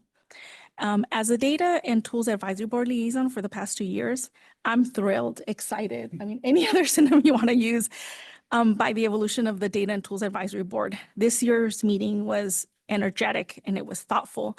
You could feel the excitement from advisory board members and their desire to make the research process accessible and streamlined, especially for communities that have been historically excluded and whose voices are often unheard. Members came prepared to engage and share their experience and expertise, which made the proposal discussion even richer and more meaningful. I really want to thank C2C's staff for their new approach of gathering feedback in advance, and also Kathy Booth's excellent facilitation. The meeting was inviting, it was a productive space, and enabled a true and inclusive and efficient discussion. And I am really looking forward to sharing more details at the May Advisory Board meeting. The Community Engagement and Advisory Board also met in October. Their meeting was held on Friday, October 24th. Dr. Christopher Newlam, the Governing Board Liaison to the Community Engagement Advisory Board, had the opportunity to join the Community Engagement Advisory Board for the fall meeting. Due to prior commitments, Dr. Newlam is unable to attend today's meeting. However, Dr. Newlam did share that he found the Fall Community Engagement Advisory Board meeting to be engaging and very informative. Next slide. Now I'd like to share more about the advisory board process and upcoming milestones. As you know, advisory board members are charged with making recommendations to the office about the development and implementation of the data system. Prior to the fall advisory board meetings, the office received 4 data and tools advisory board proposals and 2 community engagement advisory board proposals, which can be found in the proposal repository on the C2C's website. During the fall meeting, advisory board members presented their proposals and members discussed how proposals complemented and contrast with one another and which are the most promising for advancing C2C's ability to provide actionable information. You'll see the following chart outlines upcoming milestones in 2025. Please note that the dates in blue are specific to the Data and Tools Advisory Board, and the dates reflected in orange are specific to the Community Engagement Advisory Board. The governing board members will have the opportunity to discuss the advisory board proposal report at the May 2026 governing board meeting. Next slide. As Chair Payne and Executive Director Bates have shared earlier, advisory board members have served as key ambassadors through their engagement with C2C. I would like to thank the Data and Tools Advisory Board members, Mian and Shuk, for volunteering to collaborate with me to draft the Data and Tools Advisory Board proposal report that will be presented at the May governing board meeting. And I've already started engaging with them and they're super excited. I'm also looking forward to, I would like to thank Community Engagement Advisory Board members Jones and Lopez Valdez for volunteering to collaborate with Dr. Nolam on the Community Engagement Advisory Board proposal report that will be presented at the May governing board meeting. And in addition, during the fall advisory board meetings, advisory board members provided the office with feedback on its current work. As Ryan Estrellado shared earlier, Data and Tools Advisory Board members were invited to share feedback on the research request process, Query Builder, and the Secure Data Enclave. In total, Data and Tools Advisory Board members contributed to 27 pages of feedback. Prior to community engagement, wait, there's a lot more. Prior to the Community Engagement Advisory Board meeting, the office invited members to provide written feedback on language access, accessibility, and training and outreach. The office received a 100% response rate and 107 pages of member feedback. In a moment, members will hear an update on the office data walks and engagement initiative. We're grateful to the advisory board members who volunteered to participate as partners in this work. We truly appreciate their continued partnership as ambassadors for this work. And that concludes my presentation, and I would like to ask Chair Payne to lead in member deliberation. Thank you. Thank you very much. That's a lot of input. Marvelous, marvelous, marvelous. Yeah, no, exactly. It's working. Member comments or questions for Member Gonzalez Vasquez? Chair Payne. Yes. Co-Chair Togort. You. Sorry. Robert Tagore, the Vice Chair. I just want to pause here for a moment to acknowledge the feedback that we're getting from the advisory board through your leadership, as well as Member Nellam's leadership. Because obviously it requires your facilitation in order for us to get here alongside our office, but it really speaks to the expertise of our advisory board members and their expertise being channeled towards the strategic objectives of our entire enterprise here. And I know there's been a lot of work that this governing board has done over the past year plus to ensure that that we honor the work of the advisory boards. And then we're going to be doing a little bit more of that during the governance manual process this upcoming winter. But, you know, I think it was 27 pages of feedback from one advisory board and then 100% response rate and 107 pages of feedback. That's a lot of time, effort, and thought that went into it. And so I just want to publicly acknowledge our advisory board members who really contribute to this work. Thank you for that. Other comments and questions? Scanning. Seeing none, let's move on if we could, please. Thank you. Gonzalez Vasquez, if I could please have Shannon come up. Shannon Serrato will present to us the final part of this agenda item about engagement. So please, the floor is yours. Thank you, Chair Payne. Good afternoon, Governing Board members. My name is Shannon Serrato, and I'm C2C's Director of Engagement, and I'm glad to share information about last month's Community Engagement Advisory Board meeting that you just heard about, and the rich discussion that we had with Advisory Board members. At the October 24th meeting, Advisory Board members received updates on C2C's planned engagement efforts for fiscal year 25-26, as detailed in this year's 12-month work plan. The conversation was broken out into 3 distinct sections: language access, accessibility, and training and outreach, with each section followed by member deliberation. So I'll be sharing information about what we spoke about and then information about the feedback that we received. So starting with language access, you may recall from previous presentations that we have been hard at work creating and now implementing our language access plan, with a huge thank you to C2C's language access coordinator, Cynthia Lopez Montes, for overseeing this work. We also introduced the plan to tap advisory board members as our inaugural language access liaisons. So I'm glad to share an update on those efforts as well today. Language access has long been a focus of the office, and we've worked over the years to build out our language access program. But as an ongoing work stream centered with equity and accessibility in mind, many of the efforts this past year and what's ahead are rooted in streamlining our existing processes to make our resources and tools more available for all Californians. This year, we created a Spanish resources page on the C2C website that houses all of our translated materials and recordings, which you see on the screen.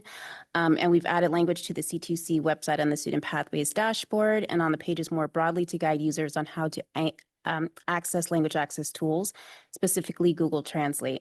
With a small team, we're leaning on these tools to reach more audiences. And to that end, we're ensuring our materials are written in plain language so that those translations are made more complete and accurate.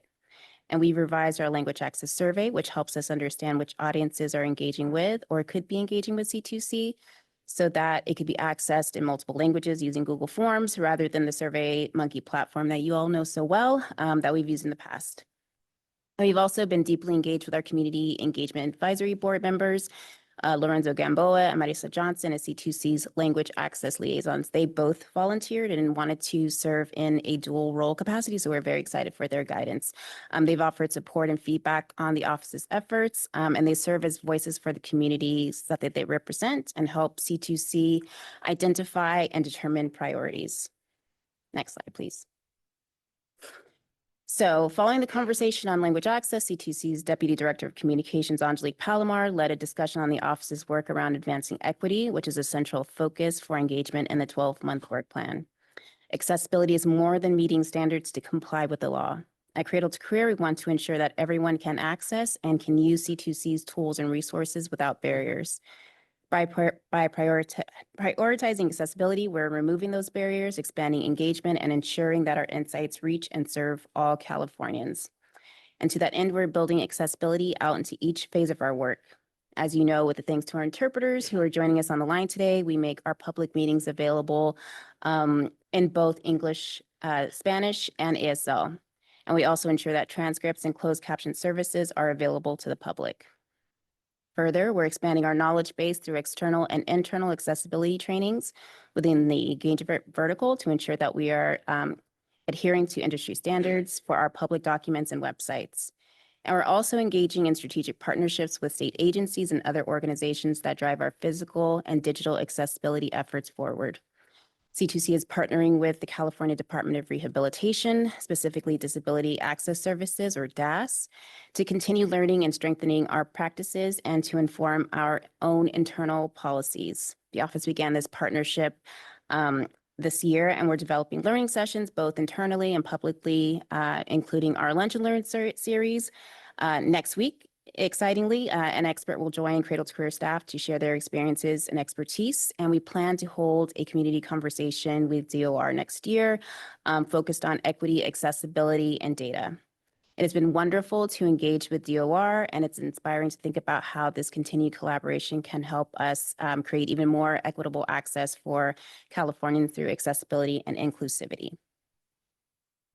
And finally, an update on training and outreach, more broadly focused on our FY 25-26 efforts. So I've said this for a while now. We talked about it today. Following the launch of our analytical tools, it's about moving away from the build of these tools to making sure that people can access them and really understand how to use them. So the work in the engagement is now to make sure that people know how to use them, can access our tools and resources through the advancement of data literacy, which is the ability to read, understand, analyze, and communicate with data to make informed decisions and solve problems. This is crucial work. We're committed to making the data system equitable for all Californians, regardless of their background or experience with data. And I think folks talked about this today. It really is making sure that we are reaching all communities where they are. So that's really a big focus for us this year. And more broadly, forever, going forward. Following the launch of the Student Pathways data story this spring, the overwhelming response from folks at the time of launch was that they wanted to learn how to engage with the dashboards and bring the data back to their communities. So we're actively connecting and engaging with data literacy experts across the country. In the last few months alone, we've met with data literacy specialists in Indiana and Connecticut, engaged with our AISP cohort, Actionable Intelligence for Social Policy at the University of Penn, and participated in the Data Literacy for Public Servants training organized by the Partnership for Public Service to learn about best practices for service delivery. It has been wonderful to be in community with so many like-minded folks across the country, and those engagements now not only furthered our learnings, but reinforced the office's commitment to connecting with Californians to tailor and target information that matters to them. And those conversations contributed to the development of the suite of our planned data literacy tools and efforts that are included in this year's work plan. In FY 25-26, the office plans to offer tailored and targeted engagements, both in person throughout the state and virtually. This year, C2C will collaborate with trusted messengers to organize data walks or interactive and in-depth engagements with communities focused on the Student Pathways data story. Data walks will focus on data from specific regions or communities, enabling attendees to participate in real-time analysis to generate insights and actionable information. And while our data walks will foster real-time collaboration with our data users, the C2C team is small and our ability to engage with all folks across the state is limited. So we plan to meet other users where they are by delivering customized and scalable trainings, webinars, and on-demand resources. As part of the insights gained from our data walks, outputs from the events will include artifacts that tell the story of how communities engage with their data, such as event kits and case studies, that will provide a roadmap for others to replicate and scale similar data engagement efforts, serving as the foundation for on-demand resources that we're calling C2C's Data Academies. Next slide, please. So now we're going to focus on the feedback that we received from members. As Member Gonzalez-Vasquez just noted, we received 107 pages of feedback, and we're very excited for that treasure trove of information. So kicking it off with our language access efforts, advisory board members pushed for the office to make an active and ongoing effort to understand C2C's various audiences, cross language barriers, and meet people where they are. They asked C2C to make sure materials aren't just translated, but are culturally inclusive, and to prioritize ensuring participants can respond in their preferred language in real time during events like our community conversations, making sure that all people can access and talk to us. And they also highlighted the use of multimedia resources such as videos, visualizations, and audio to create content in various languages for dissemination that can be disseminated by public champions as opposed to solely directing people to our website. Next slide. So first, focus on the feedback and on accessibility. I want to highlight a quote that we heard from Community Engagement Advisory Board members. Accessibility is not just that our target audience is aware of the resource available to them, but that they understand how to effectively use the information presented to them.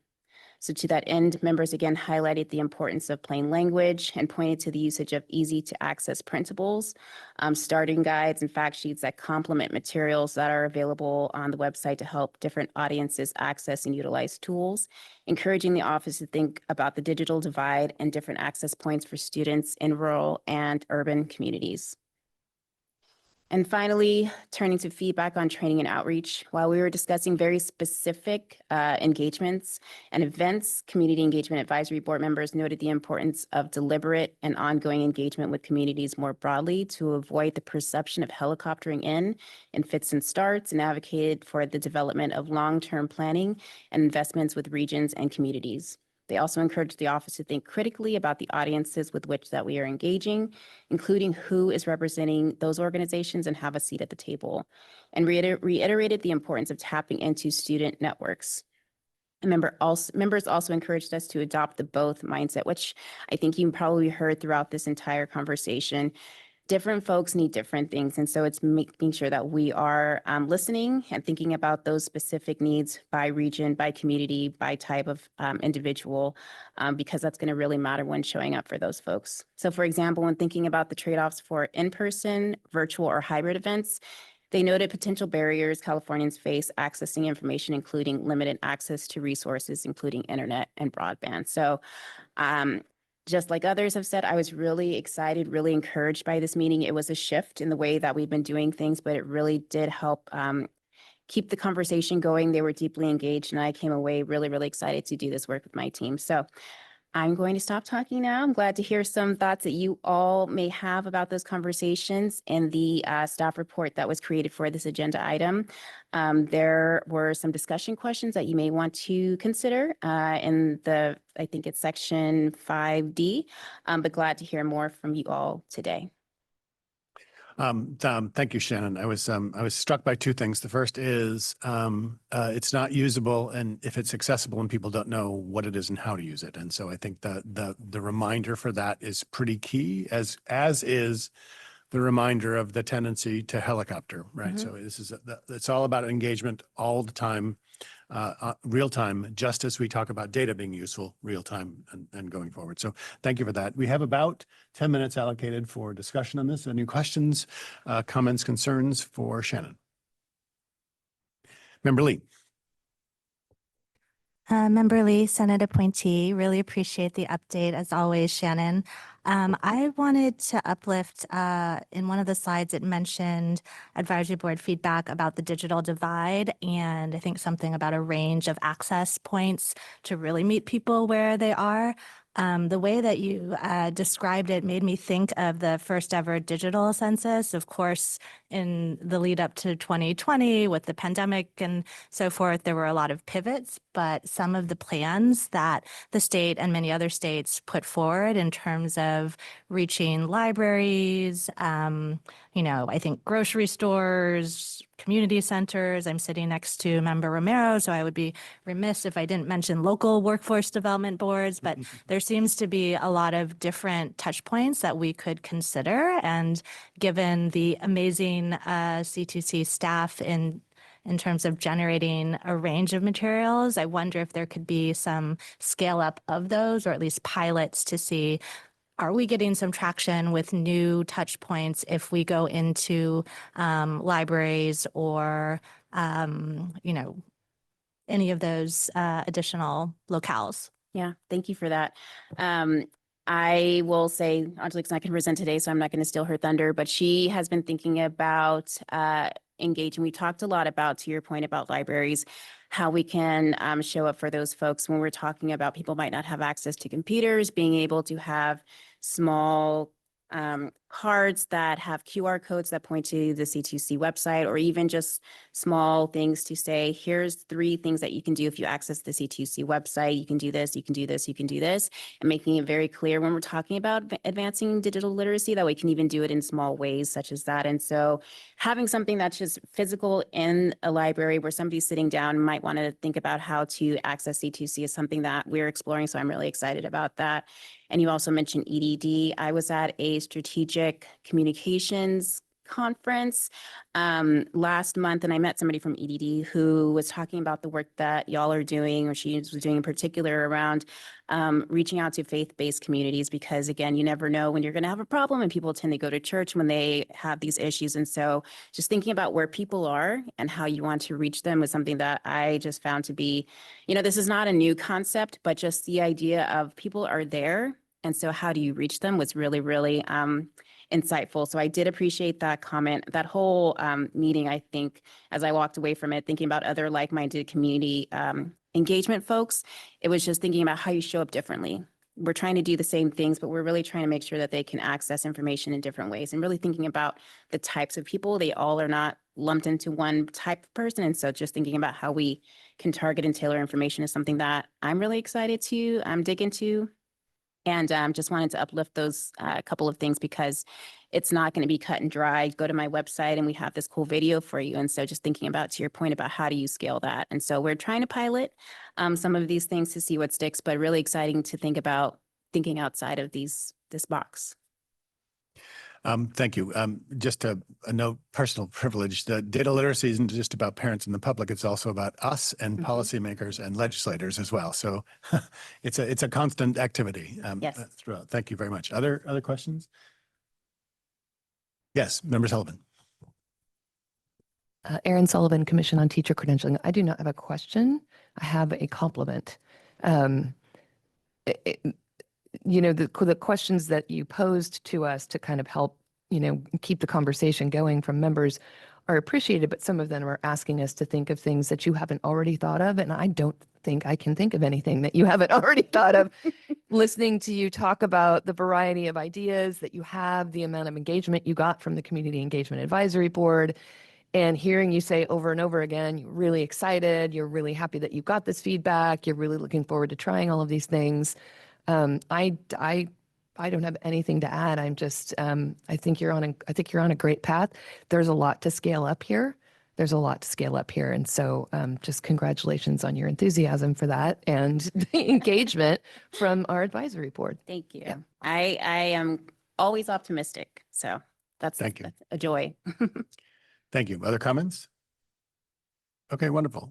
We'll now move on. I'm reminded that we've been sitting in our chairs for a while. We have a couple of options. We have basically 2 more items to go through if we want to just press on, or I will acknowledge to the group if they want to have a quick break.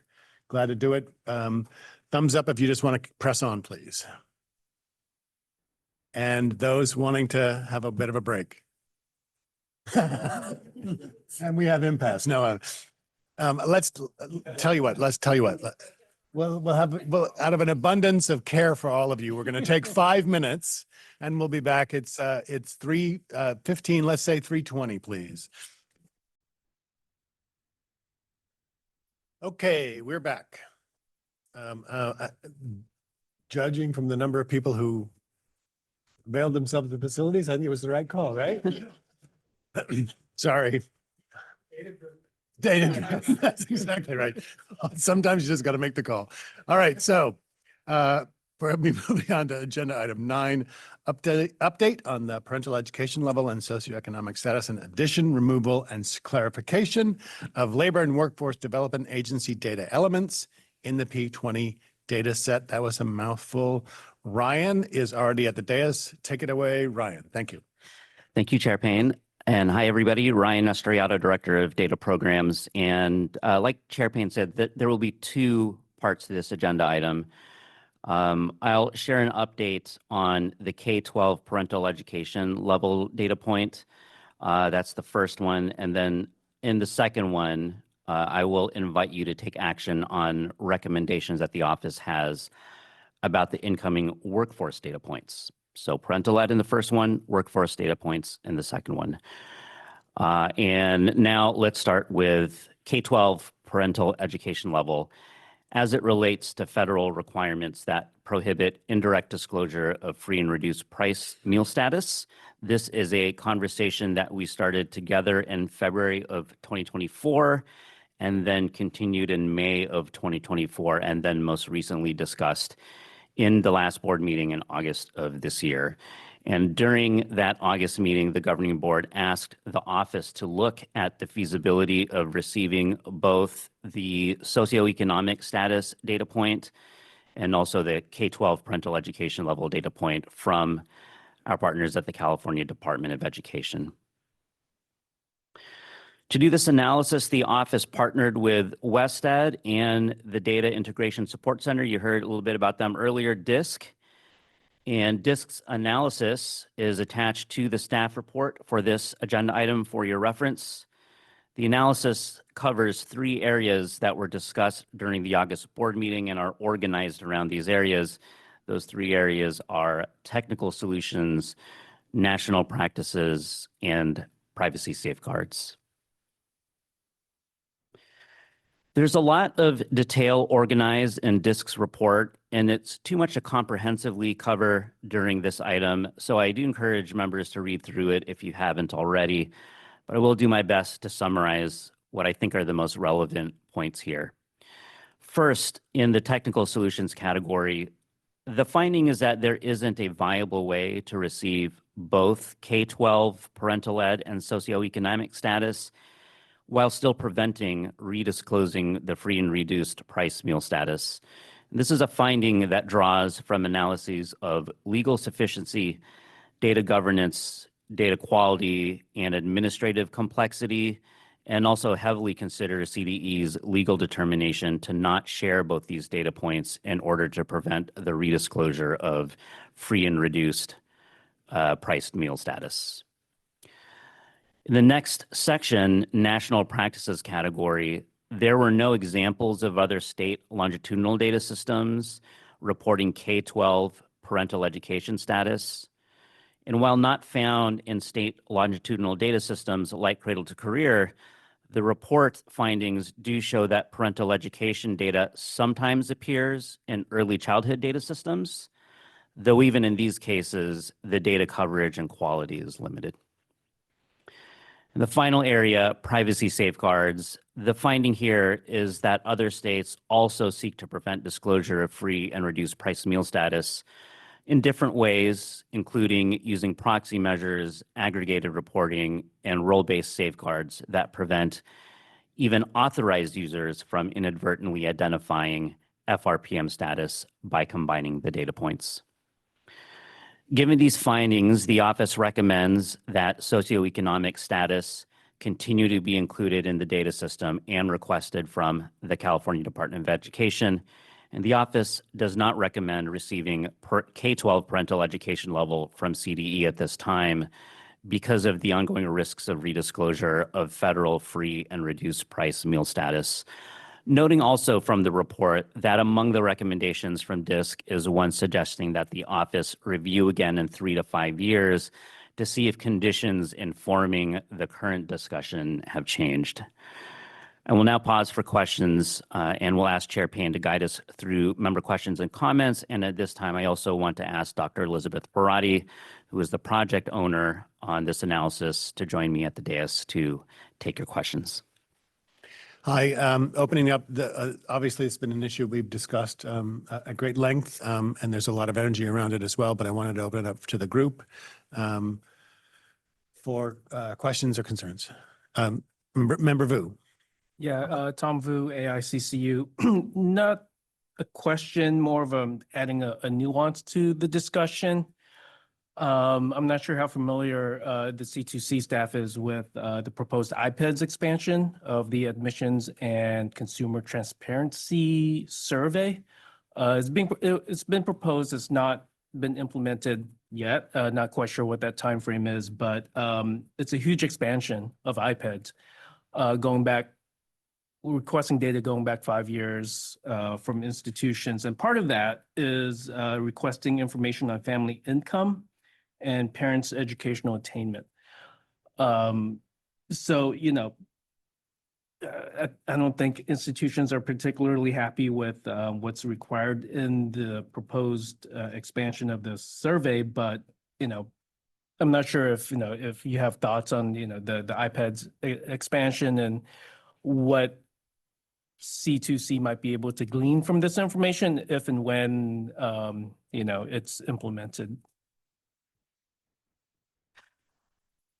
I need to know more about the expansion, I think, to give a useful answer there. But what I can say is in this analysis, what we were focused on is on very specifically on the risk or potential risk of these two specific data points. I think it's important to note that there are parental ed variables in the data system that are not K-12, and those are in the system and don't pose exactly the same kinds of risks. And so I think that makes me think that there are other scenarios where data that helps us learn what we want to learn from that data point is also possible, but with these two specific data points, it is the risk that comes from the combination of these two that we're focusing on.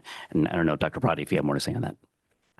Elizabeth Parati, Research Data Specialist. I don't really have much else to add besides what Ryan said. Other than just that the iPads expansion would definitely impact our post-secondary reporting. So students who are enrolled in higher ed, whereas this parental education data element we're talking about, as Ryan said, is relating to how it's being reported from CDE to the K through 12 parental education level. So a little bit of apples and oranges. They're the same data element, but at for different groups of students. Yeah. Thank you. Other questions?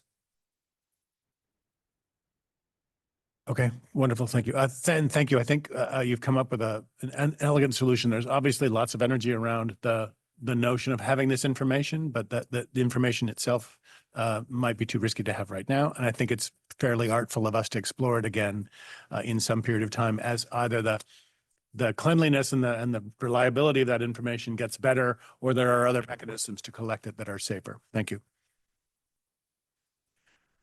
All right, can we move on to the next piece? Yes, Thank you. yes. Okay, so now we are going to turn to the workforce data element. So this is the second topic. In May of 2025, the board voted to add over 40 new data elements from the California Workforce Development Board, the Department of Industrial Relations Division of Apprenticeship Standards, the Employment Development Department, and the Employment Training Panel. And for this item, I'll refer to these providers collectively as our partners at LWDA. And more background, over the summer, the office began that work partnering with WestEd and the LWDA data providers to complete the file upload specification documents ahead of an import. This is an essential milestone on the way to importing what will be the largest single expansion of the data system to date, and which we expect to happen during the March 2026 annual import.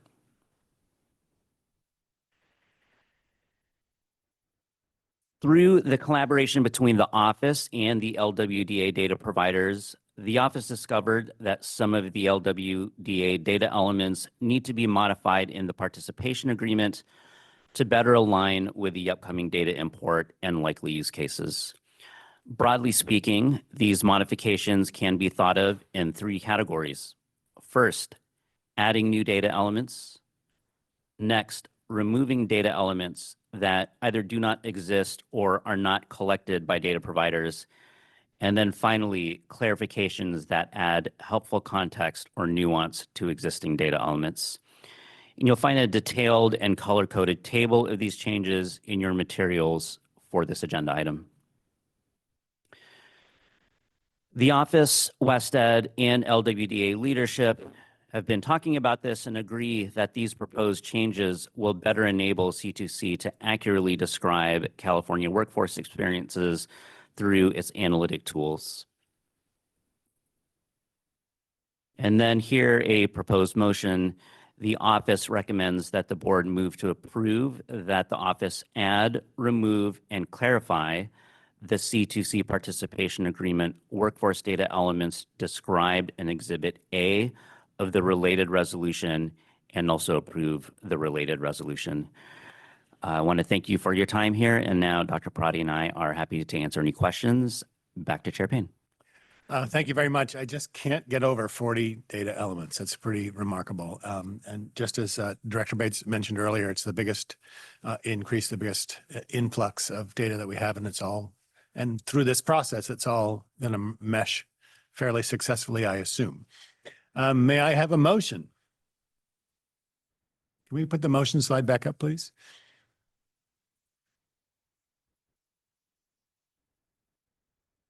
Member Romero, motion approved. Romero, are you making that motion? Yes. Thank you, sir.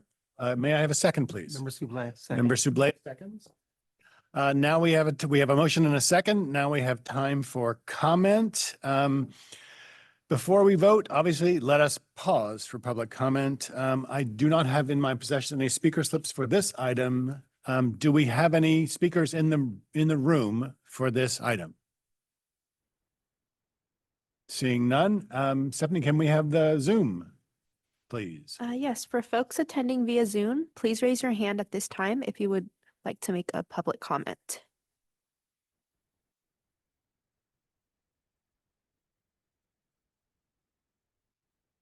Okay, I see no raised hands on the Zoom. That closes public comment. Wonderful. We have a motion and a second, and we have exhausted public comment. Can we please call the roll? Chair Payne, Aye. Vice Chair Tagorda, Aye. Member Cifuentes, Aye. Member Cochran, Aye. Member Evans, Aye. Member Ferjueli, Aye. Member Gonzalez Vasquez, Aye. Member Hetz, Aye. Designee Beerkeeper Member Irwin, Member Jez, Member Laird, Member Lee, Aye. Member Moldoff, Aye. Member Nellum, Member Romero, Designee Rika Cheska, Aye. Member Skull, Aye. Member Sublé, Aye. Member Sullivan, Aye. Member Van Natten, Aye. Member Vu. Aye. For the clarity of the record, we have 17 ayes. Wonderful. Motion carries unanimously. Marvelous, marvelous news. Thank you very much, everyone. Now we'll move on to agenda item 10. This is the general public comment for the end of the meeting. Thank you both, by the way. I want to, at this time, open up general public comment to members of the public in the room. I have no speaker slips specifically. Anybody in the room want to make general public comment? Wonderful. How about in the Zoom? For folks attending via Zoom, please raise your hand at this time so we can get an accurate count. Okay. I see one raised hand. Raquel, I have permitted you to speak. Your 2 minutes starts now. Thank you. Good afternoon, Chair and members. Raquel Morales with Etris West. We would like to commend the office for the extensive and thoughtful work presented in item 8, particularly regarding designing and continuously improving tools and processes with an eye to empowering both committee members and decision makers with actionable data. We are especially pleased to see the attentiveness and accessibility and usability and proactive measures such as the simplification of data request forms and pathways and the formation of strategic partnership with the Department of Rehabilitation being taken to ensure that C2C tools and processes are usable by all Californians. We also appreciate the focus on enhancing language access to ensure Californians with limited English proficiency have meaningful access to the tools. Finally, we want to specifically applaud the inclusion of data walks as they are as a key planned component of the training and outreach plan for 25-26. As a pioneer in this approach to data storytelling and engagement, Etris West has found that data walks with an intentional focus on equity empower users to see themselves in the data and use it to drive positive change in their schools and communities. We're eager to support this work and look forward to seeing these efforts implemented. Thank you. Thank you very much. Other comments? I see no other raised hands. That concludes general public comment. Wonderful.